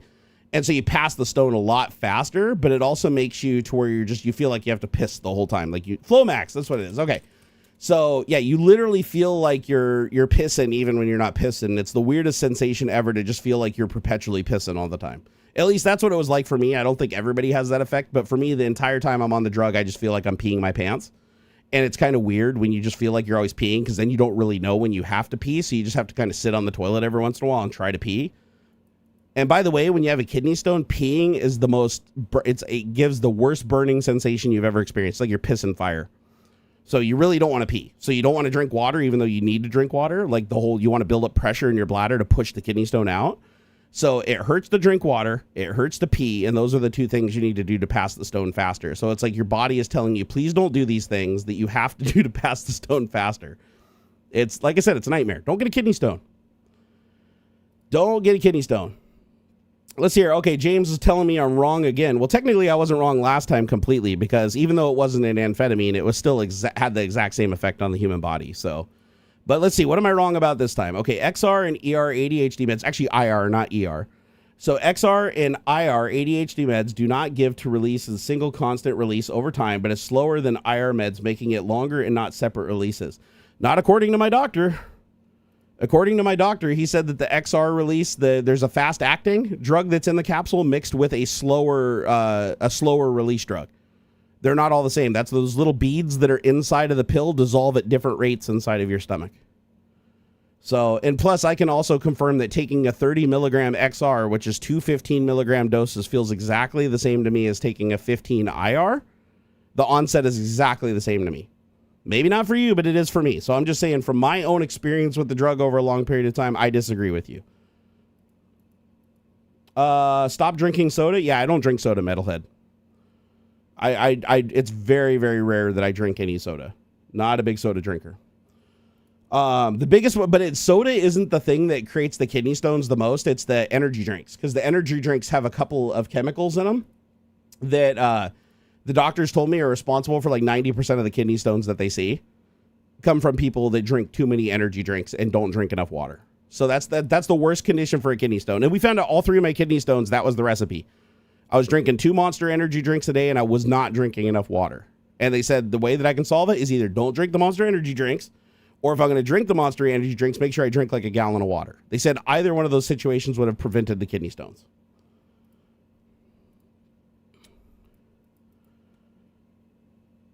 ER is extended release. Ritalin, they don't make XR. Oh, no, I was talking about Adderall. I wasn't talking about Ritalin. So ER for Ritalin is like XR for Adderall. And I've taken both drugs, James Janus, just so you know. I've taken both Ritalin and Adderall. So, again, I came off the Ritalin because I have an adverse reaction to it that causes me to pass out. So, for me, Ritalin has a much more aggressive, like milligram for milligram at the potency levels. It has a much more aggressive effect on raising my heart rate and causing me to faint. And Adderall didn't have that effect. So, that's why we ultimately stuck with Adderall. But, no, I've been on both drugs. But I believe you. I believe that they call it ER with Ritalin and they call it XR with Adderall. But I'm just saying they're both nervous system stimulants. So they both work in a similar way. But if you want to niggle over the details, that's perfectly fine. I don't really care. I'm just telling everybody that ADHD meds is ADHD meds, and you got to try multiple of them usually to find out which one works best for you, because they don't all work the same on everybody. But yes, I've had them all. I haven't had Concerta. I haven't had any of the big name brands or whatever that are a mixture of Ritalin and other things. But I have had the pure Ritalin and I've had the pure Adderall. Those are the generics for them. So methylphenidate and amphetamine salts. Those are the things I have had. Let's see what else we got here. Joseph said, have you used Claude 3.5 for coding? I've heard it's better than ChatGPT 4.0. Yes, I have. Claude is awesome. Claude Opus. So Claude 3.5 Opus is my favorite model for coding by a lot. Let's see here. Have you taken Mideas? It's like an amphetamine like Adderall. It's supposed to last 16 hours. No, I haven't even heard of that. Let me look that up. Hold on. I want to see what that is. That's one I haven't heard of. All right. So Mideas, let's see here. Okay. So generic name, amphetamine and dextroamphetamine salts. Wait, that's Adderall. Okay, so is it like a slower release? Let's see. Okay, related or similar drugs, Adderall, Vyvanse, methylphenidate. Okay, so Mideas is central nervous, a CNS stimulant, prescribed medicine used for the treatment of attention deficit hyperactivity disorder in people 13 age or older. Let's see. Before taking it, yeah, heart problems, same stuff. Interesting. So it says at the top that it's amphetamine and dextroamphetamine, which is literally Adderall. It does say extended release capsules, so maybe it's how it releases it. But in theory, like if it lasts 16 hours, this might be something I'd want to try for sure, because if I can avoid having to take the second dose in the afternoon, that would actually be nice. Is there a generic though? Yeah, see, they list the generic, and the generic is amphetamine and dextroamphetamine mixed salts, which is exactly what Adderall is. So they're saying the generic for Mideas is exactly what I'm already taking.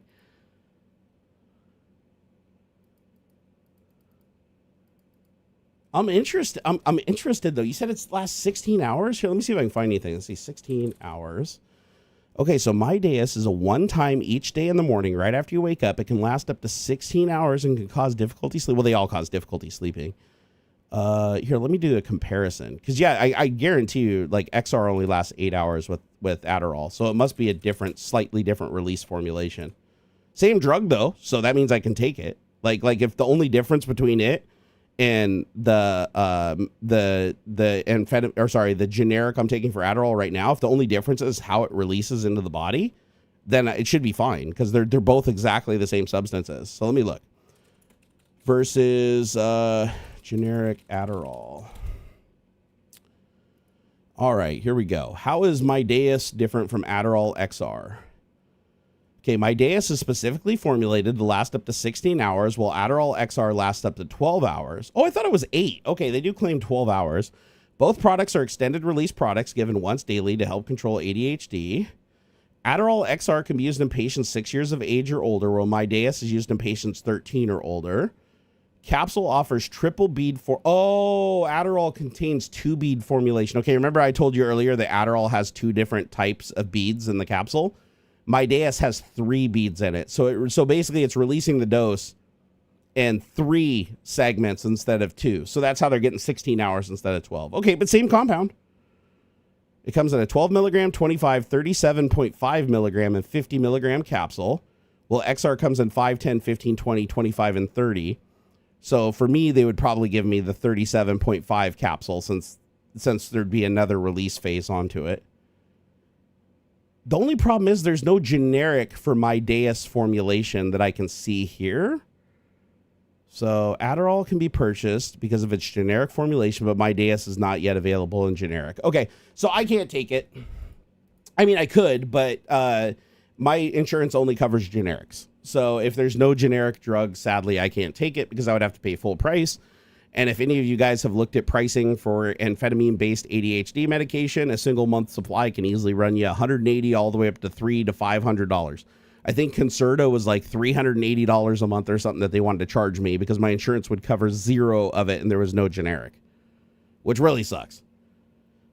Michael Weasler says, Wikipedia says Adderall and Mideas is the same medication. No, I found a site that actually did explain the difference. They're the same med. They're the same substance. So both Adderall and Mideas contain amphetamine and dextroamphetamine salts. So a mixture of two amphetamine salts.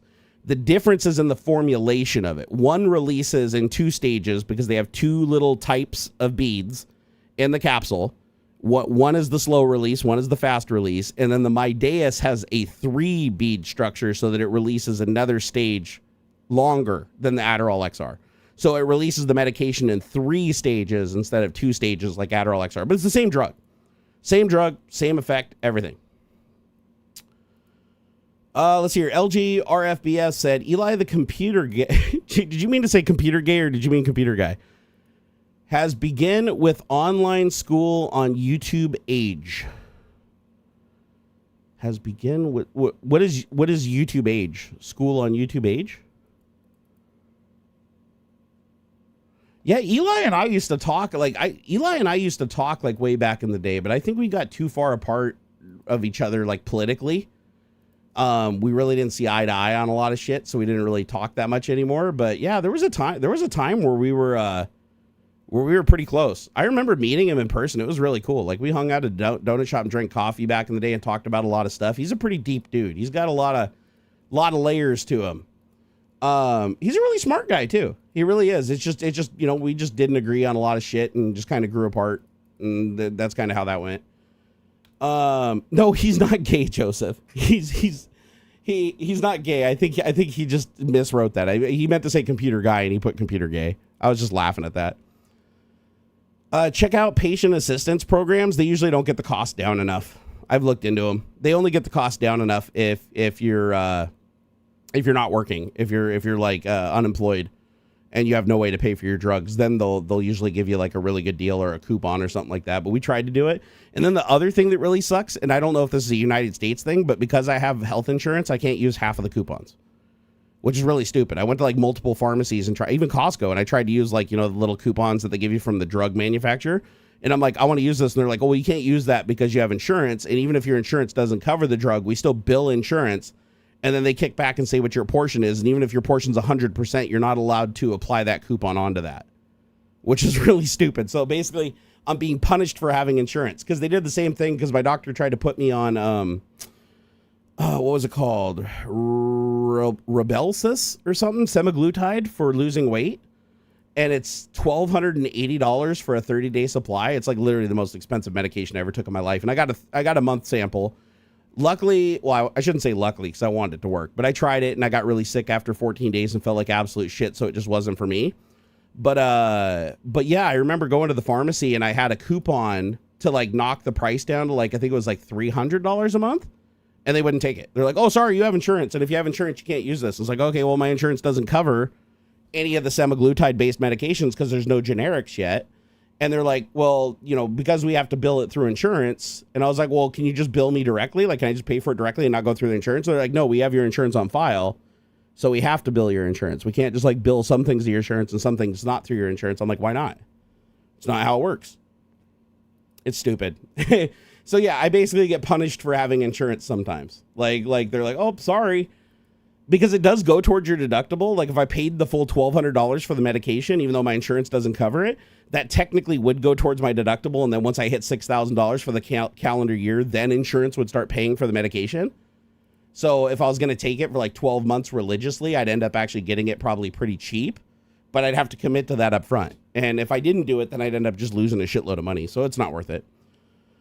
Couldn't you go to a different pharmacy that doesn't have your insurance on file? No, because they can look you up in the system. So like there's a system that all the pharmacies look at to prevent you from being able to get a drug from another location. Like, for instance, let's say my doctor writes me a script for oxycodone and I go to a pharmacy and I give them a photocopy of the thing and they give me the medication. I could go to another pharmacy, get it filled again, go to another pharmacy and get it filled again. So for the drugs now, they have a system that stores all this information. So if you put your insurance in one place, anywhere in the United States you go to the pharmacy, they look you up by your name and your ID and your social security number, whatever. I don't know if it's your driver's license number or if it's your social or whatever. They put your name in the system and it pops up and tells them exactly like what drugs have been filled at what pharmacies, where in the network, tells them what your allergies are. Like if you ever told a doctor what your allergies are and they put them into the system, those are usually also in the pharmaceutical computer. So we live in a day and age of like everybody sees everything. And the reason I know this is because I tried, honest mistake. I had a script for my oxycodone back in the day. And this would have been before COVID. So say 5-6 years ago, right? So I added my script for my oxycodone that I get every month. It has to be a handwritten script from the doctor because of the medication being like class 3 or schedule 3. They have to write handwritten. I have to pick it up from him in person, deliver it to the pharmacy in person, and then my wife can pick up the medication, but I have to give approval for it. Whole process, right? Luckily, I don't have to do that anymore with the buprenorphine. The buprenorphine can literally just be delivered to my door from the pharmacy. So I go in there to fill my oxycodone. They tell me they don't have any. This is like during one of the shortages. That was another problem with oxycodones. There's always shortages with it. You had to shop around, figure out who had it, try to get it to your pharmacy because you're only allowed to get it from one pharmacy. You sign a contract saying, I will only get this drug from this one pharmacy to try to prevent you from trying to sneak around and screw the system. So anyways, pharmacy didn't have it in stock. I was completely out. I didn't feel like going through withdrawal, and they said they wouldn't have more until like the weekend. So it was going to be like 3 days, right? So I went down the street to Safeway, to the pharmacy there where I've gotten drugs before, and I gave them the script. And as soon as I gave them the script, they come back 5 minutes later and say, sorry, you're locked out of the system. We cannot refill this medication. We cannot give the script back to you. We have to hold the script, and we have to report you in the system for circumventing the system, and your doctor won't be able to refill your medication anymore. I'm like, what in the shit is happening here? I'm like, call the pharmacy that I just came from. They didn't fill my medication. But here's the thing. They put it into the system. They didn't say that they filled it, but they said that the script was into the system. So because it was in the system in two places at the same time, even though neither one of them filled it, they immediately sounded an alarm in the system that locked me out of it. So then my doctor, who was on vacation, otherwise I would have had him just write the script to the new pharmacy and cancel the other one, right? He was on vacation. So I basically had to go through withdrawal for like 4 or 5 days until he got back, like cold turkey, which I've done a million times, by the way, over 15 years taking that med. It's inevitable. Then he finally got back in office, realized the whole mistake, went into the system, canceled it out, said that no, this was an error on his part. It had nothing to do with me, reinstated it, and got the prescription filled for me. But I was like, are you serious? Like, how broken is our goddamn system? Like, it even said that it wasn't filled. Like, it showed that the other pharmacy did not fill it. It only showed that they had the script, but they could not fill it. And yet they still saw that as me trying to circumvent the system, just trying to get one prescription filled somewhere. So stupid. But that's how it is here in Washington. Washington, anytime you do anything involving a Schedule 3 narcotic, which is most opiates, yeah, it's a whole fucking dance. It's such a pain in the balls. Which is weird because buprenorphine is also an opiate, but it's considered a lesser opiate because it's mostly used for getting people off of opiates. It's used as a precursor to titrate you because it's a much longer acting drug with much less efficacy. But they also use it for pain relief, for chronic pain relief, because where oxycodone is like pain relief, pain.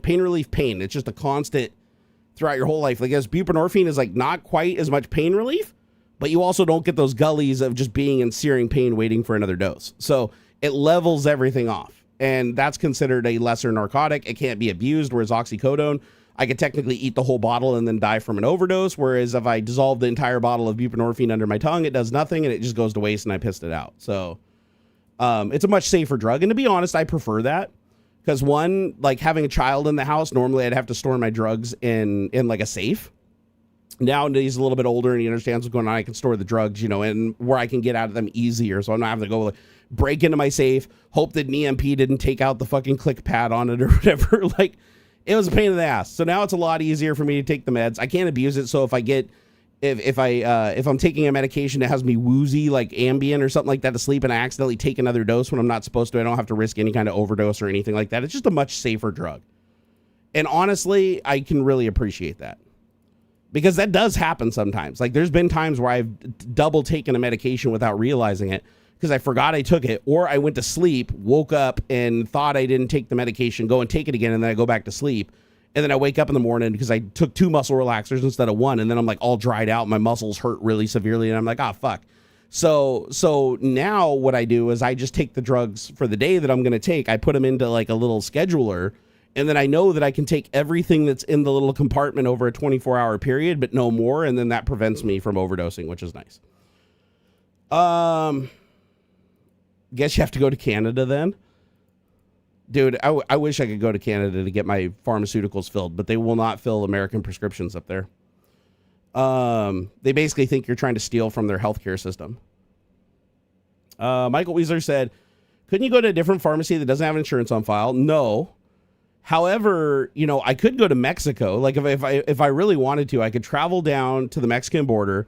I could walk across, get all the medication I need without any prescriptions at all from any pharmacy on any corner, because down there you don't even need a prescription. You can just get it, throw it in your bag, and then walk across back through the border. And then if they catch it, they just confiscate it. You know, as long as it's enough for personal use. I've heard that obviously if you have a backpack that's like full of like oxycodone, they're going to like pop you for distribution. But if you only have enough for personal use, apparently they'll either let it through or they'll just discard it. As a matter of fact, I almost did that for the Ribelsis, or not Ribelsis. What was it called? I was on a drug, a blood thinner called Eliquis. It's $500 a month here in the United States. It's $50 a month for the same exact thing in Mexico, even though it's manufactured here in the U.S. So even though they export it to Mexico, it's a factor of 10 times cheaper.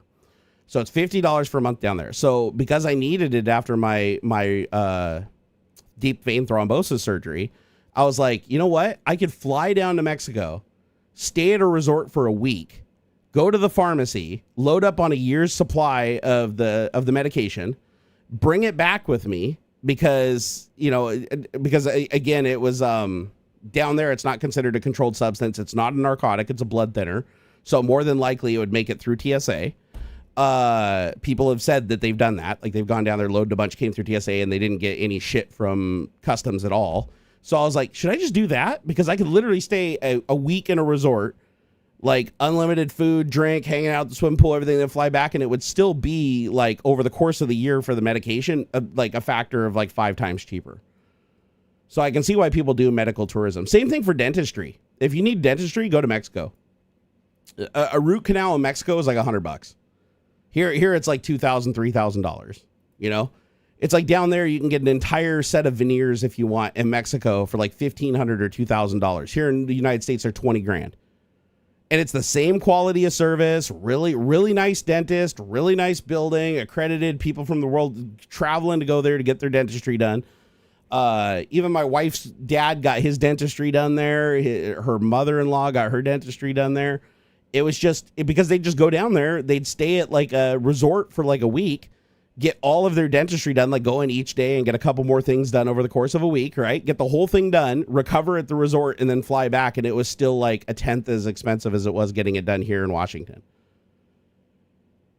Hey, Jason, how's it going, brother? He said, sup, buddy? It's been a freaking minute. Yeah, it's your badass mod JC from Twitch. Hey, what's up, brother? Yeah, it's been a while. Where you been? Where have you been? Said unlimited food and drink. Shit, I'm down, buddy.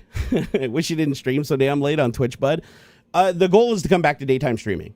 It's been that goal for a while. I just haven't been able to make it happen yet because our schedules are so fucked up around here. The goal has always been to come back and stream during the day when there's natural light coming in through the window and I'm not so run down. But unfortunately, my back dictates when I get to stream. Luckily, it's behaving today for the most part. My back pain is only about a 3 out of a 10 right now. I'm not needing the TENS device. I'm sitting somewhat comfortably compared to most days. So I do feel like my back has been making some positive progress after months and months of it just getting worse and worse and worse. and the doctors being like, sorry, we can't do anything for you, and the steroid injection completely failing into my SI joint, I was really getting down. Like I won't say suicidal yet, but I was in the ballpark of where I was really scared that the rest of my life I was just going to live in searing pain that I couldn't escape. And all I could do is get into the hot tub and just have like a little respite of like a half an hour a day where I could be pain free, but knowing that I'd also get out and have a massive like heart fibrillation for like an hour or two from heat stroke. So it wasn't a good trade-off. But now I feel like there's some hope at the end of the rainbow. Sadly, my L4 bone spur is still fucked. Like I'm always going to have that lower back pain that's been plaguing me for like 17 years now, getting progressively worse. And they said there's nothing they can do about that. But the SI joint thing actually seems like it is kind of getting a little better now. I've been having my wife do deep tissue massage on it using this Ben and Brad, fucking super fast Theragun knockoff, but more powerful massager. And it's been really, really getting deep. And she's been getting really strong. So she can go for like 2-3 hours now. Like literally nonstop, just taking a break to use the bathroom or to grab a bite or something. Then she comes back, and I just lay there and let her just work on it for hours. And then I stay there when she's done for like another couple of hours, let it rest. And then I get up, and then each time we've done that, I've stayed better longer. So I think that each time she does that, it's helping to either stretch out or work that nerve so it's not getting stuck as easily. And I'm hoping that if we just keep doing that, eventually I'm going to be in much better shape and be able to move a lot more. I'm really hoping. It's a big finger cross moment, though. Let's hear. You mean Segs? Wait, for the massager? No, it's Ben and Brad. Here, I'll give you guys a link. I have to say it's an affiliate link, though, because everything I link you on Amazon is an affiliate link, because quite literally that's part of how I make my living. Ben and Brad D6 massage. Purchased August 5th, 2024. Oh, wow. It's on deep sale right now. $199, a $15 off coupon. So under $200. This thing's usually a $300 massager plus. So now is a good time to buy if you're looking for one. What makes this thing really remarkable, though, because I've had quite a few massage guns. I've had massagers that, women enjoy more than men, like the Hitachi Magic Wand that isn't really a massager. It's more for just chooching your genitalia. I've had massagers that are percussion massagers that are a little cheap, $50 to $100 deals that just don't move back and forth that much, but, and they're not that fast. This is my first real deal massager. Like, this is my first, oh my God, therapy grade massager, because I couldn't afford the Theragun. My first choice was the Theragun because I'd used one before at a massage place, and I was like, holy shit, this thing's amazing. This thing had higher specs than the Theragun, higher reviews than the Theragun. And it was on sale. I think when I bought mine, it was $50 more. I want to say it was $250. And my God, it's powerful. It moves, each stroke is 16 millimeters. So it's not like it just vibrates back and forth like this, like those little cheapies. Like, it moves this much on each stroke, and it does that 1,500 times a minute at the slow speed, 2,500 times a minute at the high speed. The stall force is 80 pounds, which means 85. You can put 85 pounds of weight on top of it pushing into you before it can stall it and stop the motor. The other massager that I had, the other percussion massager I had that had 1/4 the movement, was stalled out at 10 pounds. So just 10 pounds of pressure, just barely pushing down with your arm was enough to stop the motor. So this thing has been an absolute lifesaver. And we run the battery dead on it twice a day, every day. So this thing gets more use than I think it was designed to. I mean, we're probably going to end up burning the thing out at this rate, but that's why I bought it from Amazon, so I can return it if we kill it in 2 months. But it's badass. Absolutely badass. Like, if you were looking for something that does true deep tissue massage that really, really, really digs in deep, this is the thing to get for sure. Ask CrowdStrike can go fuck themselves. If you know, you know. Oh, also CrowdStrike. Yeah, a lot of people have been mad at CrowdStrike lately for what happened. I don't blame people for being mad at CrowdStrike. They literally fucked everybody. I do think it's funny and kind of ironic that all these companies that people pay huge amounts of money to for security end up being the weak link. Right? Like think about it. It's like CrowdStrike is a company you pay to keep your shit updated and to keep your stuff free of viruses and to keep you from having security vulnerabilities. You're literally paying them money to defend high value infrastructure at like companies that spend a lot of money on this shit. And it ends up being the thing that takes down the whole company. And then you look at, what was the other service? The one Microsoft that leaked everybody's personal information and created a bunch of backdoors to every company that used it. Shit, I can't remember the name. It was Sun. Yeah, my brain isn't there today. But Solar Winds. Oh yeah, Solar Winds. The Solar Wind hack. It's like, there you go. Another thing where it's like this big, huge entity that companies pay a lot of money to use their services to like secure their products and to secure their data. It just gets completely fucked and ends up becoming the weak point that gets everybody hacked. So yeah, I'm not.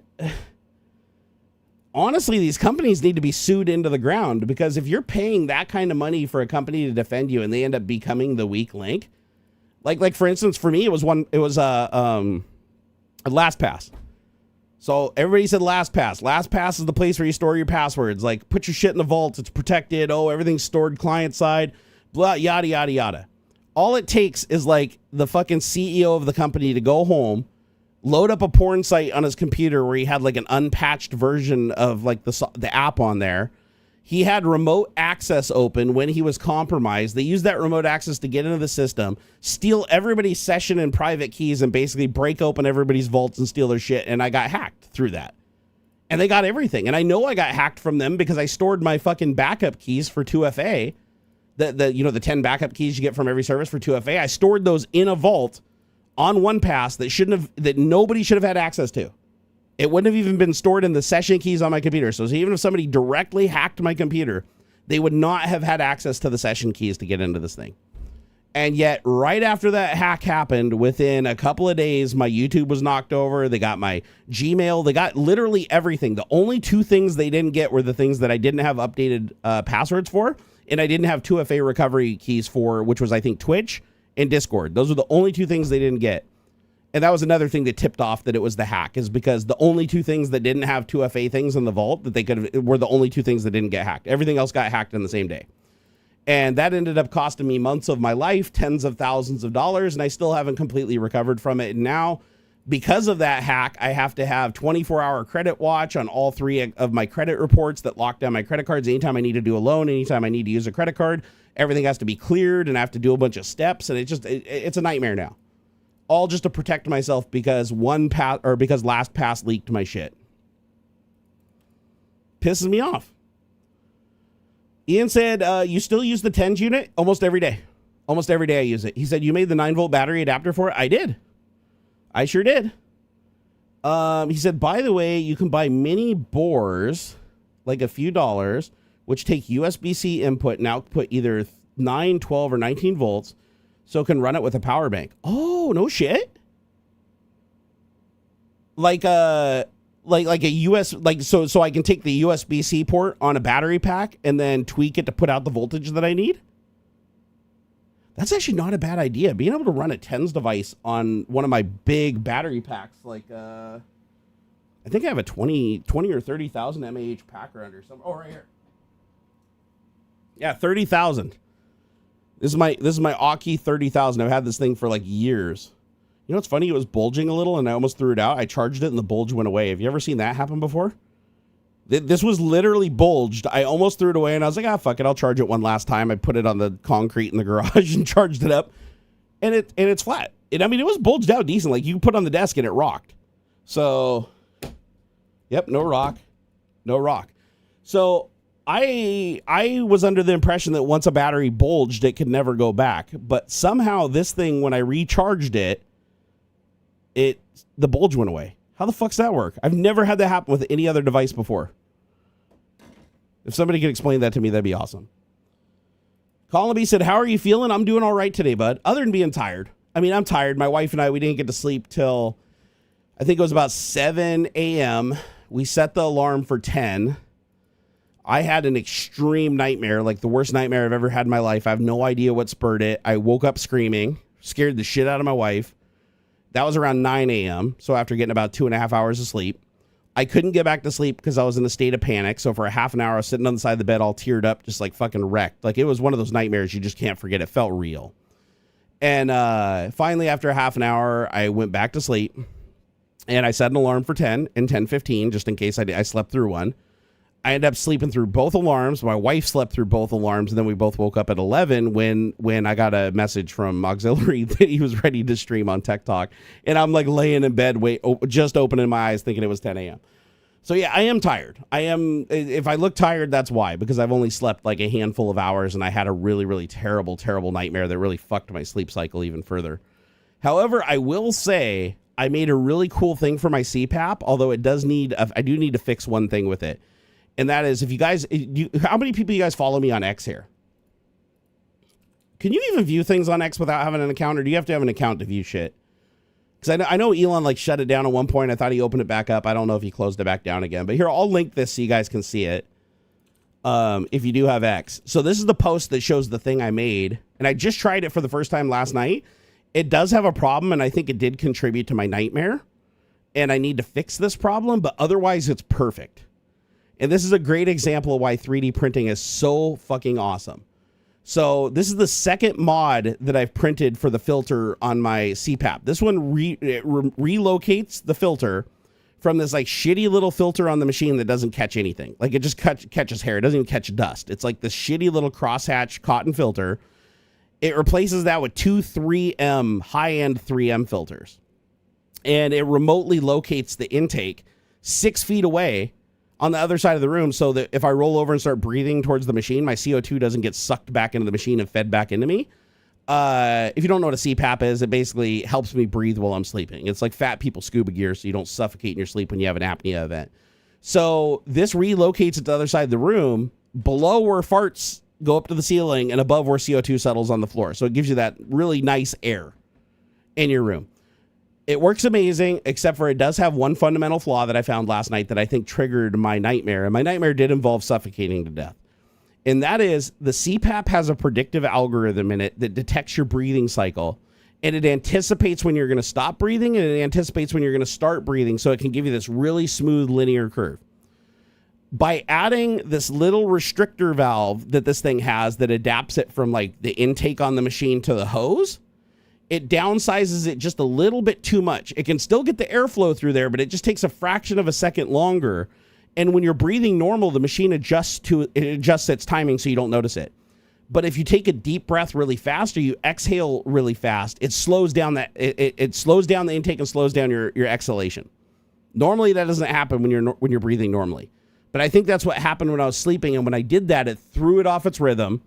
And this little delay kicked in, and it basically manifested as me dreaming I was suffocating.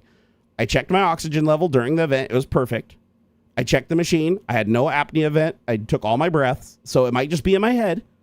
But I did notice that when it physically happened, I breathed heavily through the machine trying to test it as hard as I could, and I did notice a slight resistance over not using it.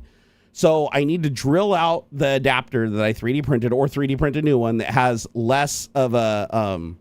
so it doesn't neck down so much, because it does create a noticeable restriction. The hose is more than big enough. The hose doesn't create the restriction. It's this little adapter that goes between the hose and the machine. Once I fix that, I think it'll completely solve the problem. So, but other than that, it works perfectly. But I like the fact that it relocates the filter away from the machine. It makes the machine dead silent. The machine is dead silent. Like, I didn't expect that when I 3D printed this. The machine, you can't even hear it. Like, I'm laying down breathing. It's like, as long as I got the thing in my nostril with no leaks, you can't even hear the machine. It's dead silent.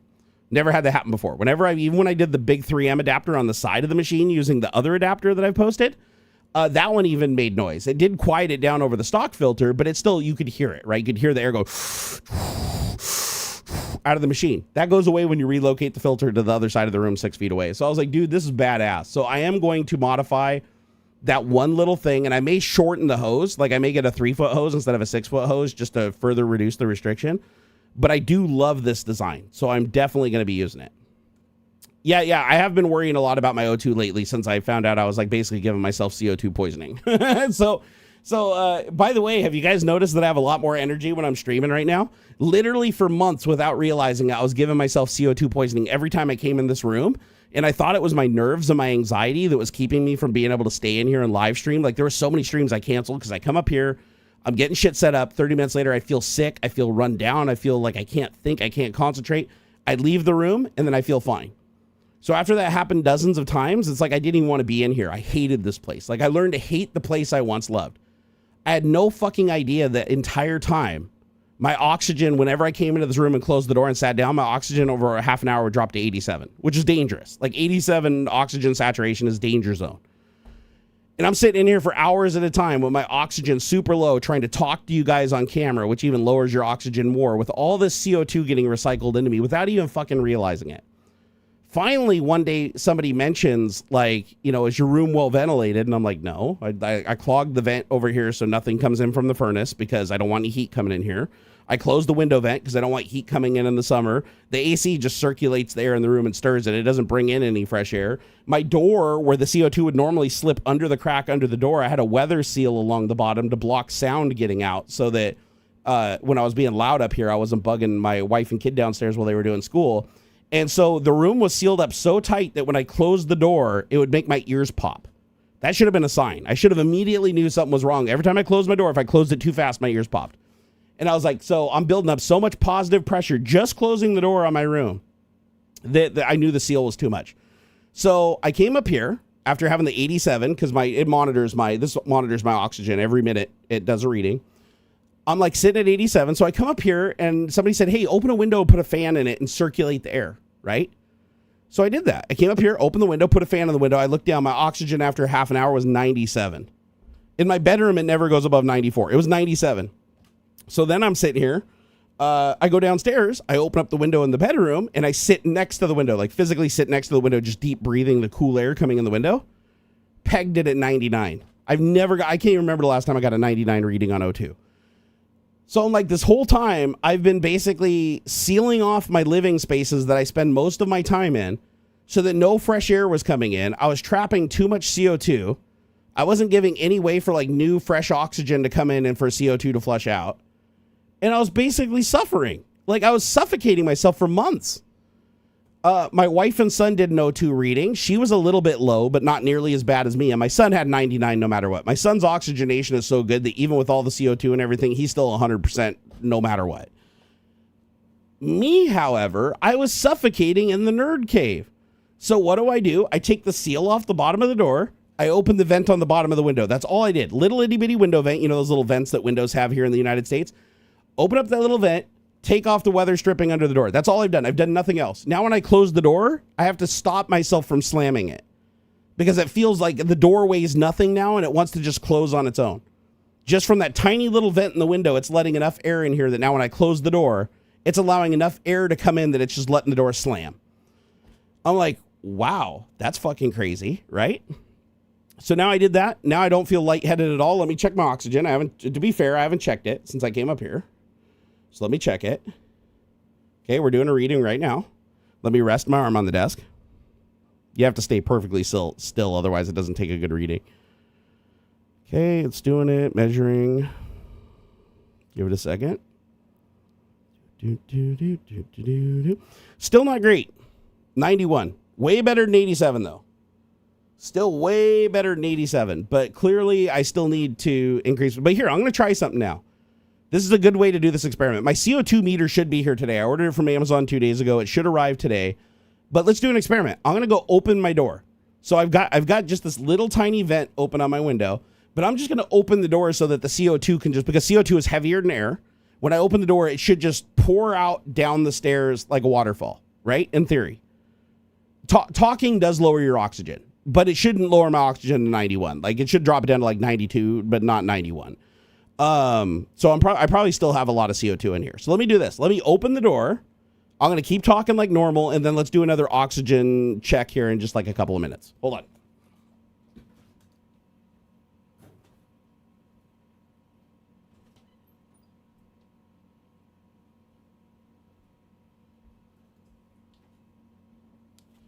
All right, so now I've opened the door to the nerd cave. And it opened pretty easily. So that, again, I don't have that pressure buildup that I had. Also, somebody said, do I have an HVAC return in here? I don't. So my house does not have dual zone HVAC. It only has one thermostat for upstairs and downstairs. Where it splits off and sends the heat upstairs, I have to clog I open the register. I physically block it with like a, like a piece of linoleum, and then put the register back onto it so that no air comes out of it. Because if I don't do that, then it blows heat up here from the furnace, which then competes with the air conditioner.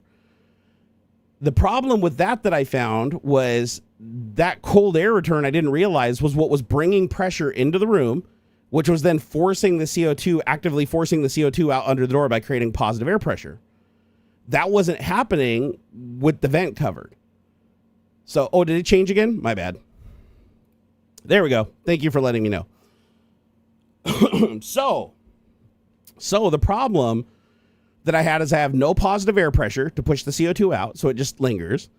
I have the air conditioner stirring the air in the room, so instead of the CO2 settling on the floor and slowly going out under the door, it's stirring it back up into the air, so bringing the CO2 up in here. So it's like lower concentration overall, but then everywhere in the room, the CO2 is high. But I definitely noticed as soon as I took that weather seal off from the door and I opened the vent on the window, I immediately noticed I was way more comfortable in the room. Like by a lot. It wasn't a small bit. My heart rate was lower, 10 beats per minute lower. So I was like, this whole time I thought it was anxiety that was causing me to feel sick and shit up here. No, I was literally giving myself CO2 poisoning. So then I was like, the bedroom's doing the same thing. I have my CPAP because I was looking at my readings overnight and I was getting down into like the 90, 89, 90 while I was on my CPAP over the night. And it was because I was turning onto my side and breathing right into the side of my CPAP machine. So I'm basically breathing and farting right into the air intake on the CPAP, which is then just feeding that back into my body and recycling my CO2. So then I move the intake for the air 6 feet away from me, and then my oxygen goes up by 3 or 4 points. Or percent, rather, 4%, which is a lot. So now, I love how my door, both cats are already in here. Like the cats, my cats, anytime a door opens in an area they're not normally allowed in, they both have to immediately go in that area and inspect every square inch. So if you see a cat on the desk here in a minute, that's why. So here's the lesson that I learned that hopefully I can help some of you guys that don't even realize you're suffering from this now. If you feel lethargic and you feel like you get lightheaded when you get up or you feel just kind of sick, general malaise, always tired, open a window. Open a window, sit next to the window, and just deep breathe next to the window. And tell me if you immediately start feeling better within a minute or two. If you do, there's a good chance that you probably have too much CO2 in the room or not enough oxygen. Because you're consuming the oxygen, you're putting out CO2, and you're basically just burning through, you're not bringing in fresh air into the house. Now, the way your house is supposed to work is if you have all the vents open in all the room, and you have your HVAC system set up so that the fan comes on every couple of hours. Like even if the heater doesn't kick on, the fan comes on and stirs the air in the house. The cold air return is supposed to pick up some fresh air and circulate it into the system. And then that positive pressure that it creates from bringing in some fresh air acts to push out the stale air. However, if you don't run the HVAC system and you shut it off entirely, like in the summertime, because you don't need any heat, you turn it off entirely, you don't run the fan or anything, you shut off registers in the room. Now you have no source of positive pressure and you don't have any stirring air. So if you're in a room and you don't have a vent open or the CO2 can't leak under the door, it'll build up. And then if you have a little fan in the room that isn't pulling air in from outside or pushing air out from inside, you're just stirring the air in the room, which is also churning up the CO2 that would normally settle out at the floor, is now getting back up into the air again, up where you're breathing it.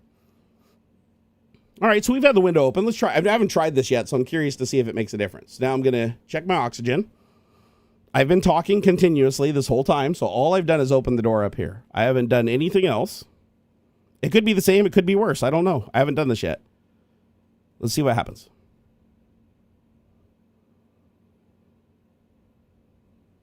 Gotta hold perfectly still. Fucking look at that. 94. That was weird. It said 94 and now it says 92. You guys saw where it said 94, right? Here, let me do another one. That was weird. It did the measurement, said 94, and then it went back to the old measurement. Okay, well, let me do it again. Come on. Okay, measuring. No, it said 92 at the end. Rewind it. Somebody go back and rewind it. It said 94. I looked at it before I showed it to you guys. It said 94 for sure.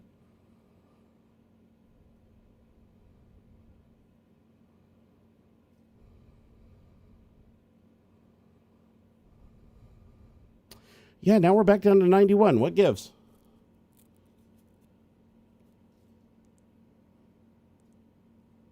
I really should get my finger pulse ox. Although I will say my heart rate dropped way down. So my average heart rate was 93 and now it's 83. So my heart is working less. By the way, when my oxygen was 87, when I was up here streaming the other night and I was feeling sick the whole time, my heart rate was 107. Like idle. Like my idle heart rate was 107. Right now it's 89. So jump between 83 and 89. AJ said he saw 94. Yeah, so let's hear. Nabodi said stirring the CO2 is kind of a good point. I always had fans or just keep air circulating. Yeah, see, that's the interesting is normally you want fans to circulate the air because it keeps an even temperature. Like if you have a room, like in my room upstairs right here, I have 3 screens and the computer's on one side of the room. The temperature near the screens can get up to like 98 to 100 degrees, like especially behind the screens or up under them. And on the other side of the room, it can be 68 or 70. By turning a fan on and circulating the air around the room, I noticed that it equalizes the temperature. So now the difference between behind my monitors and over there is like 2-3 degrees instead of like 20. And but at the same time, by stirring that air, any CO2 that's accumulating that can't escape the room, I'm stirring back up into the air supply. So it's like, yeah, is it better than me laying on the floor and breathing with all that CO2 settled down on the floor? Yeah, it's better to have it stirred into the air because that's going to reduce the concentration. But still, if you have a lot of CO2 building up in the room and there's nowhere for it to go, and you're stirring it up, you're bringing it up to you where you're breathing it. So it's overall worse, provided the level doesn't come up above your face because the CO2 is settling. It's like an invisible lake. That's how you got to visualize it. So right, it's like oil, when you stack oil on water in a bottle, right? It's like the heavier thing goes to the bottom, the lighter thing goes to the top. CO2 is heavier than air, so CO2 settles out on the ground. And if you have something blowing, they're close enough in weight that they will stir up and the CO2 will come up and the air will get pushed down. And that's like, you know how you turn on a fan in your house to stir the hot air that rises with the cold air on the ground? If you turn on a ceiling fan, it kind of mixes it all together and gives you a more constant climate. Whereas without a ceiling fan, upstairs it's like 1,000 degrees and downstairs it's freezing. Same difference, but with CO2. And that's what I was doing is I was basically in a sealed room that I had purposely sealed off, even my crawl space, because my crawl spaces were really hot. The air in there was like, in the summertime, they were getting up to 120 degrees in the crawl spaces. So I sealed them off. I went and actually put in foam gaskets and closed them so that no air could come into the room, where before it was just a little gap where air could exchange between the crawl space and the room. But that was bringing in a lot of heat, and it was making it harder to keep this room cool in the summertime. So I sealed them off. But again, I didn't think that by sealing them off, that was another avenue for fresh air to get in and for CO2 to leak out. And then I put a seal under the door, and then I closed the vent, and then I closed the window, and then I have a air conditioner that's just circulating the air in the room, not actually pulling any air from outside. So I basically was just creating a poisonous atmosphere.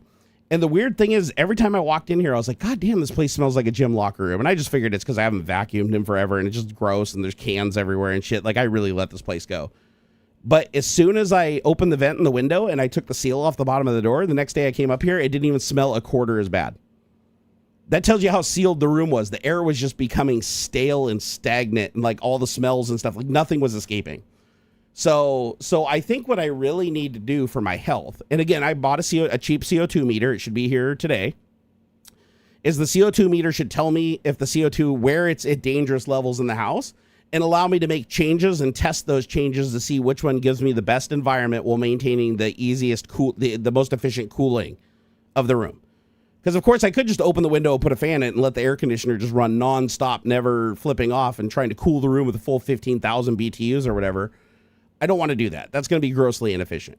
So, but if I can just put a little fan, like if I can put a stopper open the window a crack, put a stopper across and just have one low pressure fan, just bringing in enough air that it's creating enough positive air pressure in here that it's pushing the CO2 out under the door and down the stairs while bringing in fresh air from outside, but still allowing the AC to keep up and cool the room efficiently. And that gives me the lowest CO2 and the highest oxygen, then rock on. That's what I want.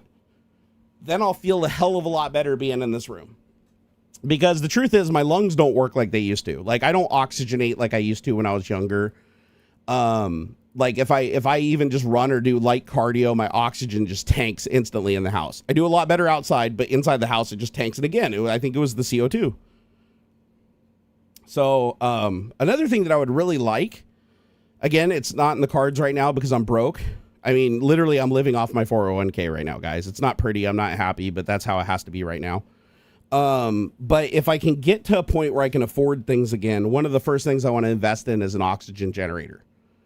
Not for the house, like nothing at a scale that would like oxygenate my house. I just want to get like a little oxygen generator that I can just put on a nasal cannula and do oxygen therapy for like a half an hour, 45 minutes every day. Or maybe even put on my CPAP, like add 2 or 3% oxygen saturation to my CPAP while I sleep at night. Because that little tiny bit of extra oxygen will do wonders for me. Just because I already, like my average oxygen level is like, like 94, 95. I don't get up into the 99s anymore. So getting a little supplemental oxygen would push me up into the 99s, allow me to store more oxygen in my cells, allow me to feel better, allow me to sleep better, and then that would get me through my days a lot easier. So, and I wish I had bought one back when I had the chance, right? When I had the money, there was a lot of times where I could have easily afforded one or bought a secondhand one for like $500 or whatever, and I just never did it, and I'm kicking myself for it. Networking guy said, sprinkle some CO2 in the carpet and let it edit fought a bit, then vacuum. Let it sit for a bit. Oh, sit for a bit and then vacuum. So sprinkle some CO2 in the carpet. How do you sprinkle CO2 in the carpet and then vacuum? Do you mean like a CO2 absorbing chemical like lithium hydroxide or something? I mean, how much is lithium? Can you buy lithium hydroxide? Because I could build my own CO2 absorber for the Nerd Cave. That could be a fun video, right? Like, hey guys, you want to? And by the way, plants. People recommend plants. Plants won't do shit. Plants absorb CO2, but I watched many YouTube videos on this because I was curious about it myself. The amount of plants and algae that you would need to actually reduce the CO2 in any meaningful level is a shitload. Like more than your space could even handle. You'd have to have your whole house would have to be an arboretum to have any appreciable effect. Having a couple plants in your room isn't going to do shit. The plants will be happy. The high CO2 they'll thrive, but they're not going to absorb enough of it and put off enough oxygen to actually make any tangible difference without a shitload of them. I watched a video where a guy literally put like 4 50-gallon tanks of the highest oxygen generating, most CO2 eating algae known to man. And in a tiny little tent, so where it was just him in this tiny little tent with these like 50-gallon drums, and he was running like pumps and aerating them and cycling, doing everything he can to get them to eat as much CO2 as humanly possible. And it still wasn't even enough to scrub the air for him, and he still CO2 poisoned himself within a couple of hours. So plants, unfortunately, are not going to make any difference. I mean, they'll help with your morale, but they're not going to have any super appreciable difference on the oxygen concentration and CO2 inside of your house. Baking soda in the carpet. Does baking soda absorb CO2? Or are you talking about getting rid of the smell? Because baking soda will absolutely help get rid of the smell, like for sure. And I do plan to vacuum in here, but in order to vacuum, I need to see the floor. And in order to see the floor, I have to pick all this shit up and find a place for it. Apparently, like on nuclear submarines, where all the people sleep, if they're having problems with the oxygen generators or they're down for maintenance, they'll burn these oxygen candles that generate surplus oxygen, but then they'll also just take lithium hydroxide and just sprinkle it in the hammocks where the people are sleeping. And apparently just like they'll just, I guess it's not toxic or whatever, because you can lay right on it. And so they'll take the lithium hydroxide, put it down, let it absorb the CO2. And then they basically just vacuum it up. And then they can, like, I don't know if they cook it off to release the CO2 or whatever, but they can recover it and then reuse it. Just light an oxygen candle in my room. I did watch a YouTube video on how to build an oxygen candle. It looked very expensive, though. It did not look like it was very cost effective to build an oxygen candle, and I don't think you can just buy them. I don't know. You might be able to. I haven't checked Amazon yet. I mean, you can buy a dragon dildo on Amazon. I was kind of surprised about that, so who knows? Maybe you can buy... Here, let me look. Lithium hydroxide. Oh, it actually does show up in search. Oh, yeah, that ain't happening. No fucking way. Is it really that expensive? Wow. Okay, yeah, this is not going to be something I can DIY.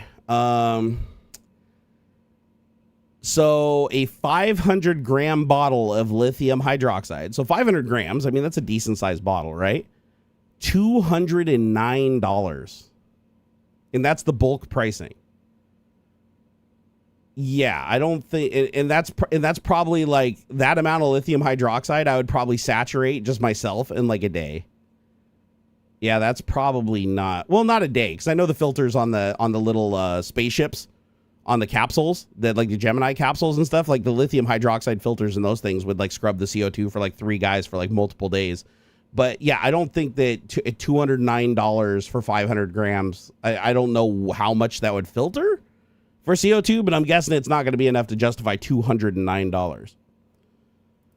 Calcium carbonate should also absorb CO2. Interesting. I wonder if it's just the rate at which it absorbs it.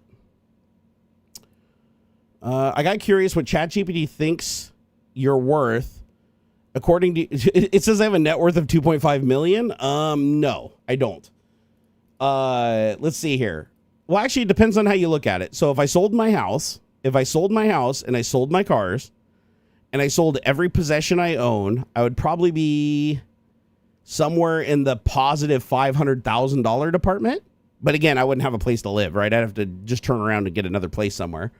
So that'd be 500,000-ish. And then if I sold that'd be everything at, and then combine that with my 401k, which is, I think that's only I think I have like 200,000 in there or something like that. And then once that's empty, that's everything. That's everything I have. I've already tapped out all my stocks. I've already tapped out all of my savings, everything that was in my TD Ameritrade, all of our savings account, our checking account, everything. All we have is the 401k left.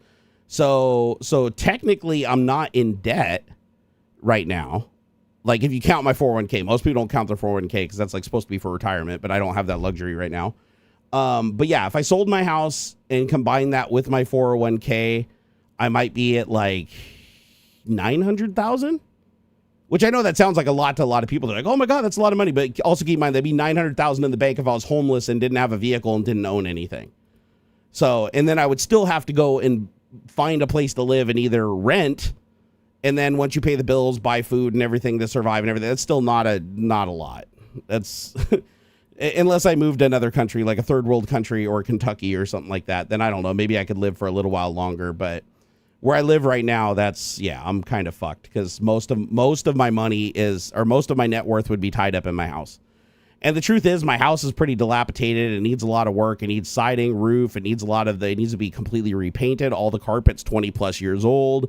The floors are fucked up. A lot of the mirrors are messed up. A lot of all the stuff around the corners all rot, and there's cracks in the walls. Like to actually do the work to recover the house so that it would be worth like the Zillow estimate or anywhere near it would actually be super significant. So realistically, that combined with what's still owed on the house and everything, I'm probably looking at like closer to once selling the house, selling everything I have combined with my 401k, I'd be like $700,000. But the truth is, there's a lot of people out there that actually, including their 401k, they're still in debt. Like when you calculate how much is owed on their house and their student loans and everything, they're still in debt. So realistically speaking, it's like I'm still doing better than a lot of people in that regard. It's just for somebody who has a family and has to take care of them, I'm truly scared shitless about the future right now. And a lot of people would understand that, like when you actually do the numbers and the economics depend, like based on where I live, and the fact that like moving would be something that's not really an option for me just because of my health and everything like that. It would fucking kill me to figure out how to like upend everything, get all my belongings from point A to point B. Plus that would cost a tremendous amount of effort and energy in buying the new house. And by the time you did all that, you'd actually be worse off. Move to Thailand? just move to like Bangkok or like South Africa or something. I suppose I could.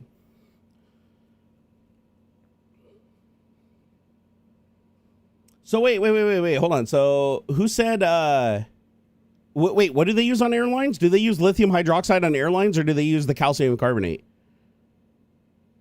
Here, let me look up calcium carbonate because calcium carbonate's like super duper cheap. Here, let me see. Here, let's do it. Let's go to Poe and ask Poe some questions here. Hello, Poe. I would like to ask you some questions. Okay, does calcium carbonate absorb CO2? And how much of it would you need to scrub the CO2 from a single adult average breathing human? All right, let's see if we can get some. Okay, so calcium carbonate, CaCO3, can absorb carbon dioxide through a chemical reaction. When calcium carbonate is heated, it decomposes into calcium oxide and carbon dioxide. When mixed with water, calcium hydroxide So slaked lime can form, which can further react with CO2 to form calcium carbonate again. CO2 production from human beings, an average adult exhales about 0.9 kilograms or 900 grams of CO2 per day. This amount can vary based on factors like activity level, diet, and overall health. The molar mass of CO2 approximately is 44 grams per mole. The molar mass of CaCO3 is approximately 100 grams per mole. The stoichiometry, the reaction shows that 1 mole of CaCO3 can absorb 1 mole of CO2.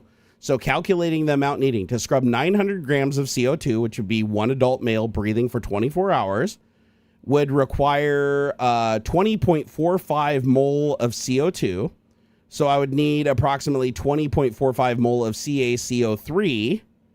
And then the mass of CaCO3 times 100 gram mole at 2,045 grams or 2.045 kilograms. So I would need, for 24 hours, I would need 2 kilograms of calcium carbonate to absorb 1 day of breathing CO2. So that would be what, 4 or 5 pounds? 5 pounds of calcium carbonate would absorb that CO2, and then I could heat it. It said I could then heat the calcium carbonate to release the CO2 so that I can use it again. And then it says, okay, so when mixed with water, calcium hydroxide can form, which can further react with the CO2 to form calcium carbonate again. So wait, does it, it decomposes into calcium oxide. Okay. So yeah, it looks like you basically use it, it decomposes, absorbs the CO2, and then you heat it to get it back. Although the amount of energy that you have to heat it to release that CO2 somewhere else and then come back and use it again is probably pretty damn significant. So is that how the CO2 scrubbers work on the International Space Station? Do they just use lithium hydroxide or calcium carbonate, which also transmutes into calcium hydroxide apparently? Because it says when you mix calcium carbonate with water, calcium hydroxide forms. So it looks like calcium hydroxide actually gets created from calcium carbonate, and then that's what actually absorbs the CO2. So you basically add the calcium carbonate to liquid, then oxygenate it. That creates the calcium hydroxide, which then reacts with the CO2, and then that forms back into calcium carbonate. So you basically turn the calcium carbonate into hydroxide, then as it absorbs CO2, it transmutes back into the calcium carbonate. And you just keep doing that back and forth by heating it and cooling it and heating it and cooling it. In theory, you could just grab the CO2 from one area and then off gas it somewhere else. Just using electricity, basically. Interesting. Martin says, yes, planes use oxygen from outside, but heat it up so you don't have a cold flight, but the cabin pressure drops and the masks fall down. It uses chemical oxygen candles. Oh, I have heard that. Yes, I did see that. I thought that was pretty cool. I watched a YouTube video on that where, yeah, like when the mask drops down on the airplane, the oxygen that you're getting through the mask actually comes from a burning oxygen candle, which I thought would, I think that's really, really cool. And then they just basically replace all those oxygen candles like when they expire or when they're used, right? So each person gets a steady supply of air that isn't contingent on plumbing or anything like that could be damaged. That's super cool. But yeah, I did know that the pressurized cabin in an airplane, like the air you're getting in the airplane, is actually brought in and compressed. So, because remember, it's a way lower pressure outside of the plane. So the turbine that's propelling you forward is also running a pump that is repressurizing the air that's coming in thin, pressurizing it to 8,000 feet, or whatever level they pressurize the cabin at. And then heating the air so that it doesn't freeze you because that air coming in is freezing ass cold. And then they circulate it around the cabin and then they dump your air overboard and to get rid of the CO2. So yeah, they're constantly replenishing with fresh air that's coming from outside, which is really cool. How does a CO2 candle work? It's the weirdest shit ever, Putch. It's the weirdest shit ever. You physically burn, so you create a substance. I don't know what's in it. I forgot the ingredients. I just watched it the other night. You take these ingredients, you stir them together. You have to ignite them with a really high temperature. So these oxygen candles usually have to be ignited with something like a sparkler or something that can generate thousands of degrees of heat. And when it catches fire, it doesn't actually burn with a flame because the flame would consume the oxygen. What it does, it just gets really hot. It creates like this thermal reaction where it turns like molten red. And then the substance just keeps on like as it's burning off and it turns into an oxide as it burns, but then it's releasing the oxygen. And because there's not a flame and it's just really hot, the oxygen gets into the atmosphere, and you're not burning anything like with a flame and off-gassing, contaminants into the environment.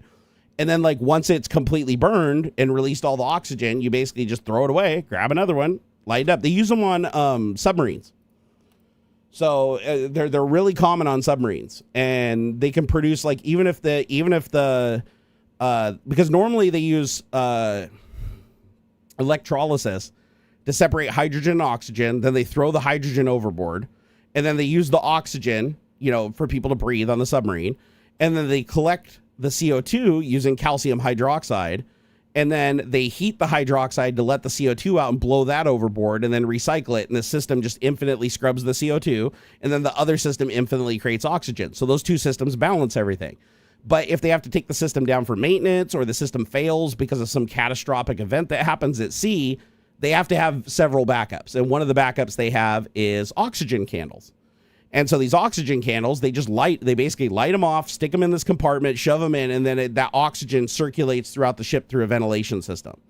And it doesn't require any power. It's a completely powerless system that circulates the oxygen around the ship. And then if the CO2 scrubber goes offline, then they manually take calcium hydroxide and they sprinkle it all over the submarine to absorb the CO2, because, they're adding oxygen to the environment with the oxygen candle, but they also have to scrub the CO2 so people don't get CO2 poisoning. And then they take that, then they vacuum it up and collect it up, and then they heat it up, and then it releases that CO2 into a place where they can then dump it overboard, and then they can reuse the calcium hydroxide over again and again and again. It's a really cool process. It's super fascinating. But in a nutshell, nuclear submarines only have to surface for food. That's it. That's all they have to surface for. Like all their water needs, all their oxygen needs, all their CO2 scrubbing needs, all of that stuff is performed by multiple redundant systems that just simply work off of salt water and electricity or a chemical process. It's super fucking cool. Let's see here. Typical candles are sodium chlorate and iron powder, kind of like thermite. Yeah, it actually burns just like thermite. It reminded me a lot like thermite, where you have to get like a really, really heavy reaction going, and then it doesn't really burn with a flame. Like it just gets really hot and like molten. A great example is, so by the way, most thermite reactions that you see on the internet, there are flames, but that's because they're creating a really fast reaction. But you can slow thermite reactions down as much as you want. You just change the mixture of the ingredients. One place that you might remember a thermite reaction from that you didn't even realize was a thermite reaction is, do you guys remember those self-heating coffee cans? There was other beverages they did this with too, and I think they even had soup cans that were self-heating. Have you ever seen those self-heating like little cans that they had where you can like click a thing on the bottom and it heats up, and then you got like a hot, can of coffee? Those use a thermite reaction. They just mix the thermite so that when you start the reaction, it burns really slow. And the slower the reaction burns, the less it's going to create a flame and consume oxygen, because it's actually creating its own oxygen as a part of the response. But it won't consume that oxygen it's creating as much if it doesn't create an open flame. And so if you get it to where it's just having a reaction to where it's just getting really, really hot, but not actually creating a flame, then it just slowly smolders and burns and releases all that heat into the beverage like a heat sink through the can. It's really fucking cool. Like, it's neat. It reminds me of like military MREs, right? So military MREs usually come in a package, and then there's a bag inside, and the bag you fill with water, right? You put water in this bag, and then you fold it up and you twist it, and inside there the water mixes with it causes a chemical reaction. It mixes with something in there, and it causes this thermogenic reaction that releases the thermal energy, and then that boils the water. So it's like you start this, it boils the water, and then you add that water to the food, it hydrates the food and heats the food, and then you got a meal ready to eat. And some of them are actually pretty tasty. I've actually tried some MREs. Some were absolutely disgusting. Some were like super delicious, and I'd like eat them every day. Like some of them are really good. But yeah, they work on that same principle. They basically just have like a little package of chemicals that heat up when you add water to them. Like, at least the ones I used were water-based. I'm sure there's some that you could probably activate by like snapping a thing or lighting a thing. But the ones that I used were, you just added a tiny little bit of water to the compartment with the chemical, and then you sealed it. And then that started generating the heat. Basically, it boiled that water and generated the heat. And then you put the clean water that you were going to use for the meal in the top of the package. And then you slid it all into the package, which was an insulator. And then all that heat would circulate with the fresh water. And then you poured the heated water into the food, mixed it in, and then ate it, right? So, but you didn't drink the actual water. The water that you put into the compartment with the chemical that started the thermogenic reaction or whatever, that was just throwaway. You just throw that in the garbage when you're done. MREs equal meals refused by the enemy. Dude, there's a cool YouTube channel I watch of this guy that literally just eats like old MREs from like the 40s and 50s and 60s. It's kind of disgusting, but I can't stop watching his channel. You guys probably know exactly what I'm talking about. I guarantee you there's people in here that know the channel that I'm talking about. It's like this dude, he always has like his little metal plate. It's like a little metal chow plate that he has. And he's just like in his like minimalistic room. And he's like, oh, today we're going to eat MREs dated 1947. And he opens them up and like, you know, does all the little reactions and stuff and puts the stuff out. And just like the person would who ate the meal back then. And he gets like different MREs from like different armies and different military divisions around the world and stuff. It's kind of cringe to watch, and I don't understand how he doesn't get sick and die, because like I know these foods are designed to be stable forever, but they're not designed to be stable for like 40 years. Okay. He's definitely well past the expired date. You know what I mean?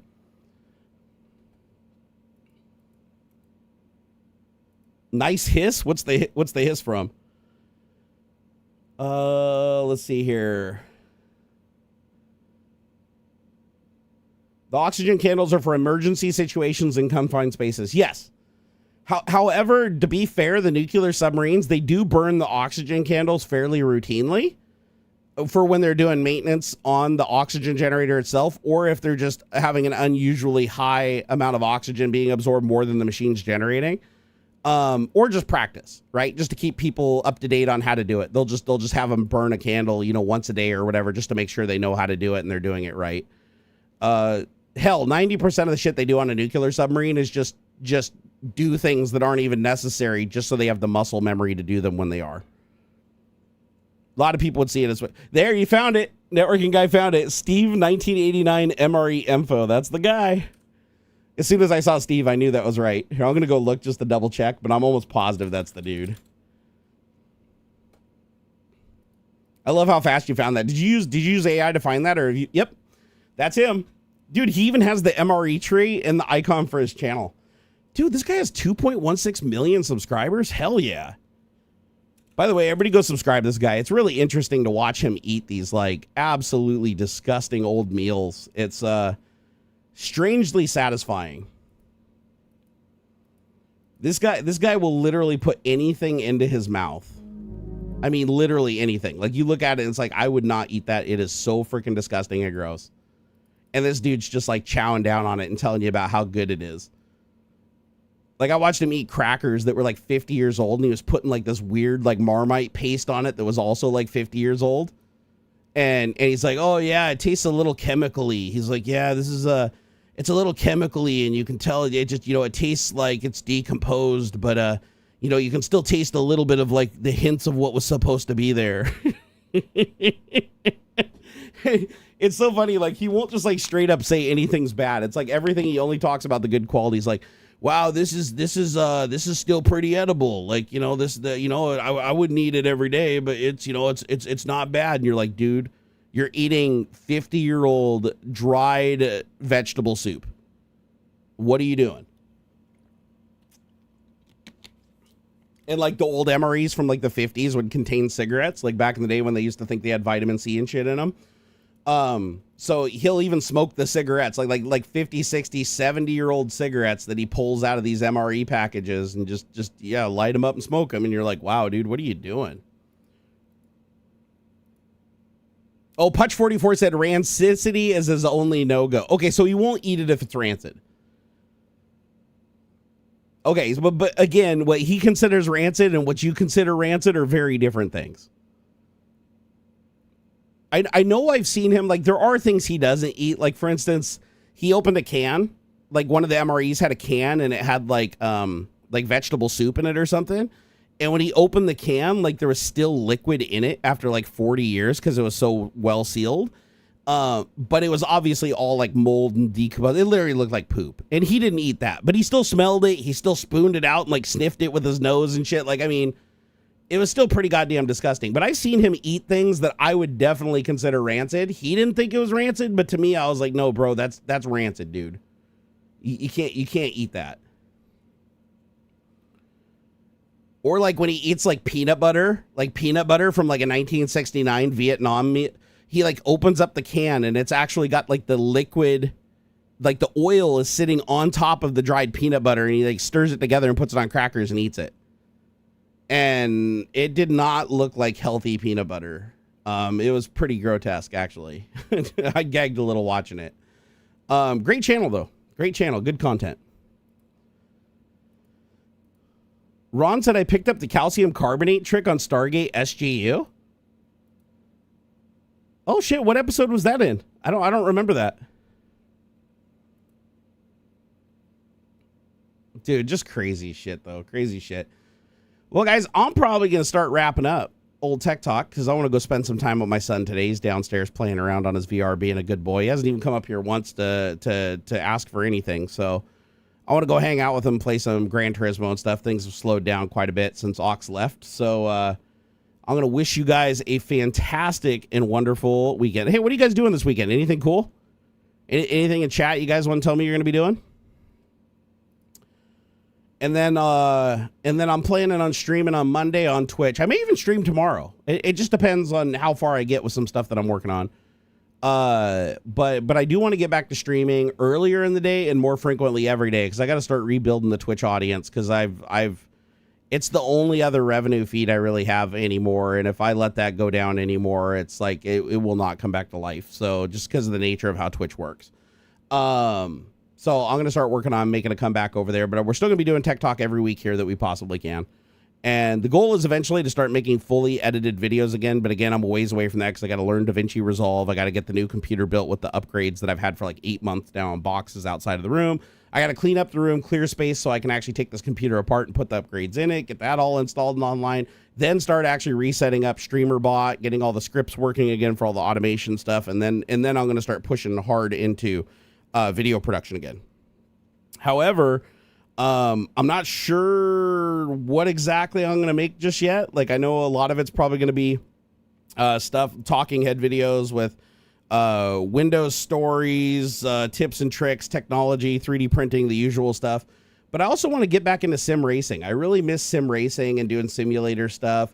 Getting back into playing some games, like Star Citizen, for instance. I want to get back into playing Star Citizen. And I just want to, in some VR stuff too. I really want to bring some VR stuff into the fold. I especially with the racing stuff, it'll most definitely almost always be in VR. But yeah, I gotta get us back to some normal on a transition where it's like every day I have routine to my day, something to look forward to, something that I can measure some sort of progress from, so that I can get out of this this deep depression that's consumed me from having this pain for so long, just like completely fucked me sideways. So I gotta start coming back from that, and that's only gonna happen with some repetition. So you got to get that repetition built and that muscle memory, and just get to the point where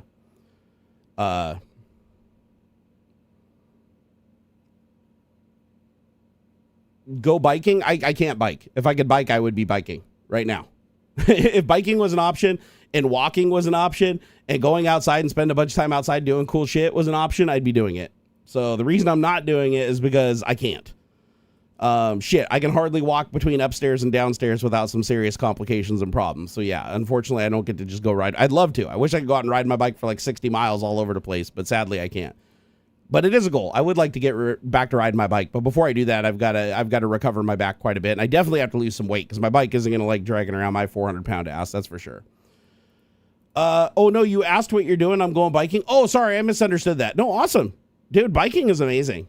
I wish I could do it. I'm jealous. Like, I fucking love biking. Have fun, man. Enjoy every day. That's what I'm going to leave you guys on this note, okay? Enjoy every day you can, because you never know if tomorrow is your last day at that capability level. You know, it doesn't matter if you're hit by a car, you get some kind of disease, you find out you have degenerative discs in your back, bone spurs. All it takes is one day for everything in your life to change. So enjoy every single moment you have and live it like it's your last, okay?